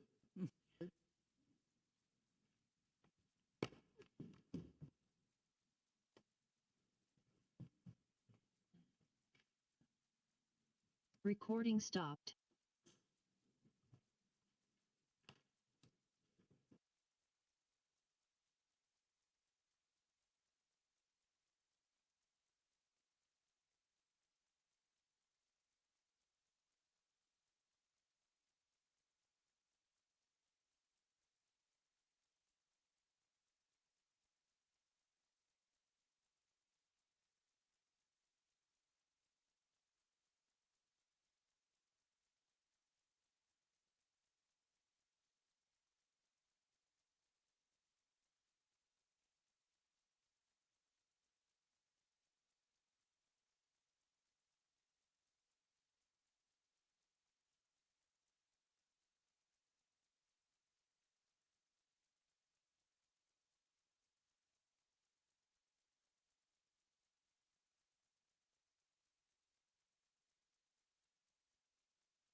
We go to commission items.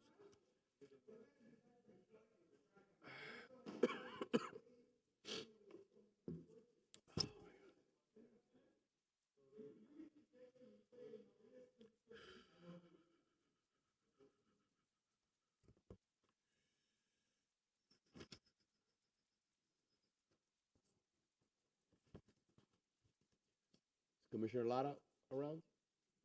Okay, it's coming. Okay. Mr. Clerk, you ready? All right.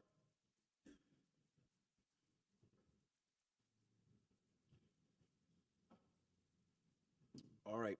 Going back to the item that we were previously discussing. So we had a motion and a second. All right.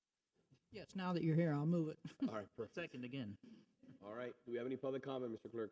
No, Mr. Mayor. All right, let's wait for the commissioner. The committee should be coming in any minute. I don't want to take this vote without him.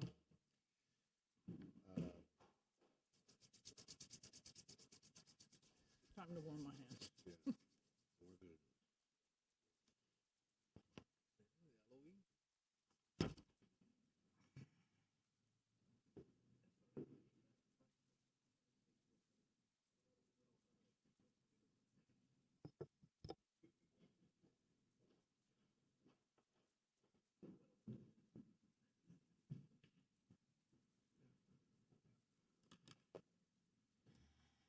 Here we go. We have a motion and a second, Mr. Clerk. Vice Mayor Anderson, Yes. Commissioner Fernandez, Yes. Commissioner Lara, Yes. Mayor Lago. Yes, and thank you for waiting for me. Item E6, the last item before we go to lunch break. E6 is an ordinance of the City Commission amending Chapter 74, Traffic and Vehicles, Article 1, in general, Section 74-3, riding of bicycles upon pedestrian sidewalks generally, and Chapter 74, Traffic and Vehicles, Article 4, bicycles, skateboards, scooters, shared mobility devices, and other similar devices, Section 74-239, definitions, to amend the city code to add definition of electric bicycles and prohibit the riding of electric bicycles on city sidewalks, providing for severability clause, repealer provision, codification, and providing for an effective date.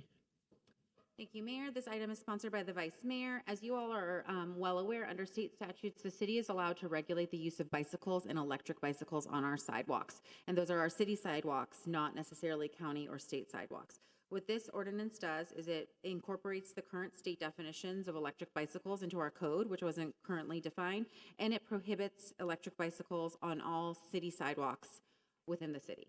So right now, regular bicycles are permitted on sidewalks except for where posted. As you all know, we have those posted on Miracle Mile, on certain blocks of Ponce, and on certain narrower sidewalks. This would have a blanket prohibition on electric bicycles on city sidewalks. I know you all have been kept abreast by the chief and by Chelsea on movement at the state legislature regarding electric bicycles.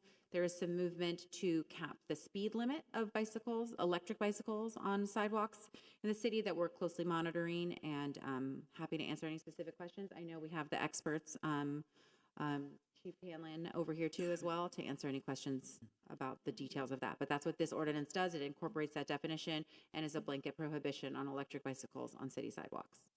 Madam Vice Mayor?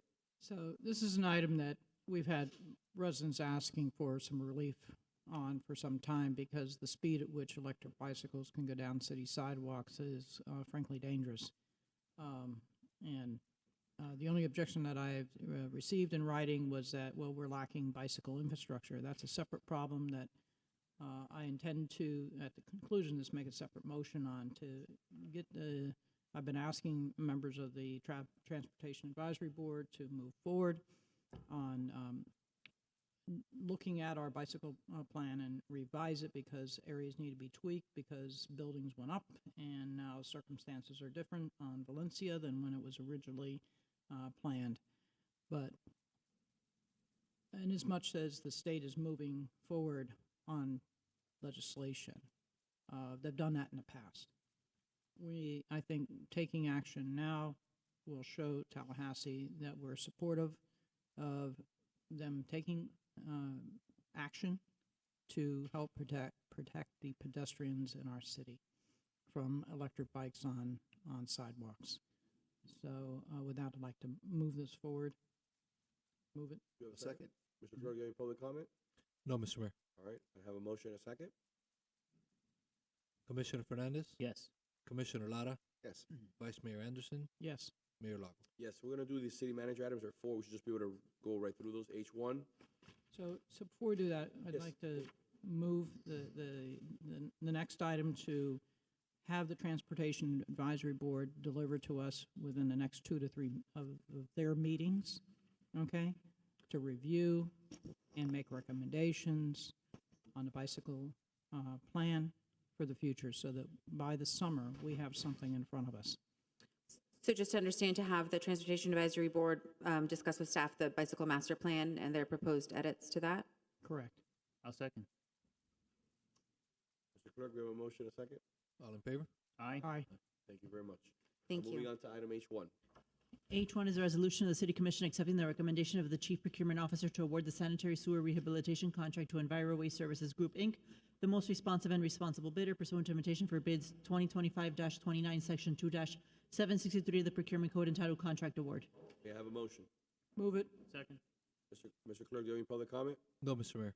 Um, Commissioner Fernandez, Yes. Commissioner Lara, Yes. Vice Mayor Anderson, Yes. Mayor Lago. Yes. Item H2. H2 is a resolution of the City Commission accepting the recommendation of the Chief Procurement Officer to authorize a cooperative contract with Genuine Parts Company doing business as Napa Auto Parts from the Hillsborough County Sheriff's Office contract number FSA HCB IBS 1.0 Integrated Business Solutions to provide on-site vehicle and equipment parts and supply services pursuant to Section 2-947 of the Procurement Code. May I have a motion? I'll move it. I'll second. Mr. Clerk, do you have any public comment? No, Mr. Mayor. All right, we'll have a vote. Commissioner Lara, Yes. Vice Mayor Anderson, Yes. Commissioner Fernandez, Yes. Mayor Lago. Yes. Item H3. H3 is a resolution of the City Commission accepting the recommendation of the Chief Procurement Officer to award RFP 2025-44 Gymnastics Programming Services to Tumblebees Gymnastics, the highest ranked responsive and responsible proposer pursuant to Section 2-763 of the Procurement Code entitled Contract Award and Requested Proposal 2025-44. May I have a motion? I'll move it. I'll second. Mr. Clerk, any public comment? No, Mr. Mayor. All right. Take a vote. Vice Mayor Anderson, Yes. Commissioner Fernandez, Yes. Commissioner Lara, Yes. Mayor Lago. Yes. Moving on to item H4. H4 is a resolution of the Thank City. you. H4 is a resolution of the City Commission amending Resolution Number 2022-83 to replace the location for installation of the sculpture Mars by Julio Larraz from Pittman Park to the City Plaza at Aragon Avenue and Galeano Street. Perfect. May I have a motion? I'll move it. I'll second. A second. May any public comment? No, Mr. Mayor. People are hungry. All right, I'm looking forward to this sculpture. I think it's the perfect location. I think, again, this public plaza we haven't had any art in that area. And I think, again, just continuing to expand. We just had a great presentation by another world-class artist. This is a world-class artist that I'm very proud of. It's a Cuban-American, represented by Marlboro Gallery, represented by some amazing galleries. I'm proud not only because he's Cuban-American, I'm proud because he's just an amazing artist. And when you go to all the major art fairs, you see his work, and it's something that, again, it's just beautiful, tasteful, and very whimsical. And if you ever get to see his paintings, his oil paintings, or you get to see his works on chalk or drawings, they're beautiful. A lot of them have undertones that talk about democracy. He has a series about dictators, where he's basically poking fun at the dictators. And I highly recommend that you research Julio Larraz because, again, by the way, his studio is a stone's throw away from Coral Gables. I've been to it, and it's a great opportunity to again, just enjoy a world-class artist who now we'll have in our backyard. Thank you. And thank you to staff. I know it's been a heavy lift. There's been a lot of issues with this. Thank you to our staff for bringing it to fruition. I know we had some issues with the foundry. And finally, I'm excited to see it come. Mr. Clerk, we have any public comment? No, Mr. Mayor. All right, we have a motion and a second. Commissioner Fernandez, Yes. Commissioner Lara, Yes. Vice Mayor Anderson, Yes. Mayor Lago. Yes. Do you want to attack anything else before we go to lunch, or are we good for lunch? We good? All right, so we're going to go to a recess. We're going to go to recess, okay? And we're going to have, when we come back, we're going to start with F4, all right? I will see you. It is 1:20, is 1:45 good? Sure. Got enough time? Yep. 1:45 it is. Thank you.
Undefeated.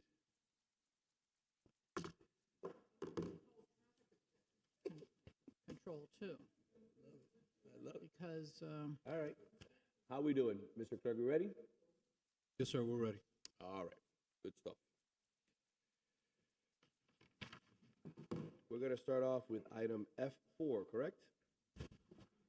is Ms. Pantene available? Director F4. Pantene, will you join us? F4? F4 is a resolution of the City Commission recognizing the holy month of Ramadan and supporting a community Ramadan observance in the city of Coral Gables. Well, this was an item I brought, and Ms. Pantene, I understand you've been working with the individuals that want to hold this event. Could you fill us in where you are at with? So we've been discussion? working with the people from the community that brought this up. We do have a tentative date. I know that they were very interested in having the vice mayor there. She is not available that date. We need to do this because of breaking the fast. We need to do it before the time changes, and the time changes on March 8th. So we're just getting for a date. Michael, if you could show the tentative invitation, which they are fine. It's going to be at City Hall courtyard, and we will have like a coffee cart or something similar like we had for the interfaith event. Perfect. I look forward to it. So I will be flying back from Montana on the 19th, so you can. I'll make sure to be there. So you can fill in my shoes, and The honor to. we do it vice versa. So once I confirm with the two ladies today, I will make sure to send this to everyone here, and they are very grateful that the city is working with their community. So through the mayor? Yep. Right, so I have also been speaking with the community, with the residents on this issue as well, and I'm very pleased that the vice mayor brought the resolution. Should there be some conflict again arising that time, and assuming I'm not conflicted, I'd like to join the mayor also as well. Be happy to make some remarks as well. Perfect. Thank you all. I'm going to move it. A second? And if I may, I'm inclined, if the vice mayor will allow me to, I'd love to co-sponsor this. item. Absolutely. And I think the commission as a whole should co-sponsor it on this item. But I'd like that as well. I agree. And Thank I you. think I know it's the vice mayor's item. I'd like to step on anybody's toes, but I think it's a good thing. No toes. We're going I to know. hold hands I know. today. So, All right, Commissioner Fernandez, Yes. Commissioner Lara, Yes. Vice Mayor Anderson, yes. Mayor Lago. Yes. All right, moving on to F5. F5 is a resolution of the City Commission urging the Florida Legislature to address certain considerations when proposing or reviewing legislation regarding property taxes and adding certain proposals to the city's 2026 legislative priorities. Good afternoon, Mayor, Vice Mayor, Commissioners. This item is sponsored by the Vice Mayor. As you all know and have been kept aware, there are many proposals, almost a dozen bills and constitutional amendments pending at the state legislature right now regarding property taxes.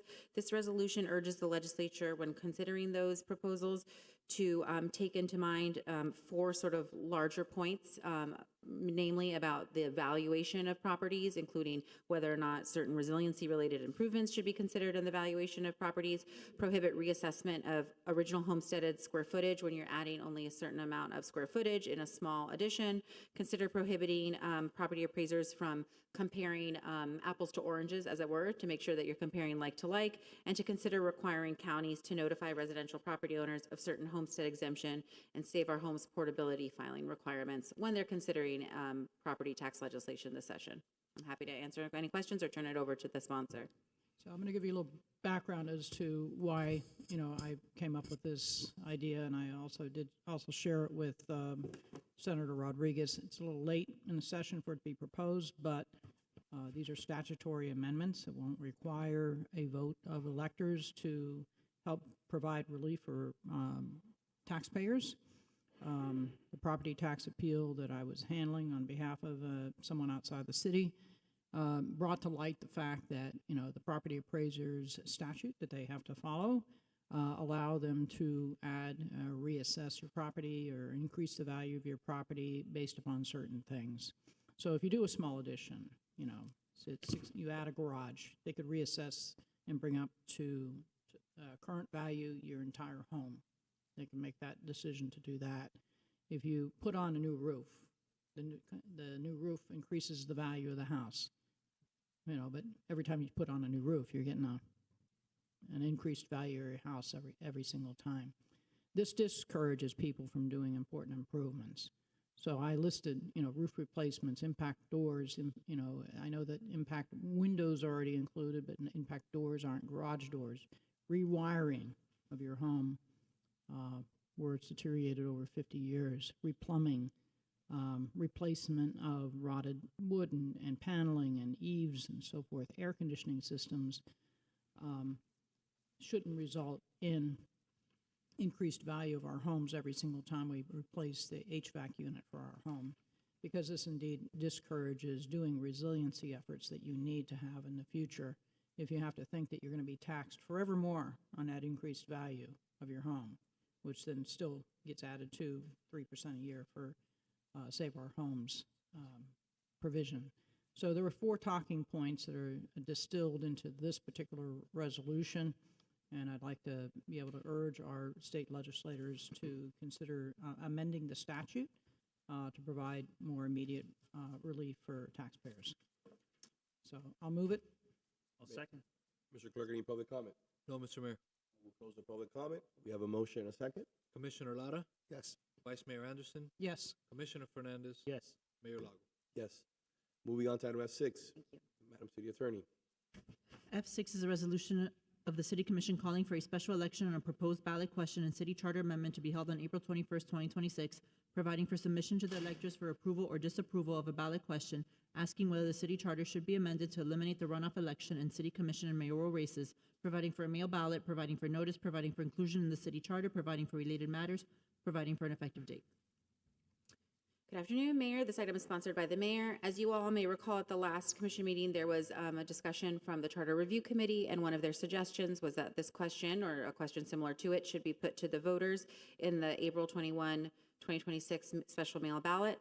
As you all may recall, in 2016, voters approved a charter amendment that added a runoff election to the city charter, and the clerk can correct me, but I believe that since then, we've had a runoff between 2 candidates in at least one race in every election since then, in the last 5 elections.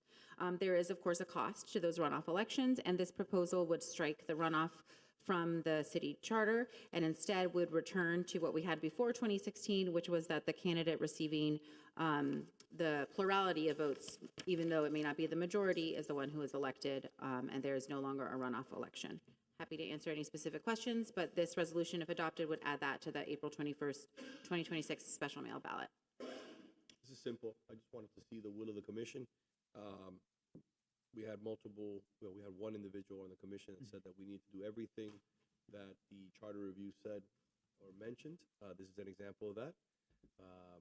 Again, not that I'm saying I'm in favor or I'm against, but I wanted to bring it forward. I think it's an opportunity to have a conversation. Do we maybe have too many items currently for discussion and for consideration by the residents in regards to the referendums? Should we add this one? Should we not add this one? So I wanted to kind of hear from my colleagues in the commission what their opinion was. Madam Vice Mayor? Well, this was an item that I was considering adding because, one, I think it makes sense because very few people show up for a runoff election, and we're spending a considerable amount of money on a runoff election. If the election is moved to November, you're talking about a December election. Very hard time to get people back in. They're probably still out for Thanksgiving. Same thing happens in April.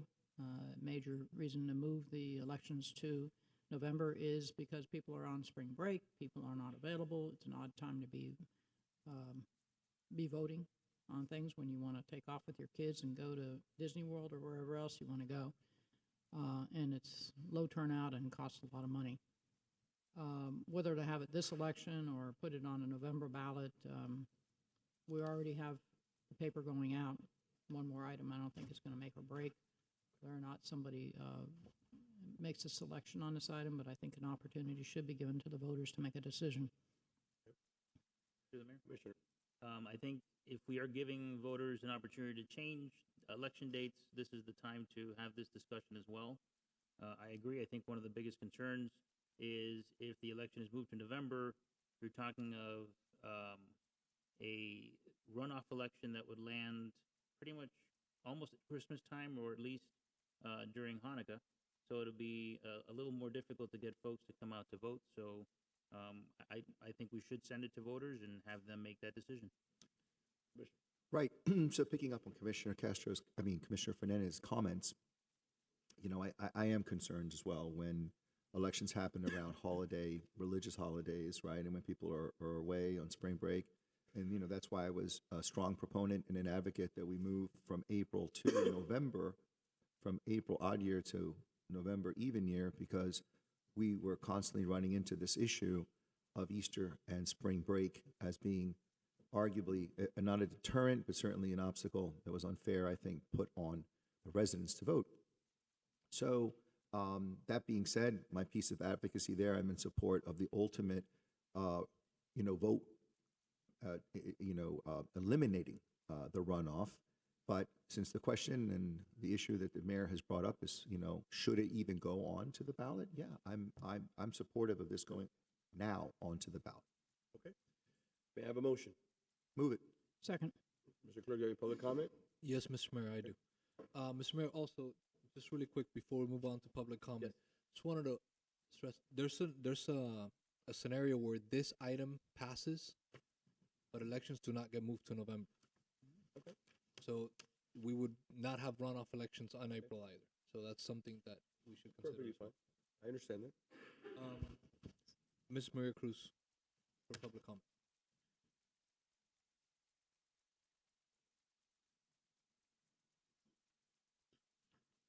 And it is Mrs. Maria Cruz, 1447 Miller Road.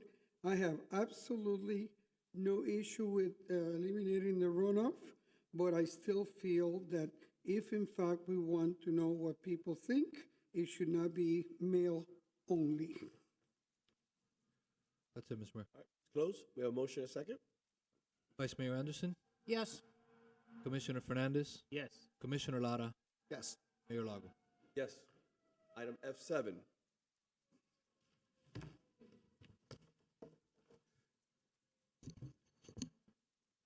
Through the mayor? Yes, sir. Before we go to F7, I have a motion I'd like to raise that I didn't have enough time to get it onto the agenda, but it has to do with ballot questions that we were just talking right now about this one. So I'm going to pass out in a moment a proposed change to what's going to go to the ballot, but I'm going to first start with a motion to reconsider our prior vote on F7 at the last meeting. And that was the one that dealt with whether it should go on to the ballot, a change, an amendment to the charter requiring any impact to the reserve being as a result of the electorate. F7 was, well, if you want to read it for me. Mayor, if it's okay, do you want me to, just so we all know where. Let's back up from F7 and we'll take that next. Let's listen to the commissioner's item. So as I understand it, Commissioner, it's a motion to reconsider the January 13th F7 item, which was a resolution of the City Commission of Coral Gables, Florida, amending Resolution 2025-161 to change the date of the special election and calling for a special election on the proposed ballot question and city charter amendment to be held on April 21st, 2026. Providing for submission to the electors for approval or disapproval of a ballot question asking whether the city charter should incorporate the city's fund balance and reserve policy adopted in Ordinance 2025-05 and be amended to require approval of the electors prior to amendment of that fund balance and reserve policy or the expenditure of funds from the general reserve, except for those funds authorized to be spent pursuant to the emergency powers authorized by the Charter, City Code, Declaration of Emergency, or other applicable law, providing for mail ballot, providing for notice, providing for inclusion in the city charter, providing for related matters, providing for an effective date. So my concern and the reason that I've moved for this reconsideration, just to give you my thoughts on that, is, and also borrowing and considering the comments made by the Charter Review Committee on this particular item, I'm all in favor of us maintaining a 25% reserve. I think that's paramount importance. And I also think that we should have and continue to have a 4/5 supermajority on the commission to be able to tap into the reserves. But the ballot language that we approved last time would put it as an amendment to the charter so that being able to access the reserve funds would require a vote of the electorate. And I believe, upon reconsideration, that especially given the anticipated changes to property tax expected from Tallahassee at some point in the near term, as well as the existing controls that I think are sufficient, that 4/5 of the commission would need to be in alignment in order to even access the funds, that allowing this question to go, as we previously voted, onto the ballot may put it just a bridge too far and unreasonably perhaps tie this commission's hands if we need to get to that money. So I've spoken with the manager, I've spoken with the city attorney's office about this, and so I would urge us to reconsider that vote. And I also have a companion question that I'll pass out now so that we can perhaps replace it and still achieve what we're looking for, which is protection of the reserves at 25%, but leaving for the commission at a 4/5 vote the decision whether or not to access those funds. Thank you, sir.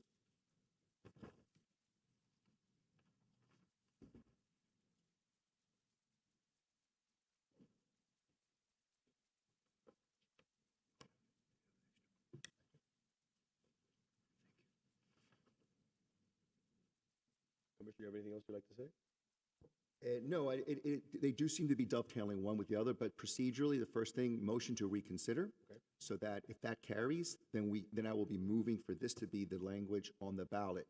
So if anybody has any questions for me, I'd like to answer those. But the basic thrust of this is to ensure that we do not touch 25% as the established reserves. The city manager has already assured me that that's a reasonable, prudent, and fair number to maintain.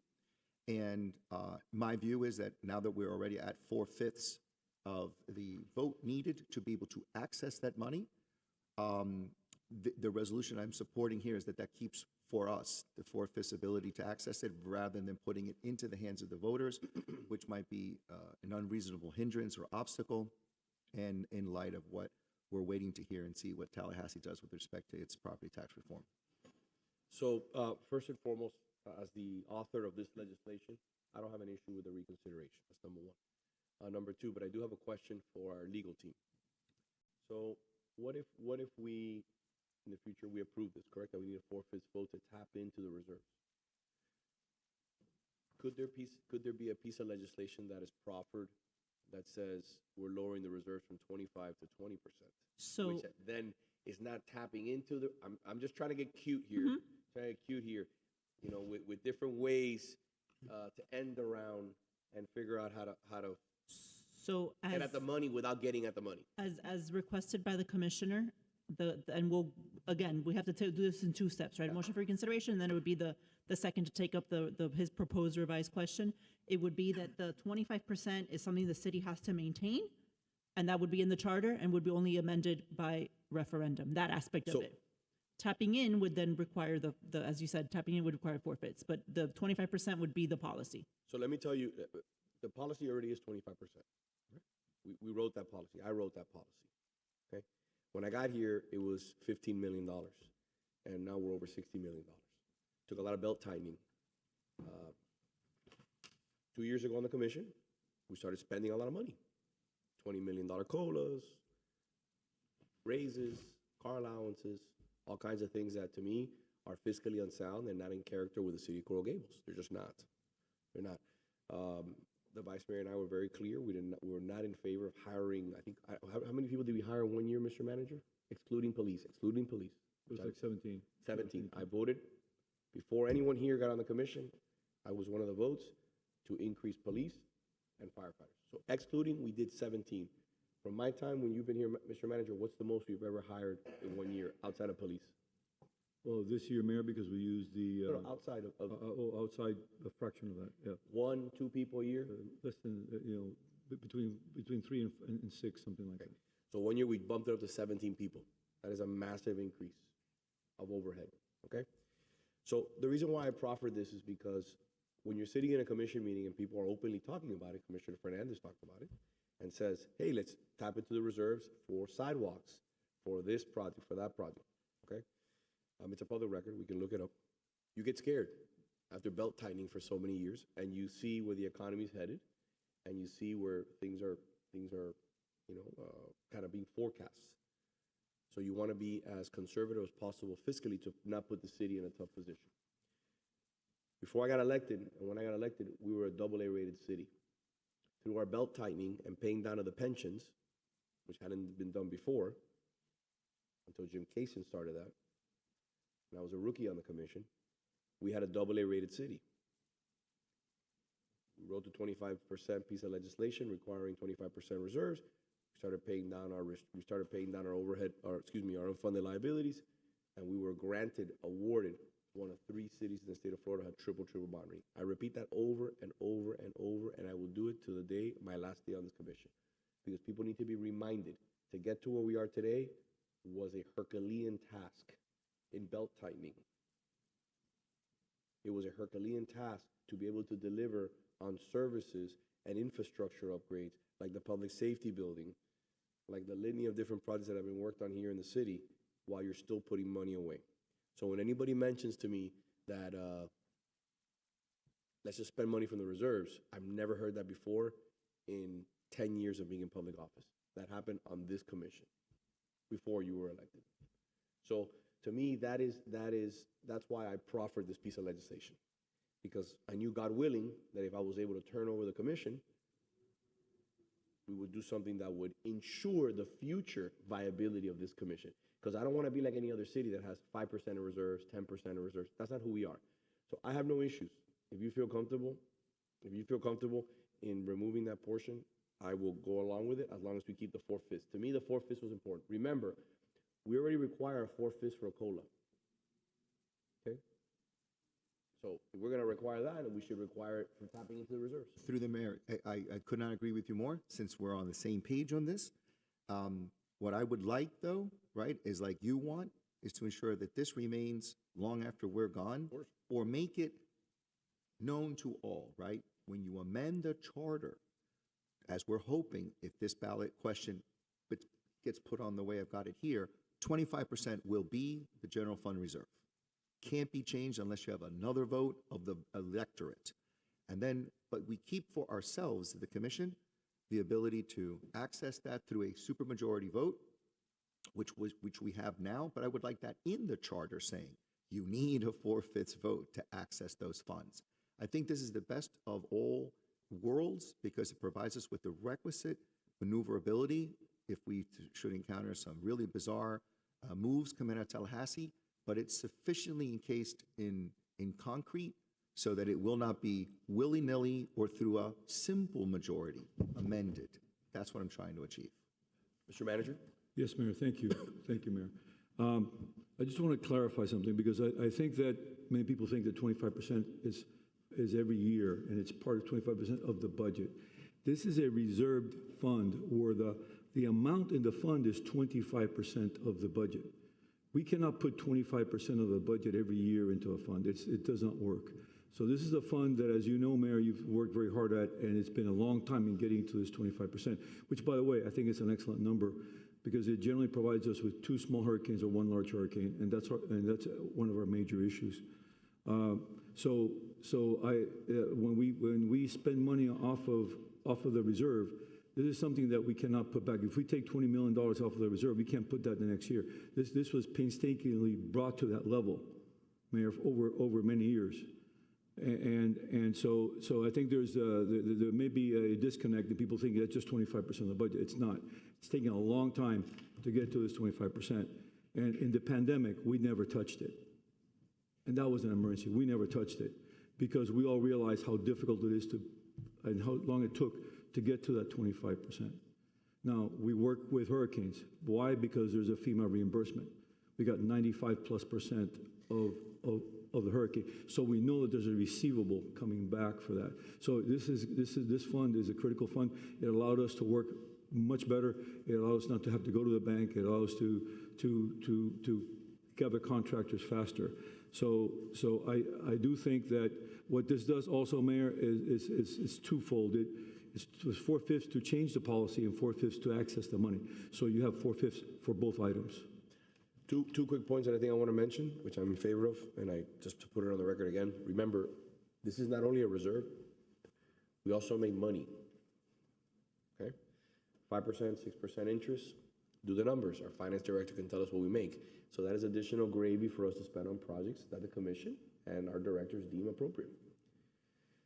And the last point, and then the vice mayor, and the last point, and the manager or the finance director can tell us. I think it took 7 years to get reimbursed from the last hurricane. That's correct, Mayor. And while other cities were scrambling for lines of credit, which by the way, if you would have got a line of credit from a bank 4 years ago at 3.25%, right? 3.5%. Now lines of credit are 7%, 8%. So imagine having a $10, $15, $20 million cleanup bill, and you have a floating line of credit like I have for my business, and then all of a sudden that line of credit spikes to 8%. Okay? And you were at a 2.5%, 3%. So these are decisions that you have to make, and you learn in the business world. And that's why I think it's so critically important. I've said it before, that people need to understand that you're playing with other people's money. Once it's your money, you want to be as careful as possible. I treat this like as if it was my money. I'm not going to spend away, and then hopefully one day somebody else will resolve it. Because, by the way, that's how we got into this trouble. We got into this trouble when I walked in and they told me that our unfunded liabilities were at 51%. I wish I would have walked in and said, hey, our unfunded liabilities are at 0, and we have 100% or 95% funded, because guess what? We wouldn't be spending $8 million a year in an additional 13 check. We could have done a lot of great projects over the last 13 years, but we decided to belt tighten and pay down the unfunded liabilities, because that is the right thing to do. Not to dream and do pet projects, but to actually do projects that delivered. So, Madam Vice Mayor, go ahead.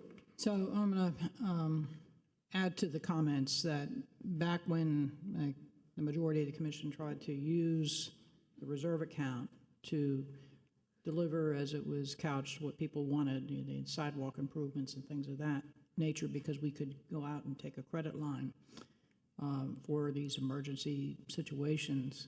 There was a presentation done I worked on with staff that provided the real cost of those dollars, and we're talking millions upon millions of dollars in lost revenue and interest cost. And as I recall, the payback period was approximately 5 to 7 years from FEMA, but the cost of utilizing the reserve was multi-millions of dollars in lost revenue and interest costs that the city would have encountered. I have a very conservative view when it talks about when we talk about reserves. It's like my trust account. You touch it, and it's a guillotine. Exactly, it's a guillotine. It's over. It's over. Your license is gone, and that's the way we need to treat this reserve. Very carefully. This is just for these hurricane emergencies, unpredictable things that can happen. It's not for sidewalks.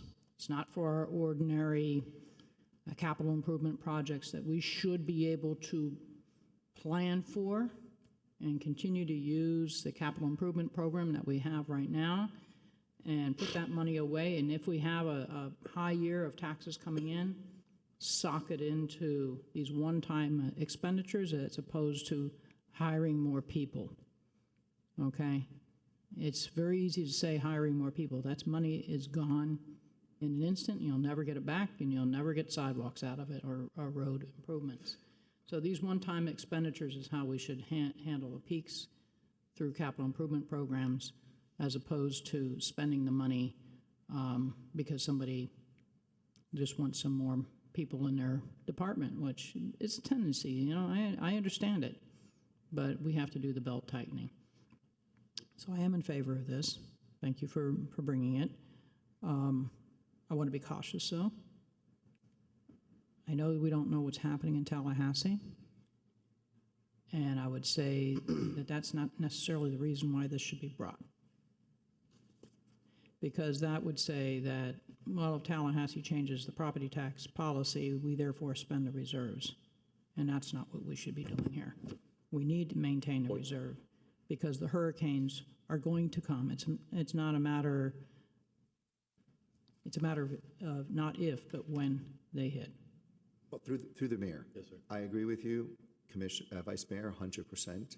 And that's what the leading point of this ballot question is. 25% will be where the general fund reserve will be set and kept unless put to a referendum, assuming this carries, right, this April. It can't be changed. It can't even be changed by 4/5 vote of the commission. It can only be changed through a referendum.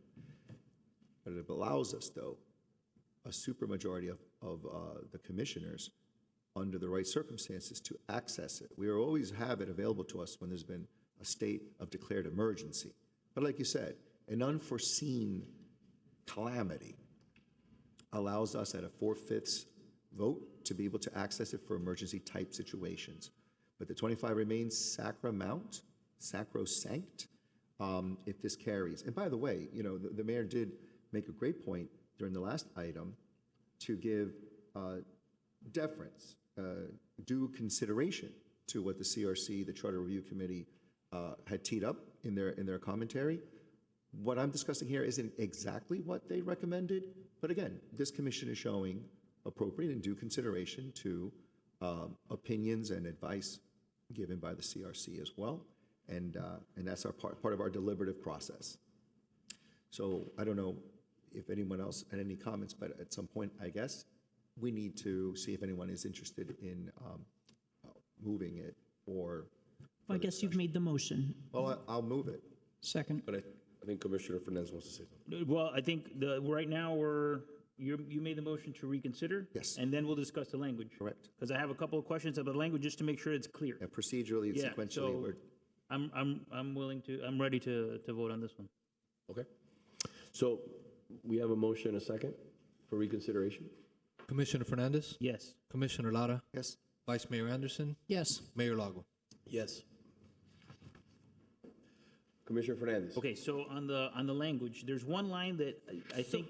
Mayor, I'm sorry to interrupt. My apologies. I think it'd be helpful if I read the language, Yes. or if the commissioner wants to read the language, because. Put it on the record. So we know, everybody in the public knows what we're talking about. Madam City Attorney, why don't you read it? So it's fund reserve policy and expenditure of general fund reserves. Shall the city charter be amended to require that the city maintain a general fund reserve at 25% of the city's operating budget, and that a 4/5 vote of the city commission is required to amend the fund reserve policy adopted in ordinance number 2025-05, excluding the general fund reserve requirement, or to expend funds from the general fund reserve, except in certain emergency situations. And just to clarify, my understanding, Commissioner Lara, is that you would like it to be the same resolution that was previously on last meeting, the one that we reconsidered, so no action's been taken on that, but with this updated language. Correct. Okay.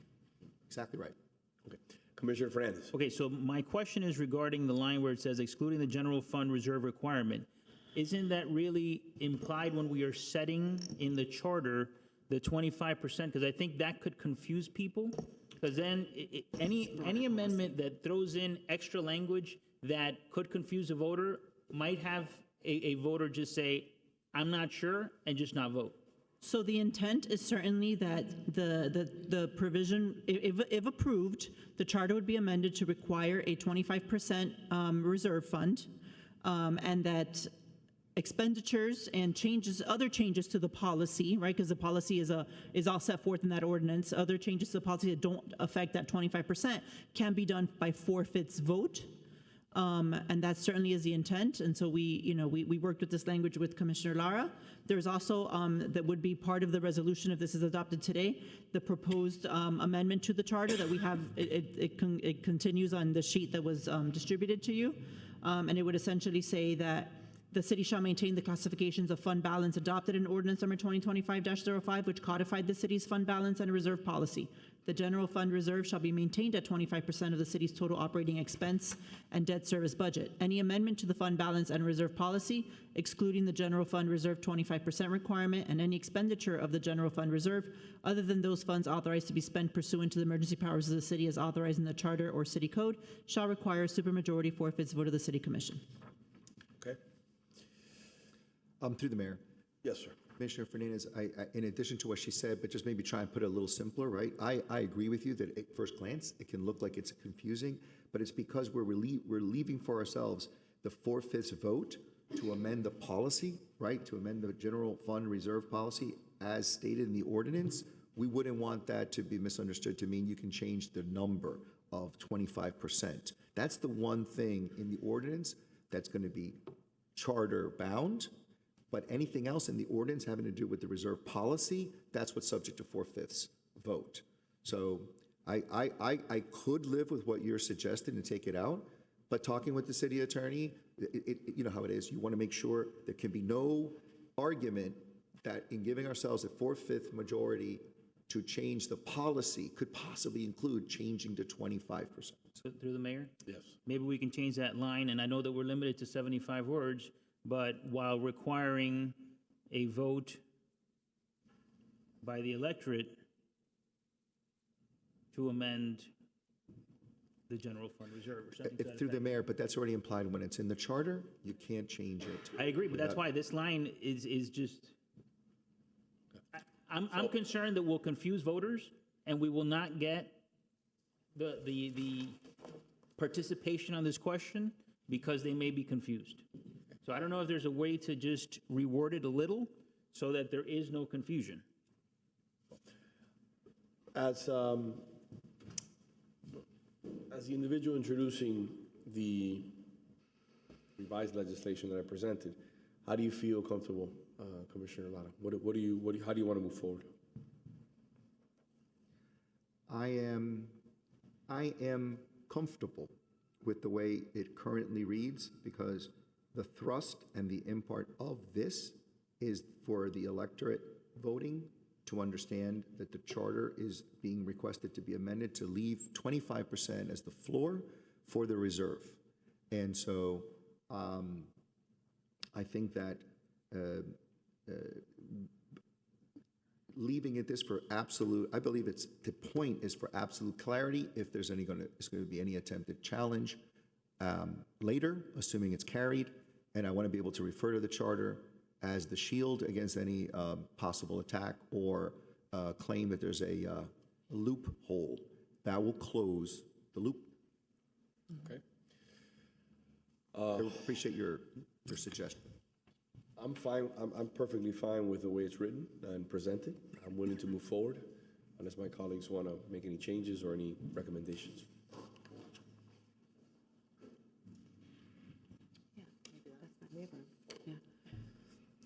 Mayor, if you don't mind, Commissioner, the city attorney and I were talking, and we do have a few words that we could tweak around and move. Okay. And I think that the suggestion that we've just discussed here is that we could add the word that other aspects of the fund reserve policy require a 4/5 vote. So right, no, I follow you. Extra clear that it's not the 25. I think, as the manager has pointed out, this is a very complex thing that oftentimes there's a misunderstanding about the general fund reserve policy. And as you know, and the mayor knows as the sponsor, the fund reserve policy ordinance is much more than just the general fund reserve section. And so perhaps the addition of that language about other aspects of the policy may address and may provide some clarity that we mean everything but that 25%. And another way of putting it too, you can also say, and I'll just read, that the city maintain a general fund reserve at 25% of the city's operating budget and that a 4/5 vote of the city commission is required to otherwise amend the fund reserve policy, to otherwise. That is. I think that would be sufficient. I think that's more than sufficient. And then you would want to keep the excluding, take out the excluding. No. You take out the excluding the general fund reserve requirement, but leaving in or to expend funds. Yep, I think that makes sense. It's clear. Okay, so we need a motion. I'll move it. I'll second. And Mayor, if I may, for purposes of clarity, can I just then read the revised question? But if I may, we have a motion, a second. We don't need public comment, do we? We should take public comment on You this. have public comment, Mr. Clerk? No, Mr. Mayor. All right, perfect. Public comment is closed. Please. Madam City Attorney. So the question that you all are considering now, shall the city charter be amended to require that the city maintain a general fund reserve at 25% of the city's operating budget and that a 4/5 vote of the city commission is otherwise required to amend the fund reserve, sorry, let me read that again. that the city maintain a general fund reserve at 25% of the city's operating budget, and that a forfeits vote of the city commission is required to otherwise amend the fund reserve policy adopted in ordinance number 2025-05, or to expend funds from the general fund reserve, except in certain emergency situations. Perfect. All right.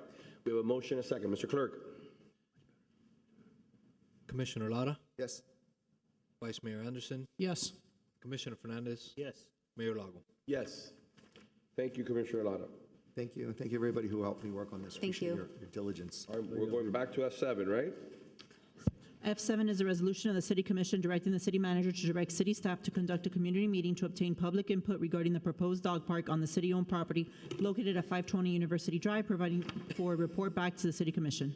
Reeling you back in. All right. Switching departments, Reading you back in. Mr. Director, how are you, sir? Hi, how are you? Good. Good afternoon. Good. So it's pretty self-explanatory, correct? You want to give us a quick synopsis? Yep, we are, upon the passage of this resolution, we'll move forward and have a community input meeting similar to how we do our community input meetings for all parks. We're trying to get it done within a month, so we're looking at near the end of February. And we should have information on it coming out in the next couple of days once we get an approval on a resolution here. Thank you. May I have a motion? I'll move it. May I have a second? Second. Mr. Clerk, do you have any public comment? All right, let's hear it. Thank you, Mr. Director. Ms. Marie Cruz.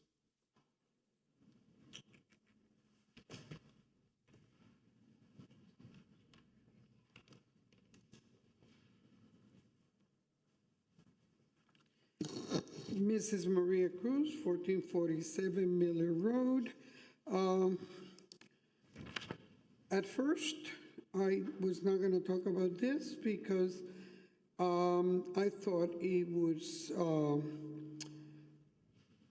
the people that live around there, the neighbors, the people that are going to be affected should be the ones giving their opinion. But then, when I came to the previous meeting and I heard people from Kendall, from faraway places expressing their opinion, I figured mine was as good as theirs or better, because at least they live in the city of Coral Gables and fairly close to the place. So my issue is, when you're talking about obtain public input regarding the proposed dog park, is there an option that says we don't want a dog park? Because that's what the neighbors were saying. They were not talking about how we're going to set up the dog park, you know, are we going to fence it or not fence it? They were talking about we do not want a dog park. And if that's not an option, then what's the purpose of meeting to decide how we're going to set it up if we don't want it? That's my concern. It was very clear to me, and I've gotten a lot of phone calls about it, that the people that will be most affected, the people that would not be bringing the dogs in a car, because several of the people that spoke that day, they were, I remember one specifically, he's going to get his big dog in the car so he can take him to the dog park. Well, the dog park is supposed to be for people that will not need parking, because the parking supposedly will be an issue. So, you know, you can't have it both ways. If you have as many dog parks as we already have, I mean, there's one coming under the underline and et cetera, this park should be the concern of the people that are around there, that will not be affected by people coming from other places to park, like we did with sidewalks and such, because it's becoming that our dog parks are not just for Coral Gables residents. Anybody who can get a dog in a car will be coming from any other place because they don't have access to a dog park, so they'll come here. So we'll end up being the dog park of the county and not Coral Gables.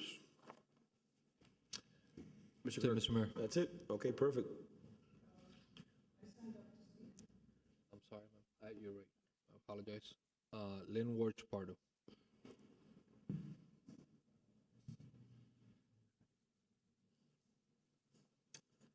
Good afternoon. My name is Lynn Gorch Pardo. I live at 421 Kadima Avenue. I'm here representing myself and my fellow neighbors in the University Green Neighbors Association that live near 520 University Drive. As you recall, 100 immediate neighbors signed a petition opposing the proposed dog park. Since then, the number of petition signers have only grown in numbers. To be clear, we continue to object to the development of any dog park on 520 University Drive. And while the association and its members are not waiving any of our objections related to notifications, process, land use, or possible design plans for the proposed off-leash dog park, we are in favor of item F7, directing staff to conduct a community meeting to obtain public input regarding the proposed dog park at 520 University Drive and provide a report back to the City Commission. We thank Mayor Lago for placing the item on the agenda for Commission consideration. Should the item pass, it is our hope that the meeting take place at the Coral Gables Youth Center and be convened in the early evening, that a meeting notice be posted in a timely manner at the proposed dog park location, that property owners within 1,500 feet of 520 University Drive receive notification inviting them to the community meeting, and that the findings be summarized and presented to the City Commission at a scheduled City Commission meeting. Thank you for the opportunity to speak on this important item. Thank you, Mr. Clerk. Mr. Director, may I ask you a quick question? Through the manager? There were some requests that were made. I want to make sure that those requests not only are met, but I also want you to put on the record that's the standard protocol. Yes, we will. We are planning to have it at the youth center, having it planned in the evening. We usually do our community input meetings in the evenings. And then we will do, as we do with all of our park input processes, meetings, we do door hangers. And we get it out to the community. As I told the neighbors, you'll see my staff. They'll be the ones that will be making sure that you get notified. All right.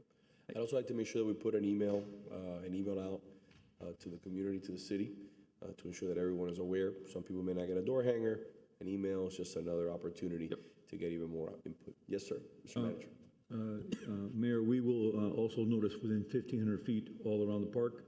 And our Parks Director is very, very good at handling these meetings. He's handled quite a number of them, and he's been very effective at it. By the way, I just want to put on the record, and Madam ACM can come up and talk if she deems it appropriate. This is a standard protocol. They're not asking for anything that we don't do for anybody else. We've done this for everyone. I just don't want there to be, this kind of ambiguity that, we're being extra transparent. No, this is what we offer everybody. Correct. We offer this to everybody. So if again, we can't force you to come. We can't pay you to come to a meeting. So the intent is to garner support. And what I mean by support, not in favor or against the dog park, in support of what those individuals who come to the meeting want to see on that piece of property. What is the intent? So, God willing, we have a community meeting that is like in the same vein as always. The Coral Gables meetings are. This is a community. We're not here to fight and argue. We're here to find the best opportunity for that piece of property, which has been vacant for a long time. At the end of the day, I look forward to that meeting. We're going to sunshine that meeting, right? Well, Mayor, do we need to sunshine? No, I don't think we need to. Because I think that those meetings are normally done through the Parks Department. As I mentioned, we notice within 1,500 feet. That's our standard. And I'm going to tell you why. I'm going to tell you why. I don't want to politicize the meeting. I want it to be about staff. Okay? And then give a report back to the commission through the manager's office. Okay? Through the mayor? Yes, and that's what we normally do, Mayor. That's standard. That's the thing. We're doing the standard that we always do. Okay? Thank you very much. Thank you, Mr. Director. Okay? So public comment is closed. We have a motion and a second. Yes, sir, we do. Vice Mayor Anderson? Yes. Commissioner Fernandez? Yes. Commissioner Lara?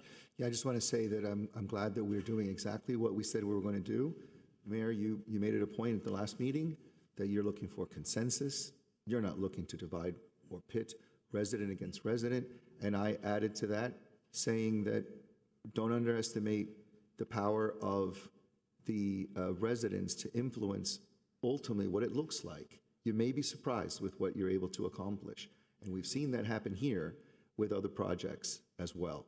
So with that being said, and in the spirit and the hope of positivity continuing through this entire process, my vote is yes. Mayor Lago. Yes, thank you very much. Thank you to staff. Item F8, Vice Mayor. F8 is a resolution of the City Commission directing city staff to promote internship placements within the Historic Resources and Cultural Arts Department to students with a demonstrated interest in historic preservation. So this is an item that's a little bit different than the PACE program and the other internship programs because it gives the city manager and the department director the opportunity to not only reach out to high school students, but also college students that are interested in historic preservation. And you get a hands-on approach, and I think staff will appreciate the extra hands to assist with the big projects that we have needing, additional hours that these interns can help you out with. So that's the spirit that this is brought with. And any of my colleagues have any comments on it? I think it's great. All right. I'd like to say something. We'll work with the historical department. We'll work out kind of a scope of what the internship will entail. We'll create some marketing materials, send it out to our contacts at the schools, maybe make some classroom visits to really get the notification out there. You get it to the universities as well, because that's where I think some people might be heading their careers in one direction or another, and this internship may help entice them to get into historic preservation as well. Absolutely. So I'll move it. Mr. Clerk, any public comment? No, Mr. Mayor. All right. Commissioner Fernandez? Yes. Commissioner Lara? Yes. Vice Mayor Anderson? Yes. Mayor Lago. Yes. Thank you. Thank you. Thank you very much. Thank you. Item F9. F9 is a resolution of the City Commission urging the Florida Legislature to establish due diligence and reporting requirements for organizations and entities leading municipal recall efforts pursuant to Florida statutes, section 100.361. City Attorney. Good afternoon. This item is sponsored by the mayor. As you all know, Florida statutes governs municipal recall petitions and the municipal recall process. This resolution, would urge the legislature to enact additional legislation to establish due diligence and reporting requirements for organizations involved in recall efforts, including obligations to ensure that all personnel have proper work authorization, and also encourage the Florida legislature to enact legislation that would require members of recall committees, which are a term of art in that Florida statute, as well as employers of those employees or subcontractors engaged in the process of procuring signatures on behalf of the recall committee be held accountable for the illegal actions of those contractors or employees engaged by the recall committee. And this would add this to the legislative agenda and urge the legislature to enact such Thank changes. you very much. Mr. Clerk, do you have any public comment? No, Mr. Mayor. Wow, man. For the first time, Maria Cruz doesn't have a public comment. All right. Well, let's talk about this, and I'm going to put this on the record. So there was a recall that was headed by Maria Cruz against me. And the very interesting thing about it is that over the last 2 years, there's been a full onslaught investigation by FDLE. And now there's been a criminal referral to the state attorney. The people who were involved in that recall, one of them is going to go to prison soon, as you probably read in the ASOP's article report. And the other one, for a separate case that deals with fraud. And the other recall members are being pursued, but they're illegal immigrants. So they fled. These are all the people that worked under the auspice of Maria Cruz in this recall effort. The recall effort was funded, this is a proven fact, with a $100,000 contribution by Billy McAllister and the Miami-Dade County Fire Union. How do I know this? Because Jeff Garcia told me, and he ran the recall. I'm putting all the names out there, hoping that somebody writes a story. So what we're requesting today, and I'll be speaking with Danny Perez and the Senate President and the Governor, and I've already spoken to Byron Donalds, and I'll be speaking to the Lieutenant Governor, that there be accountability all the way from the top, not just the people who were on the ground, who they're searching for now. These signatures were fraudulently collected. They were falsified. People like Jim Cason's signature were falsified, and a litany of other individuals in this community under the auspice of Maria Cruz. So while we sit here and we giggle and we laugh and we have a good time in the back room, there are consequences, and people will pay the consequences in regards to this illegal acts. These people are on the run now. One of them, who was a gentleman who ran the signature effort, if you read the ASOP's article, is going to go to prison for a separate fraudulent activity. So My point is that this is a good piece of legislation to clean up the antics that you see happening here from, for example, the Miami-Dade Fire Union, who paid $100,000. Where did that money come from? Came from union dues. What PAC did they use? How did you fund it? At least when you guys talk about Coral Gables first, at least you know my name's attached to it, front and center. So while people sit in the back and laugh and giggle and try to destroy people, look where that recall ended up. Now you have people that are wanted, and you have people that are gonna go to prison, and you have people whose reputations are tarnished. So I ask you to support this because recalls are important. They're important. But at the end of the day, it should be done rightfully so, legally, and all the process should be followed to a T. Okay? So at the end of the day, that's all I have. Through the mayor, I agree wholeheartedly. The mayor. Yes, ma'am. I also agree wholeheartedly, and at the bottom line, we need to prevent election fraud, and that's what's at the root of this. So I'll move it. Second. I'll second. Okay. All right, we have a second. All right, Mr. Clerk, do you have no public comment, right? None, like you said, that's closed. So for once, Maria Cruz doesn't want to say something, except for giggle like she always does in the back. Mm-hmm. Yes, sir. Okay, I agree. I think that every process of signature collection should have accountability. Recalls are no exception. I know the legislature has made a concerted effort to tighten the ship when it comes to recall efforts over the last 10 years. So I think this would be a no-brainer for the legislature, and I'm happy to support. Thank you. Mr. Manager, would you please do me a favor?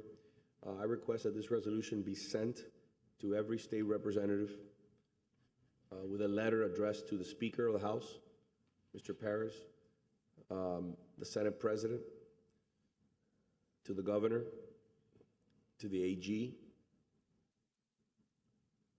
I'd like a copy of it sent to our State Attorney, Kathy Fernandez-Rundle. I'd like a copy of it sent to the Commission on Ethics, both local and state, requesting that this be placed into law at the state level. There has to be accountability. You cannot cast the blame on the people underneath you when you're the person leading the ship. And that's very simple. When you hire illegal immigrants to do the work and they go out there and they falsify people's signatures in this community, very simple just to throw the blame on them, and then they run off and hide in the shadows, and no one is left held accountable. The money was spent, the reputations were ruined, it was failed, but it was all a calculated effort to obviously remove me from public office.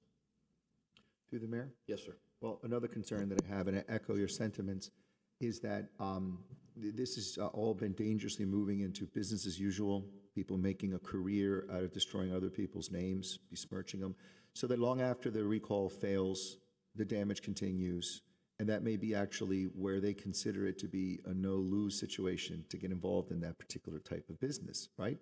So to the extent that you'll have this communicated to all the elected officials that you just referenced, if there's an advocacy letter that will be provided, that you will be signing, I'd like to offer my signature as well, and urge my colleagues in the dais to all sign off on the same letter.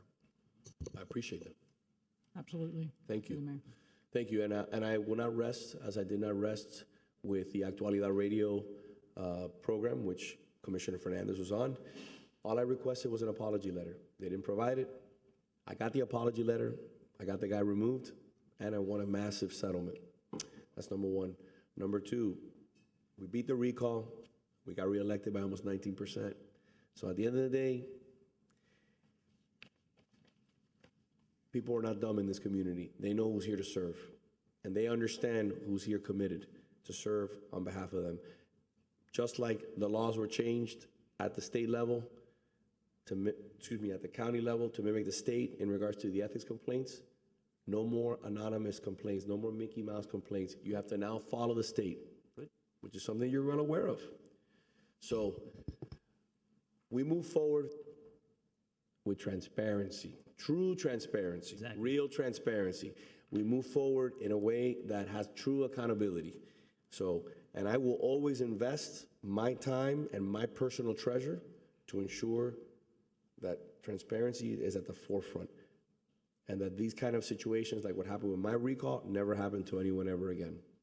Because at the end of the day, these are the kind of things that put stress on a person's career, their family, and this is public service. So, we have a motion and a second. Yes, sir, we do. And we have a request by Commissioner Lara, which I think would be a great idea. I hope that all my colleagues sign on this letter. Mr. Manager, please make it available, even Commissioner Castro, who's not here today, so she can sign on the letter. Will do, Mayor. Thank you. Commissioner Lara? Yes. Vice Mayor Anderson? Yes. Commissioner Fernandez? Yes. Mayor Lago? Yes. Moving on to item F10. First and foremost, Madam Director, I want to thank you for your hard work. It was a wonderful experience. These were wonderful elected officials, a breath of fresh air. We truly had a good time, but you guys, you and your coworker carried all the water throughout the weekend, and I want to commend you for all the hard work that you did. Thank you. Thank you so much, Mayor. Belkis Perez, Economic Development Director for the City of Coral Gables. So the delegation, as you know, came from La Antigua, Guatemala, with the mayor and some of his council people, and really they were here to strengthen the ongoing international ties that we have. So the delegation was led by Mayor of La Antigua, which is Juan Manuel de Asturias Sueiras, and he was joined by several of his council members and the municipal legal advisor. The Consul General of Guatemala, Rosa Maria Merida de Mora, and her trade consul, which is Lisa Cifuentes, were also present. And thank you to them because they really helped us to organize the agenda and have that communication back and forth. So basically, we met with them at the beginning of their stay here, and initially, what we did is that we wanted to discuss what we wanted out of the relationship. And so that involved cultural programming, art exhibits, professional training, learning best practices. We scheduled all the meetings and the things that they were interested in based on that initial meeting that we had with them. And so what came of that was that we had a lot of key departments that they had meetings with directly. We had the police department, we had the police chief along with our IT director explain about smart city technologies and how it supports safety and traffic management. Our deputy and assistant city managers discussed the innovative waste disposal system that was actually presented at a commission meeting a few months ago, I would say. And our parking and mobility director and the sustainability assistant director, which speaks a little bit of Spanish, if you guys did not know, discussed parking innovation, transportation alternatives, pricing structure, infrastructure management, and trolleys, which they were very interested in. And our public works director took them on a tour of one of our sewer pump stations and how it was managed. And at the end, we had a sister cities agreement. So that was, and we needed to formalize the agreement with our sister city, and many of the key items that we talked about made its way into that agreement. So this is what Coral Gables wanted. Coral Gables is interested in cultural opportunities, one of them being Las Alfombras de Acerrín, which happens during Semana Santa. So that is a carpet of sawdust that is colored in different designs, and that happens during Holy Week. They are very adamant that they want to do the same thing here during Holy Week as well. That event and their Holy Week over there is on UNESCO's list of intangible cultural heritage of humanity. So it is an important, they take a lot of pride, and it's their most important cultural event, and so they want to bring it to Coral Gables. The mayor also spoke with them about bringing some significant art pieces to Coral Gables, and so they talked about perhaps a significant artist bringing some pieces there. and also some other cultural exhibits and exchanges that we can have. La Antigua is interested in the trolley system. They want to know more about the trolleys. They want to improve their circulation. They talked to us about having a garage on the outskirts of the city and having trouble bringing people in to the main downtown because of that. So that last mile is also something that they're looking for best practices on. They talked about medical emergency equipment and then the exploration of technology, so security cameras and systems that supplement their current inventory. So these are things that we are now going through our departments and seeing what is it that is at the end of its life or that has reached its end of its life and could be donated to La Antigua. They're open to anything that we can give them. And so that's where we stand. Thank you very much. So we had a beautiful dinner, as I mentioned. Thank you for coordinating that. And it was also for the people who attended the signing ceremony here. Our staff did an amazing job. Also, I want to thank the Biltmore for hosting us. Yes. We had a great breakfast there, and we had a good, probably about a 3-hour roundtable discussion. At least 2 hours, yeah. Yeah, and Cueto was there, Alfonso Cueto was there, and other members of the team. And it was really a breath of fresh air to deal with this mayor. He's a mayor, young guy, probably in his 40s. 38. Yeah, 40, 38. He's a general contractor. Funny how that works out. And then his colleagues are, for the first time ever, commissioners from the rural parts of that city. Mm-hmm. And they were talking about certain things that they've been able to experience as a result of the change in government in their city.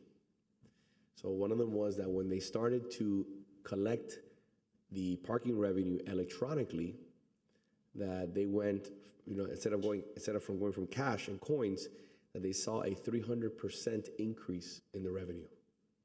What does that tell you? Okay, that's number one. And number two, he also told me a very interesting story. And he said that the first project that they collected permit fees for, they analyzed it over the last 10 years of all the projects that they've collected.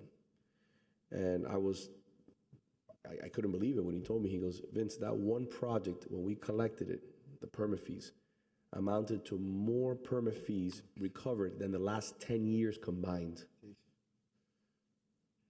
So, talk about corruption. Mm-hmm. And these young men, they're all young, they're talking about what their aspirations are for their community.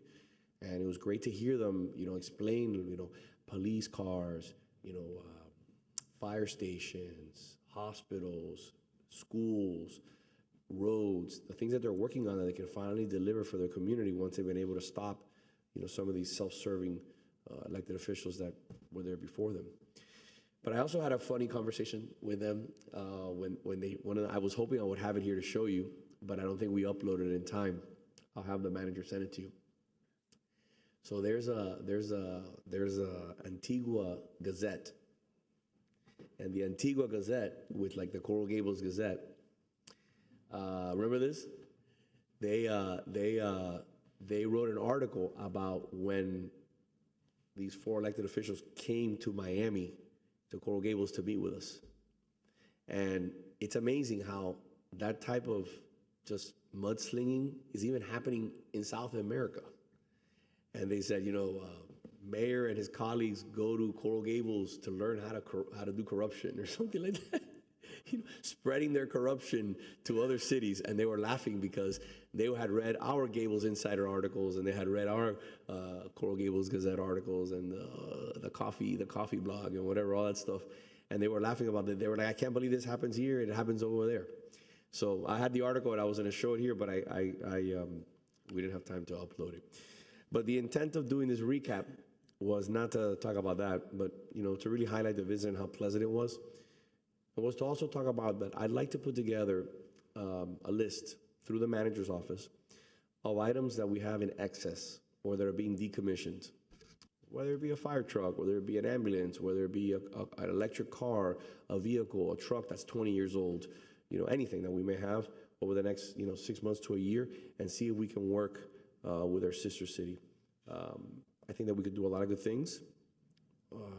It's an opportunity to, again, we get so much more out of giving than we do receiving, that I think it's a beautiful thing to help out our brothers and sisters in another city that happen to be our sister city. So if anybody has any ideas, I'm asking the manager to work on a list of things that, again, are going to be decommissioned in the sense they're going to be scrapped, they're going to be thrown away. I'm not saying to take anything that has good, viable value.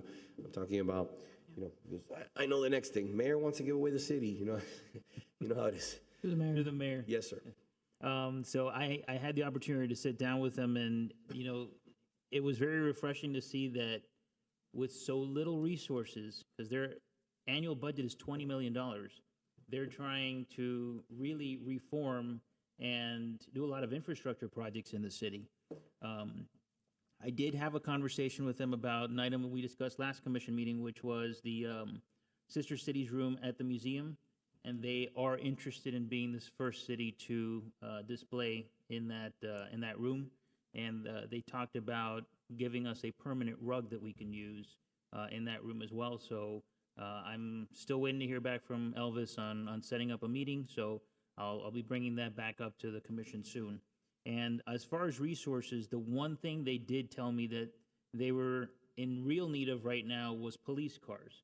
And that I had talked to briefly with Chief Hanlon about what we currently do with our police vehicles when they reach their end of life cycle here, which for them is not an end of life cycle.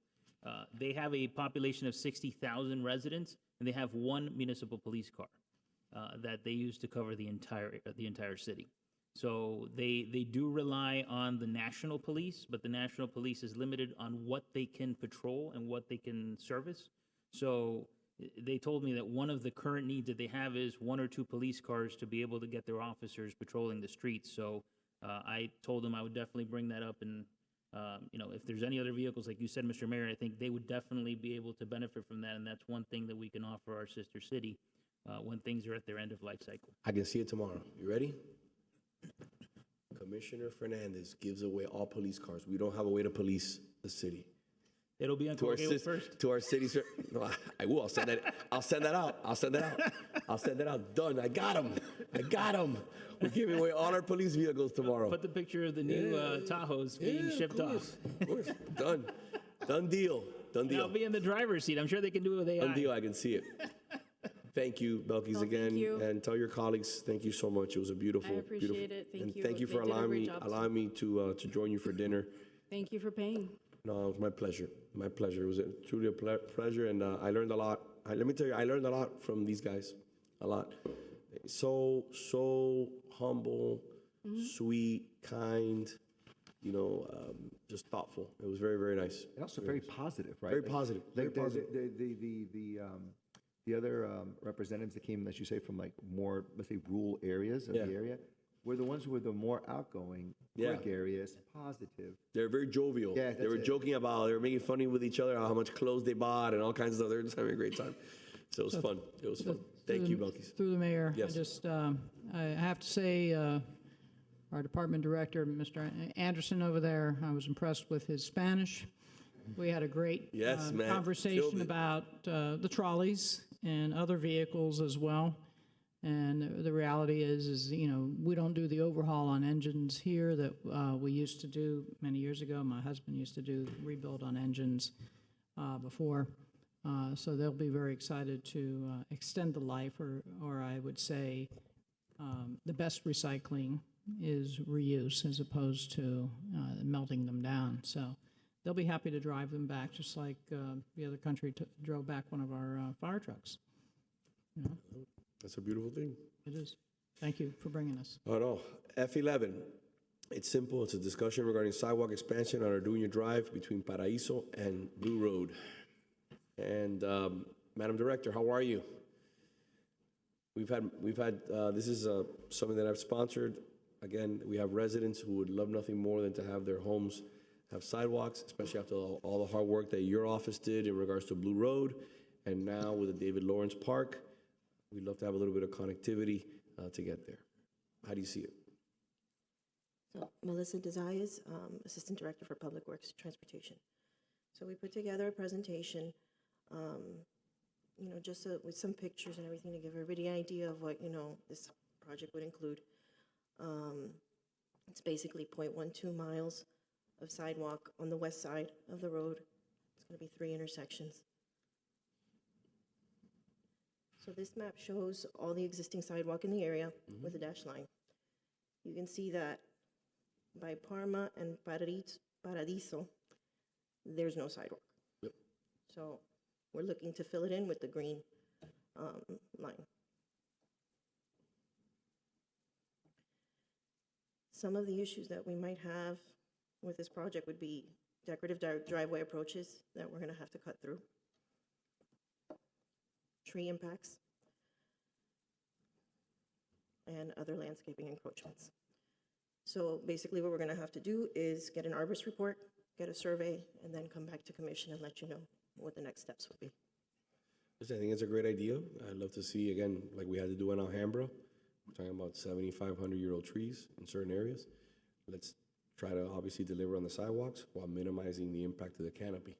You know, we do what we can. We do what we can. I'm very familiar with this area, very familiar.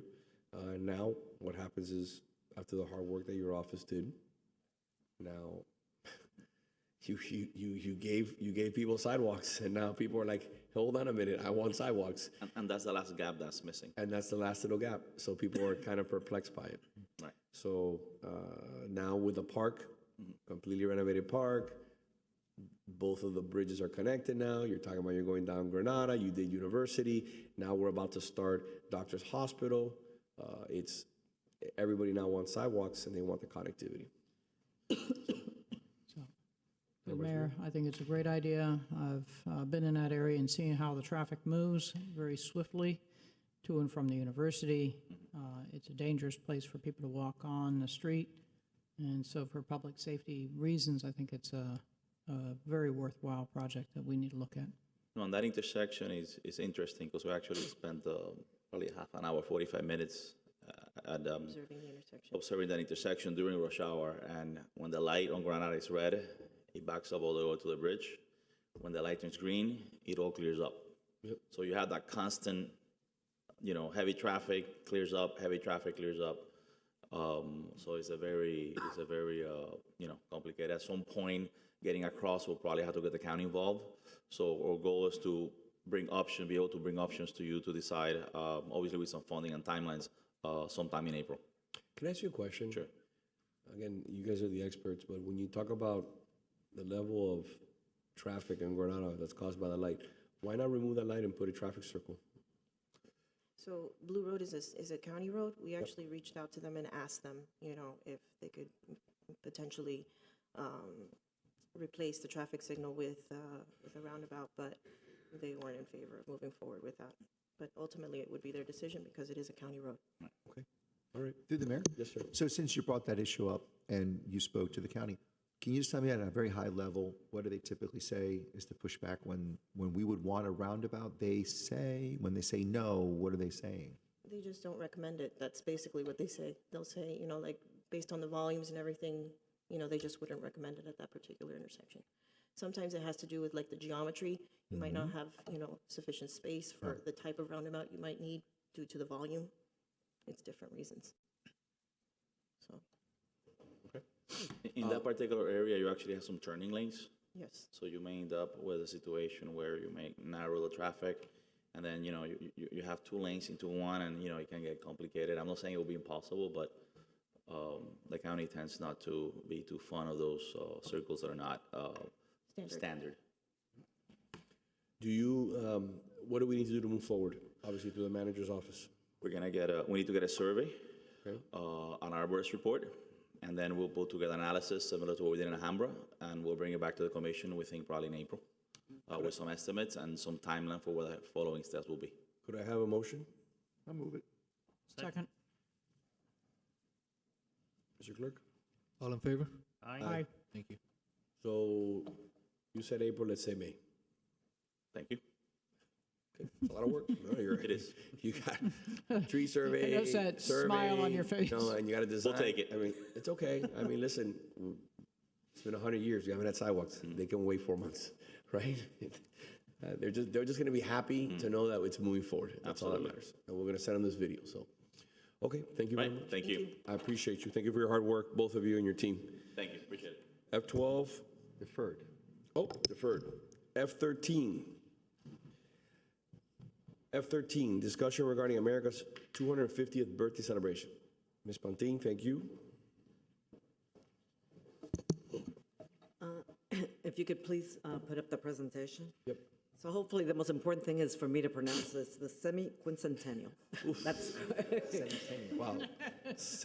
that was the biggest challenge. It's a big There's a one. few moments when you say a word that you know, you're saying it for the first time ever. So semi-quincentennial. That's it. First time That's ever. it. That's amazing. That's amazing. So tell us, what are you thinking? Okay, so the United States started this celebration officially last year during Memorial Day. The first big event was the 250th anniversary of the U.S. Army on Flag Day, which is June 14th. And that's when they had the military parade in Washington, D.C. So this is a state and national observances already underway, and we can start immediately and have some idea. We believe that it needs to be civic focused, educational, inclusive, community oriented, and it's not a single event, much like we did with the city's centennial. As you see, this is the official logo. It says America 250. And if you see, we've come up with our own logo that you'll see there on the slide, America 250, with the one that has a star, and it says Coral Gables underneath. It's nice. It's pretty. Okay. So we can also do some visual installations. We can do flags in our facilities, much like we did with the Centennial. We can purchase those flags from the committee, and we can do that as soon as you tell me to do so. We think that maybe we should reach out to UM to do a partnership, just like we did some banners along Ponce de Leon from Granada to San Amaro, that we would do so again. And that's something that then we share the cost. Digital and streetscape, we could display the graphic on our Ike events. The trolleys, that's a magnet that we put for the Centennial, so we could purchase those, and we could have the seal for the commission agenda and for the and for proclamations, etc. It's a great opportunity for youth and educational engagement. We can reach out immediately to Coral Gables High School. Actually, we already started reaching out to them, and now that we also have a person that we work with at Ponce Middle School, they could be included as well. And we think that we should have a contest, and the winners, we would give them a $250 gift card. I love that. And the clerk's office has already agreed, and we had a Centennial coloring book for their passport office. This would be a patriotic for the United States. Community engagement, we think that the 4th of July actually gives us the biggest opportunity with the drone show that's actually already budgeted for. And if anybody had the chance to see the drone show at the Biltmore Centennial celebration, it also included music and a voiceover. So we think that that's an important part to include in that drone show. The Knight Foundation has actually given some money for the communities in which they're involved, which actually South Florida, Miami is one of them, where they're doing some storytelling. So for us to reach out to the Knight Foundation to see if we can include Coral Gables and some of our people in that storytelling. A big part of how the United States is celebrating is they're asking for volunteer opportunities, and for that to be logged into their site. So we think that we should designate with your agreement, a citywide volunteer initiative for this. And there's other opportunities. I think that, for example, I don't know until we're doing the Merrick Minute, if it's through April, but maybe we can do like a United States Minute. I know that maybe if we partnered with Channel 10, they've actually been doing them online. They're like 30-second spots. Maybe we could do something with them, something to bring the history I love the idea. to life. And so we think that there is an opportunity. We can start immediately, and we can use resources already in place. We will need some resources, for some of these purchases. If you like the logo, we can go ahead and we can order pins for our board members and our staff to make them all part of this celebration. And I'll just leave with a reflection that America is an idea built on liberty, responsibility, and the enduring promise of self-government. Well said. Well said. Well done. I think it's a great idea. Thank you for helping with this, Martha. It's amazing. I think it's an opportunity for us, again, not only to celebrate 250 years, but look at what we talked about before about Cuba, to celebrate American exceptionalism, the privilege it is to live in this great country, and the fact that even though nobody will admit it, I'll admit it, we take it for granted. We really don't realize how good we have it here in this country. And it's very easy to complain, and we always find something to complain. I'm the biggest culprit of it. Yeah. It's okay. But at the end of the day, when you look at this, and I say it all the time, there's no place on this planet where immigrants can come and in less than one generation be put in a position where they're standing on their own 2 feet and they're enjoying the liberties that are afforded to us by the Constitution. I'm not saying that you're going to be rich. I'm saying that you're going to be able to make your life what you deem appropriate, all through hard work. And I think that the 250 years is an opportunity to celebrate. I think what you said about the 4th of July, I was thinking about pins until you said it right there. It'd be nice to do something. I don't want to, by the way, I saw pins yesterday at Bernie Navarro's swearing in. People were already wearing the 250-year pin. Right. But they're very big. They're very big. Well, I'm making sure that they're small. I've already have a design. I've already gone out to get items. I actually had hoped to do a show and tell. I've ordered from the committee. It's like a flag stand with the that one. I'm not looking at it. With that flag and the U.S. flags Nice flag. to put on the dais.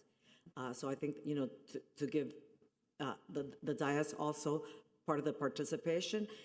We have lots of opportunities for Flag Day. We can have in front of Biltmore Way and along Miracle Mile. We can have U.S. flags put there. We've done this before with the fire department. So there are a lot of opportunities, and of course, we're also looking not only for ideas from the dais, but from anyone in the community that has any idea of how we could proceed to make this an even bigger celebration. I think what I need from you is, there's some states that are going, for example, North Carolina, they're going through and celebrating through 32 because they're doing like the whole Revolutionary War period. There's other states like, I forgot which one, but that will go through the end of the year. Do we go through July 4th or do we continue through the end of the year? That's the only question that I would have. If it was up to me, I'd continue for the end of the year. You might as well. You're ordering some great swag that I think could be used, and I think that we should also get our employees involved. Like if they have shirts and they're going to reorder shirts, $250. Again, I know we're celebrating our centennial, and we just finished our celebrating our centennial, but we celebrate America first at the end of the day. And to put $250 on something to me is a big deal. It's a big celebration, and I want to hear ideas, like you said, from the residents. Maybe we can have in one of our emails that you send out, say, look, we're talk a little bit about the 250 years. I'm not even going to try to pronounce it. The 250 years, and say, send us your ideas. How can we make this a memorable 250? What is your opinion? Okay, I'll make sure that I celebrate the semi-quincentennial correctly. Yes. Through the mayor? Yes, sir. So I'm excited about it, and I love the idea that we've just completed a really super successful 100-year celebration of the founding of the city of Coral Gables, let's just keep the spirit going, right, for the 250th, for the founding of our country. But maybe you and I can work together along with my colleagues so that on the more patriotic celebrations that we have during the year, which includes, Veterans Day, that we make it a super special one, given that it's occurring in the 250th anniversary of the founding of our country. So I think this is the opportunity, especially it'll be the first one that'll be recognized, after the resolution was carried. So let's start off with a bang. So what you have the best ideas, Martha. So. Oh, thank you. Yes, sir. The Mayor, something that you had actually brought up, Mr. Mayor, and it had given me the idea, and I just never had a chance to discuss it that day. Is there a way that we can compile a list of veterans who live in the city and maybe have the Pledge of Allegiance every commission meeting led by one of the veterans or veterans in the city or active military who live in the city? I think that would, I know we have a list of disabled veterans because we do have the Disabled Veterans Relief Grant Program, so we have a list of those. But if we can maybe compile a list and have one of them lead the Pledge of Allegiance every commission meeting, I think that's something we can do to highlight America, because they've been integral to ensuring that we're here today. Yes, I know that during close to Veterans Day, for the past couple of years, the mayor has called upon a city employee that is a veteran to lead in the Pledge of Allegiance, but obviously that could be expanded to the community. Maybe the best place for me to start would be through the American Legion, that is people that have served, and then but however, if you did not serve in a war, although you are a veteran, you're not part of the American Legion type of thing. So maybe it's something we can just send out on the e-news. If you're a veteran, let us know. I love it. And then we can just do it that way. I think it's a great idea. We can take advantage of it. Yeah. Thank you, Martha. I'm looking for all ideas are welcome. Everything. Okay. America 250. Beautiful. Good work, Martha. Thank you so much. Item F14. This is a simple one. So, one of the things that, as I've had the privilege of serving here for 13 years, and I've always wondered, we have all these amazing photos of past mayors on the wall, right? But I think they're taking up way too much space, and I think that we need to be a little more concise. And I want Martha to give us a little bit of information and feedback in regards to what she thinks maybe we should do in regards to all these portraits. What could be the intent, and how could we do something that, again, because if you're in one of the floors of the building, you just see a picture, but you don't see all the pictures. So you don't know who that person is. And I'll be frank with you, I know a lot of people on the wall, but I don't know every single person on the wall. So I think there's an opportunity for us to do something. It's been done recently in other municipalities. I've seen it because when I've gone to visit them, I've seen the mayor's wall completed. And when we finish this building in 3 years, it's going to be when it's going to be done. I think it's an opportunity to do something special as we inaugurate the building. So, as you know, the pictures, the photos of the past mayors are actually in the commission assistant's office. Some have actually faded a lot because of where they are placed.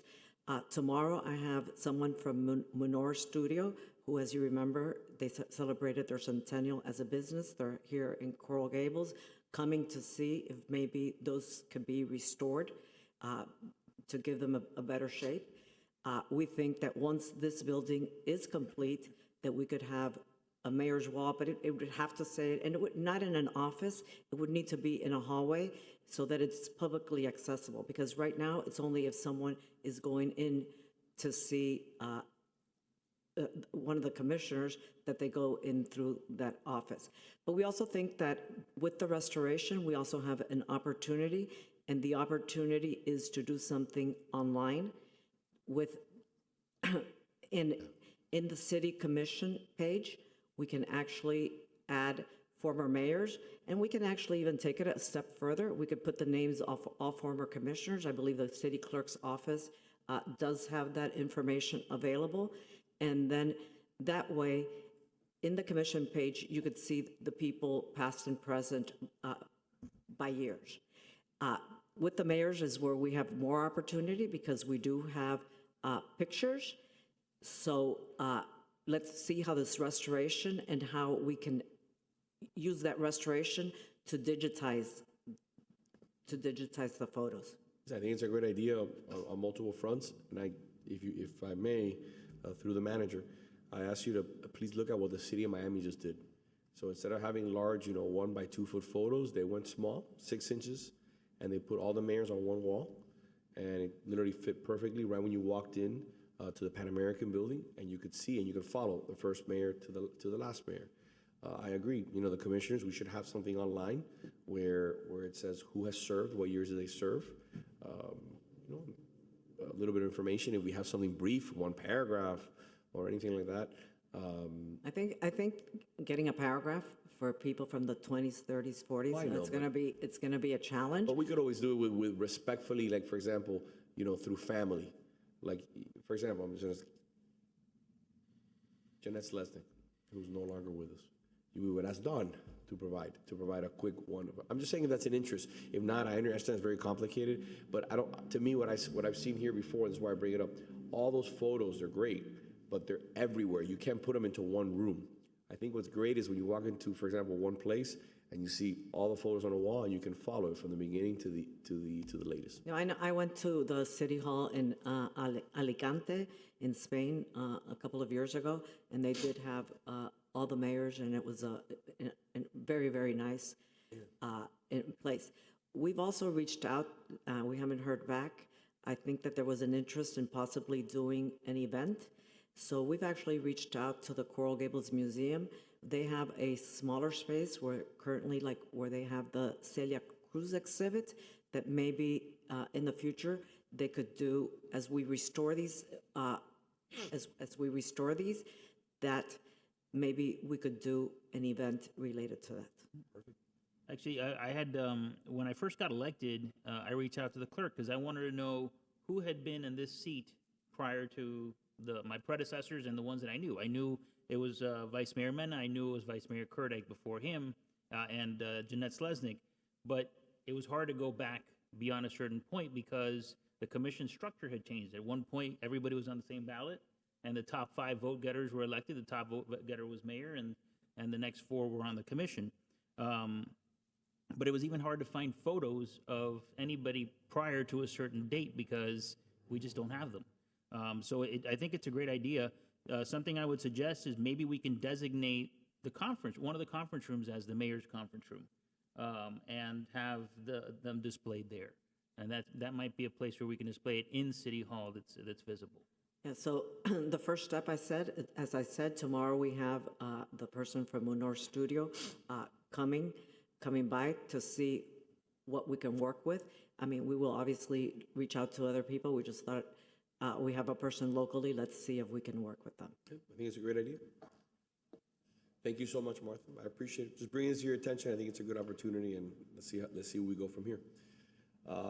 Mr. Clerk, have I caught everything here on the agenda? Am I missing anything? We're missing one city manager item, I believe, sir. H6. Centennial, H6. Perfect. H6. Thank you. I feel like I'm on duty here. It's easier. It's Martha's hour. Back. This one's easier to say. This one is much, much easier, and I have Sandy here because this has been really a team effort on behalf of the entire city because we've had all departments involved, but my office has led this charge, but the person that has really led the charge has been Sandy Rodriguez, and I did want to recognize her. I also wanted to recognize 2 other people, Nick Sainz, who is our webmaster, and he actually got our website up and running, 100coralgables.com. We did it at a reduced price for like $3,000. Other cities, when we looked to do a website, like Naples, had spent something like $80,000. And ours, we did it all in-house. The other person I would like to recognize is today you saw one of the videos. It's the video of the person the principal of Ponce de Leon Middle School. We did get to 100 videos. That was a big, big job to get done. We started like 3 years ago, and for that we have to credit Michael Rocha, the man behind the scenes, always here. So Well, we celebrated the centennial for this past year. The anniversary was on April 29th, and we wanted to pay tribute to the past, look to the future, and collaborate with community organizations. Part of this is we met with, we had more than like 200 meetings with different people. We actually have, in addition to the 100 videos that we did, we went out to community events like the farmers market. We were there every weekend. We went to the Literacy Fest. We went to Adventure Day. We even went to EWM offices to get people to share their stories to make it inclusive. So we had about 200 people share their stories with us. So as I said, the Oral History Project we think is really a linchpin of the success of our centennial, and the profiles are were housed during the centennial at the Coral Gables Museum. We are moving that installation over to since that's going to be the new City Hall for a while, we're moving that installation to the Public Safety Building so that people can actually look at these videos. They are also, the website, 100coralgables.com, we're still keeping it up. I think we should keep it up constantly. Yes. It's a great idea. It's only like $300 a year. You're selling what makes Coral Gables special. It's great. It's a great investment for $300. So with building community, the Centennial site that had impactful pictures, we had people participate by sharing their photos, etc., and for an update on events. And as I said, the events were not exclusive to the city of Coral Gables. They included whether it was the Bar Association's event or the Garden Club event. And in the oral history, I failed to mention, we went out, we not only reached out to people on this dais and the people that had previously served, but we reached out to multiple organizations such as the Rotary Club, the Garden Club, so that they could also say their stories of their involvement in Coral Gables. The engagement opportunities, people shared their City Beautiful memories. We had the Frame the Memory Challenge, the audio booth submissions, a historic timeline, where we included, and we had, when did Coral Gables Hospital start? When did Doctors Hospital start? When did the Rotary Club start? We did community partners and in celebration and continuum. UM had their own celebration, but for here, for example, you see the Garden Club. That's the sculpture that they commissioned, part of our Art in Public Places. So that is one of the activations.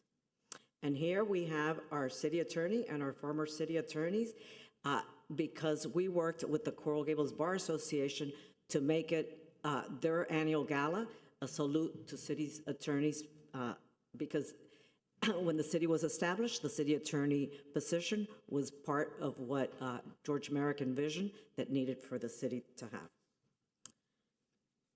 have. So it was a year of commemorations. Here's just like a brief timeline. There were obviously others of what we did in organizing this. And I'd like to stress that we did it without any additional resources.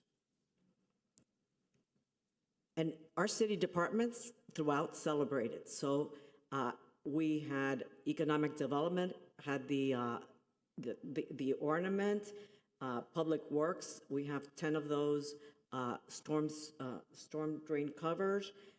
We had Parks Department, the 100th anniversary for the drone show. The police department had the cars. Art in Public Places is going to have, this one is one that's still pending, but that will be here right across in Merrick Park, which is to commemorate the Bahamians that were the workers that built the city beautiful. Here we see a house with a plaque that is a centennial house. It's something I know that Commissioner Fernandez brought forth, and you see one of the houses that has that plaque. Economic Development also did something with our cities, sister cities in Provence. The budget cover, the passport office had their coloring book. All your agendas had the seal. All our employees received the pin. So did our board members. So we wanted to make it special. And you had. Oh, and the coin, right? Oh, we can do a coin for the. On Centennial Day, you all remember, you were all here.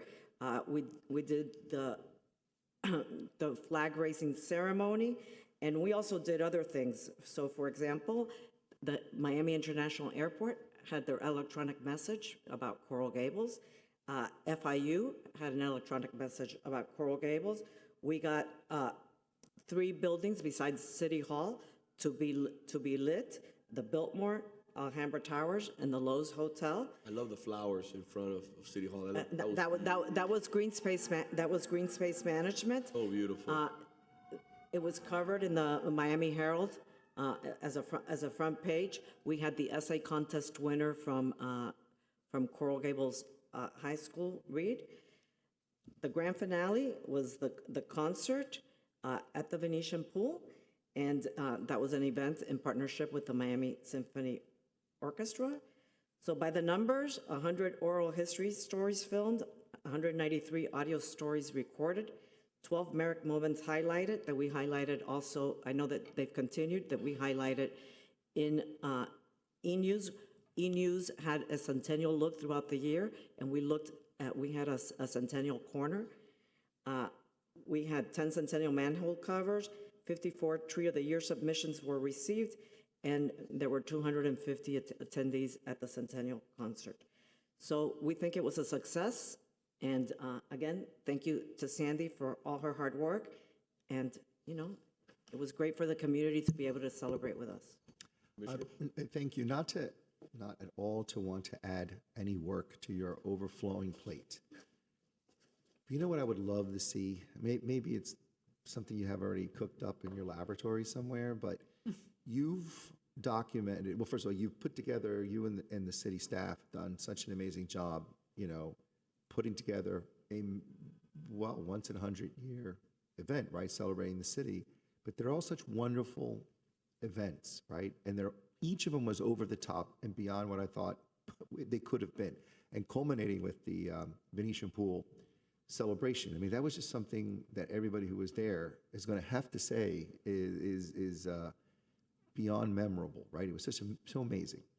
To have do you have a video recap of starting in January through December, just linking all these events so somebody can see it for posterity? This is how we celebrated our 100th year. I don't have a video recap, but I guess Michael just got a new assignment.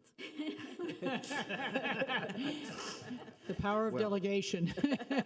I don't know. I would just love, because so much went into that celebration the year long, to be able to at least give people an opportunity to kind of relive it with vignettes, short, to the extent you have photos or actual video bits that just takes you through the timeline of the year and culminating with, because there's such great stuff, I think it's deserving of that kind of I'm sure Michael Rocha will work his magic, and we will make sure to show it at an upcoming commission meeting.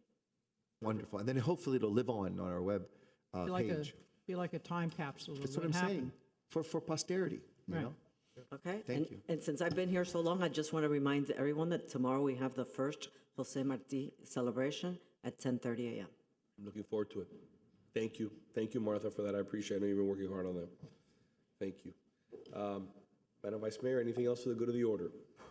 Just usual reminders. We have the farmers market. A lot of activities in this city ongoing. We have the underlying dog park at 10 o'clock. Bring out your pooch. Which one are you going to bring? All three. All three? I'll bring one. Zone defense. And then we have our Tallahassee trip coming up. I'm looking forward to that. Perfect. So, Commissioner? Oh, sorry, I didn't know you were done. that's it. No, that's it. Commissioner? Echo exactly what the Vice Mayor said. I really appreciate everybody's willingness to work through and get done in almost record time today's agenda meeting with a lot of successful initiatives being met and done in a positive, collaborative spirit. Just reminding everybody, I continue to maintain my office hours on Monday mornings from 8:30 to 11. Commissioner? Not going to repeat it. Things have already been said, so. Okay. I'm going to touch on a few points. First and foremost, Mr. Manager, please congratulate your team. The Watch Party was a huge success. I want to thank Agave. Obviously, it doesn't do it justice. This does it justice. So let's hold that picture right there, okay? We put this together in a matter of days. Agave came in with a sponsorship, and they paid for the TV, correct? Yes, the they did. rental. Did not come out of the city's budget. This is something to be proud of. Not only am I a diehard Hurricane fan, but bringing, can we go back to that picture if you don't mind? But bringing all these people out to enjoy this game and be amongst community in the city beautiful, in the perfect weather. You know, they were having a great moment, celebrating something that happened in the city in over 25 years. That brought me a lot of great pride, and I want you guys to consider, I know that we're working on right now on finalizing the design, and I had the pleasure of meeting with the attorney that's representing Alan Morris to talk about the design, because I have some interest in regards to how, like, the juxtaposition of the artwork with the proposed actual park layout. It's coming out very nice. The manager's done a great job. We're just discussing about a few different things, bathrooms, no bathrooms, things like that. But when you see this TV there, you think to yourself, I don't know. I mean, I just think that this may be it. I know that it may not be something where, by the way, the Parks Department killed it. Mr. Director, you killed it. Great job. Madam ACM, you killed it. I'm looking for guidance. You know, I brought this idea up. Look at this crowd. Look at the people having a great time, the kids sitting down.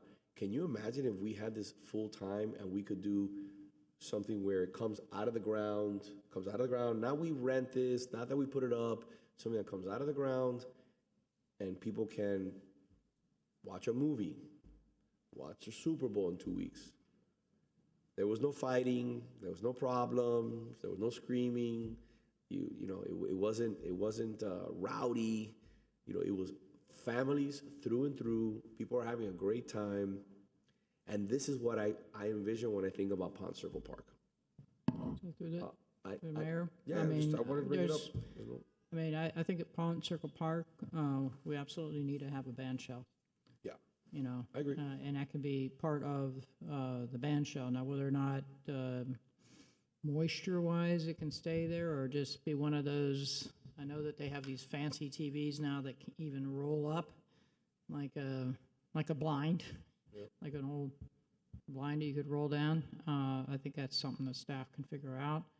But design-wise, I absolutely think we need a permanent band shell there, something that can withstand a hurricane and provide and put the noise to the north and not to the residential area. But there's been so many occasions where we had staging there and functions occurring. It can be really a important magnet for our community to be coming out and enjoy, like you just saw. You could have through the mayor, the symphony. You could have concerts. You could do concerts. Let's say you could have a mass from the Vatican.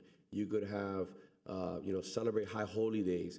You could celebrate, for example, if there's a symphony in Paris or in Rome, or the Olympics are being played, or you have, just this year alone, you have a huge amount of national and international events happening in our own backyard where people can afford to go. People cannot afford to go to a national championship. They cannot afford to go to the Super Bowl. It's in our backyard. I'm not going to the Super Bowl. I'm not paying for those tickets.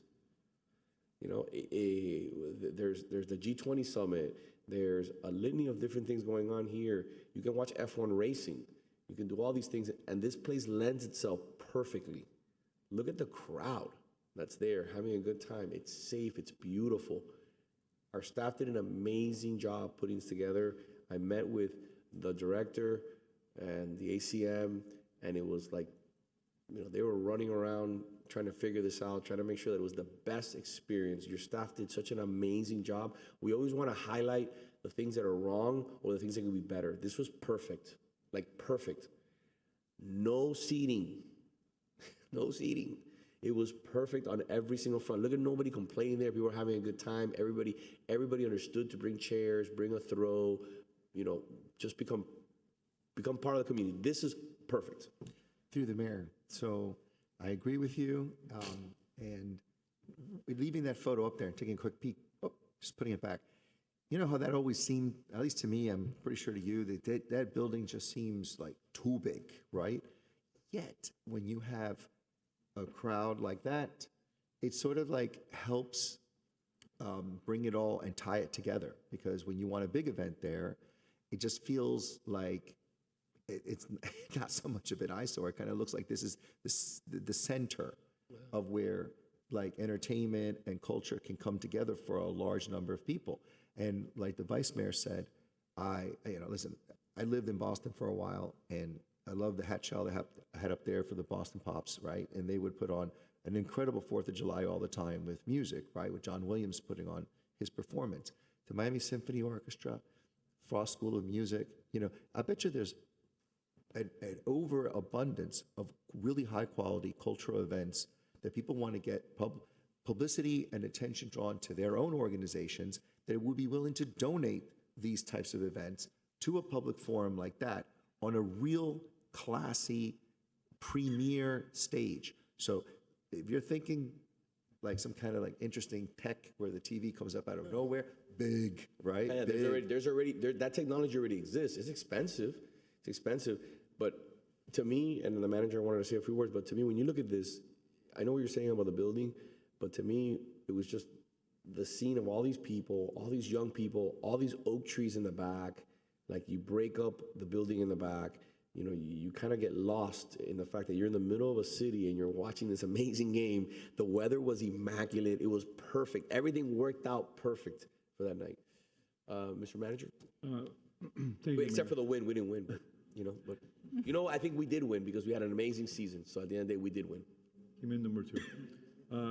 Mayor, we have not brought the preliminary design for the park yet. We're working on the actual budget, but we are looking at a band shell on that side. Yes. We're currently looking at a band shell on that side. We're also working with we want to bring in an acoustical engineer to make sure that the acoustics that everything is brought north. Yeah. So that nothing is so that the residential area in the south is not impacted. The park has a central area to do these kind of events, and then the park has the major artwork on the north side. So we're currently working on the budget because it's kind of an elaborate park, and we have to see where we're at. But this is exactly what we thought that the commission would want at this park. Yeah, I saw the band show. It looks great so far. Obviously, it's very preliminary. But one of the comments that the director made was that we were talking about putting up like an inflatable that the city owns. You guys were 100% right. The ACM, the director, that would have been okay. Putting up this screen, which we got a very good deal on, we didn't pay for it, but I'm saying it was sponsored. But we were looking at some prices that were like double the price. This changed the game. I mean, look at that. That's just anybody. You could be at the end of the park.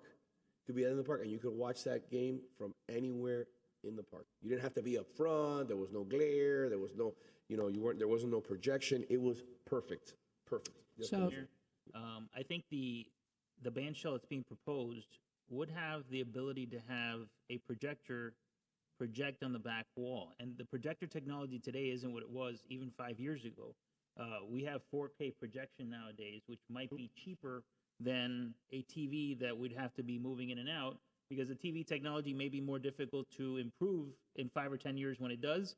A projector may be easier to replace, but the design is really facing that direction. So it's exactly where this is. And as I saw this picture, I was visualizing the design. I think it's going to be perfect for what we're looking for, and it's exactly what we're looking for at this park, and it's really going to make Pond Circle Park 100 years late, but what originally was intended to be. Oh, wait, this was a great test run, a great test run. To the mayor? Yes, sir. The park also slopes south, up. So when you sit on the north, you're looking up. So it's almost, I mean, everything falls in line with the design. To doing that, we're currently pricing it out. And if we can get the acoustics correct, then the southern residents will not be impacted by it. Madam Vice Mayor?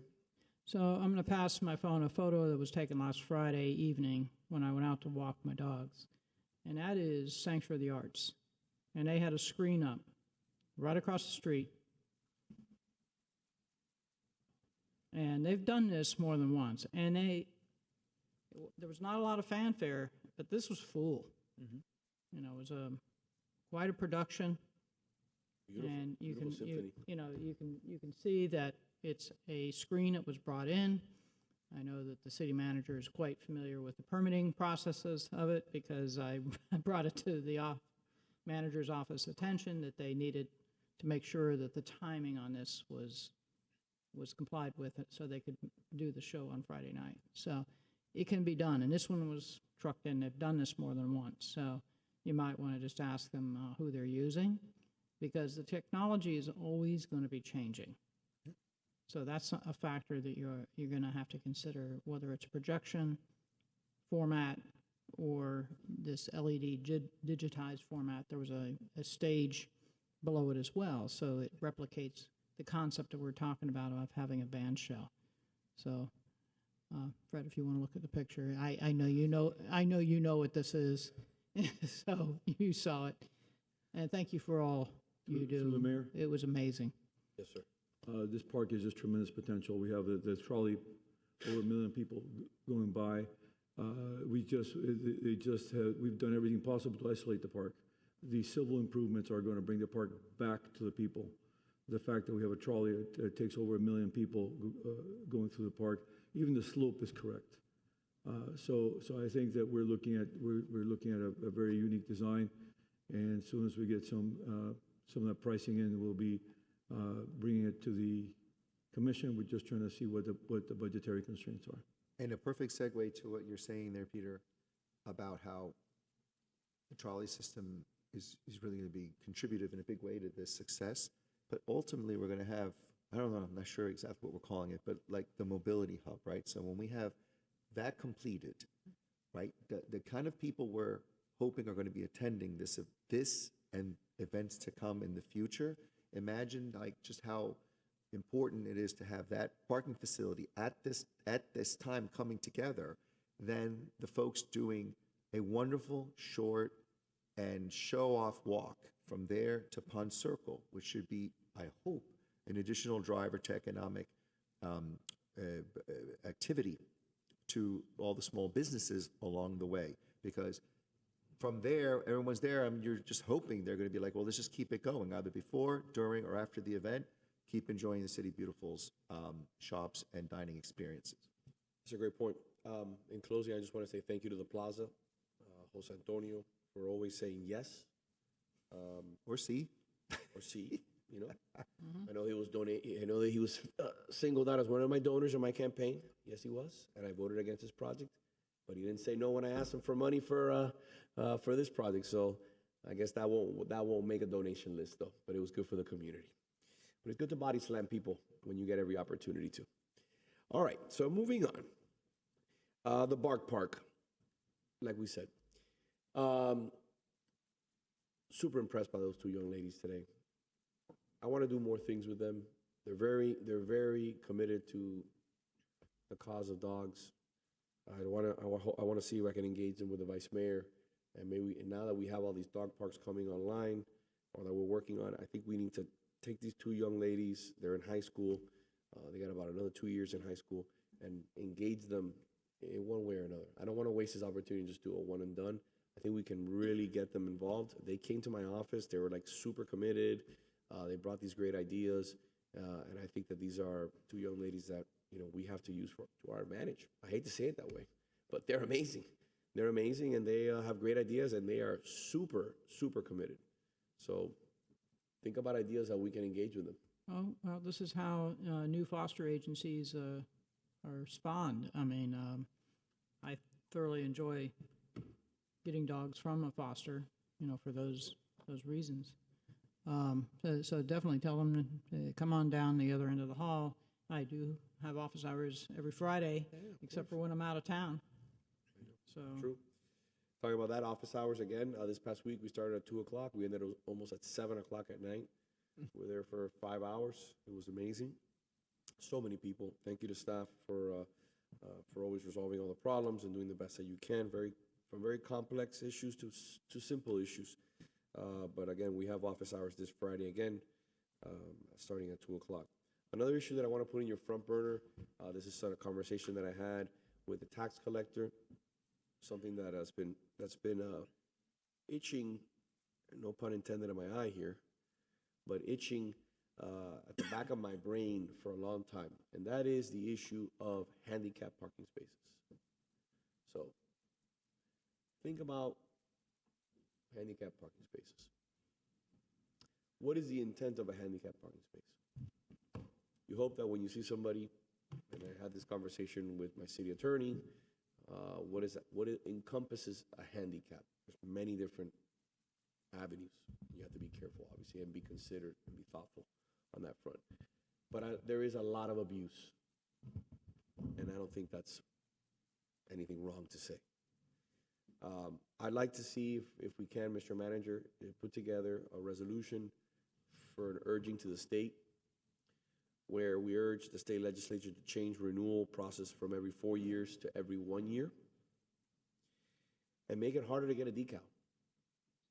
I also want to make sure that we stop these kind of like these mills where you basically go online with a physician, which is not really a physician, and they say, "Oh yeah, send me $150, $200," and you, what's your handicap?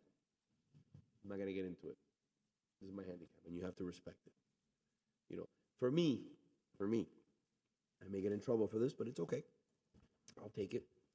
A handicap needs to be something that is severe. A person who suffers from, a tragic injury, back surgery, or has their, for example, like what the city attorney had and I had at one point, where she had a broken leg and she had to have a temporary handicap sticker. But also you also have people who are disabled in one form or another. People who are blind or things like that. But there's just so much abuse, and we see it every day when we go to a shopping center or we park in all throughout the city. You see people hopping out of their Porsches, or their Ferraris with the handicap sticker. They just take it out of the glove box and they put it on the top.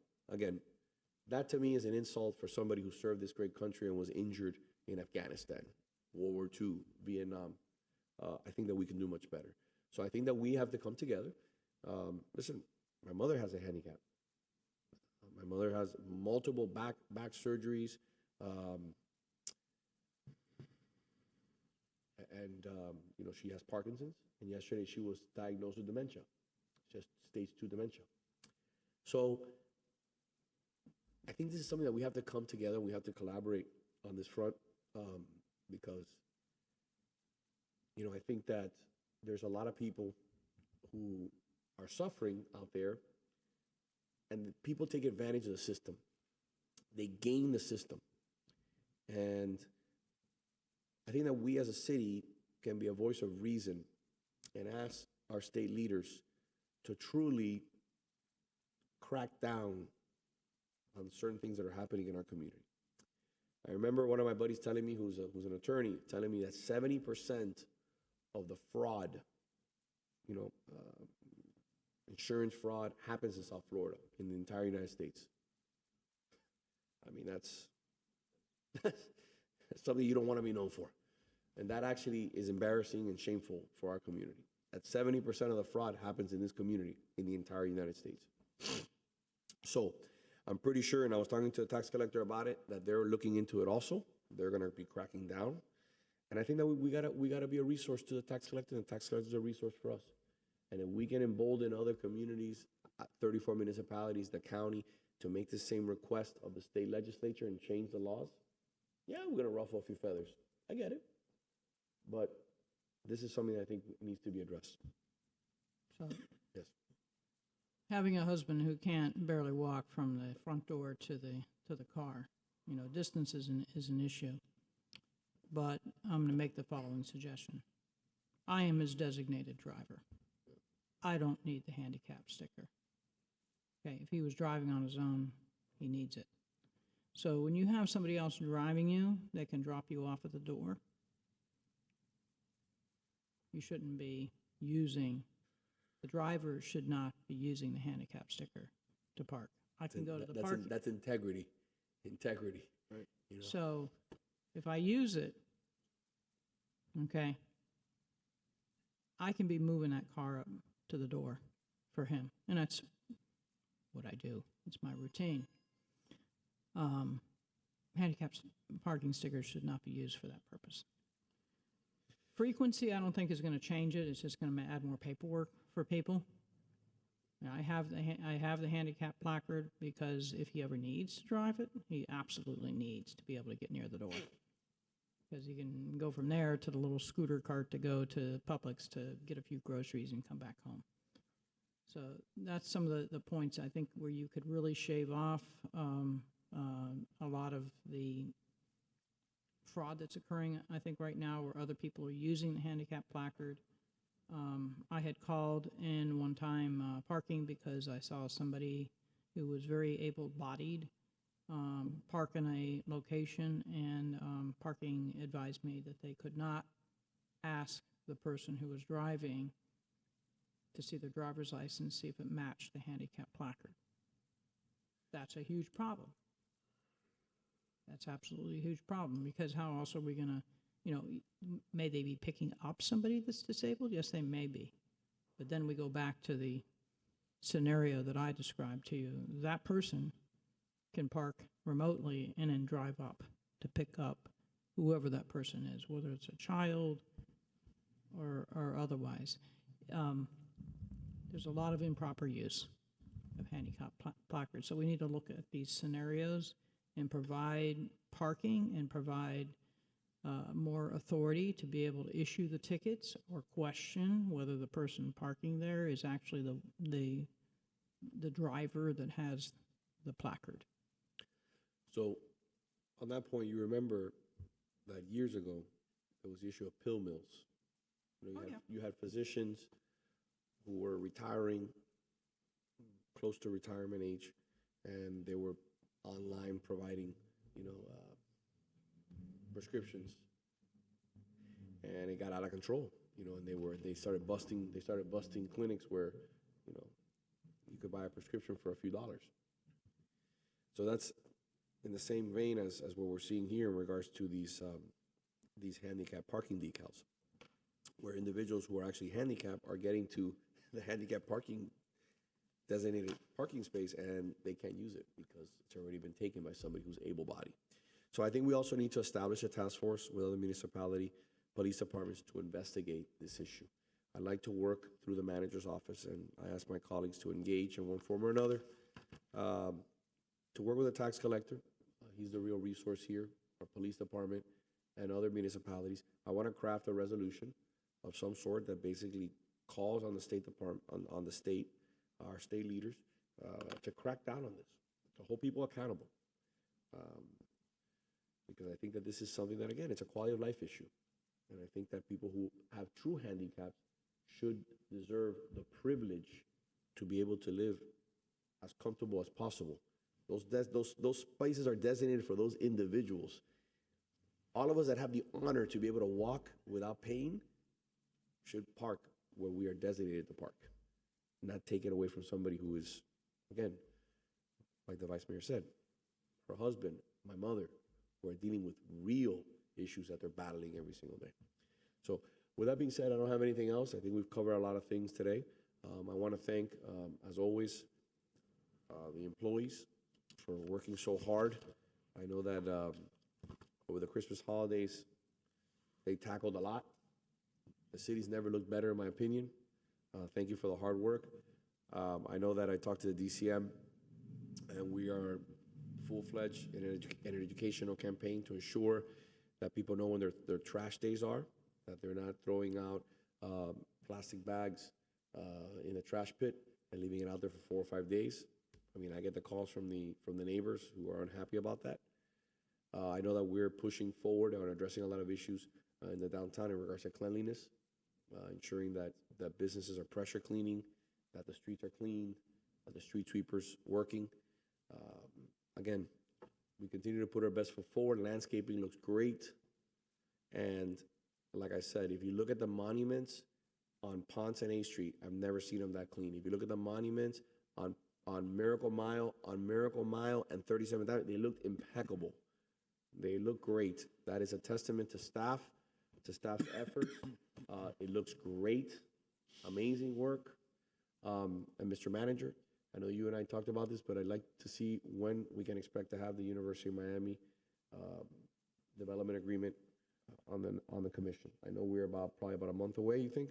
Yeah, we're trying to work it as fast as we possibly can, Mayor. Okay, perfect. I But I think we've come to a consensus. Okay, Commissioner? You brought up the Prado entrance, and I had forgotten to mention it to the manager. There's somebody who's selling a motorcycle. They're parking it there at the Prado entrance, at least on weekends. I've seen it. I saw it on Sunday, and I was told by a resident that they had seen it the previous weekend as well, on the 8th Street side. So right between, I guess, right in the center of the park, they're just parking it there in the middle of the park. Thank you. Thank you, Commissioner. Anything else further?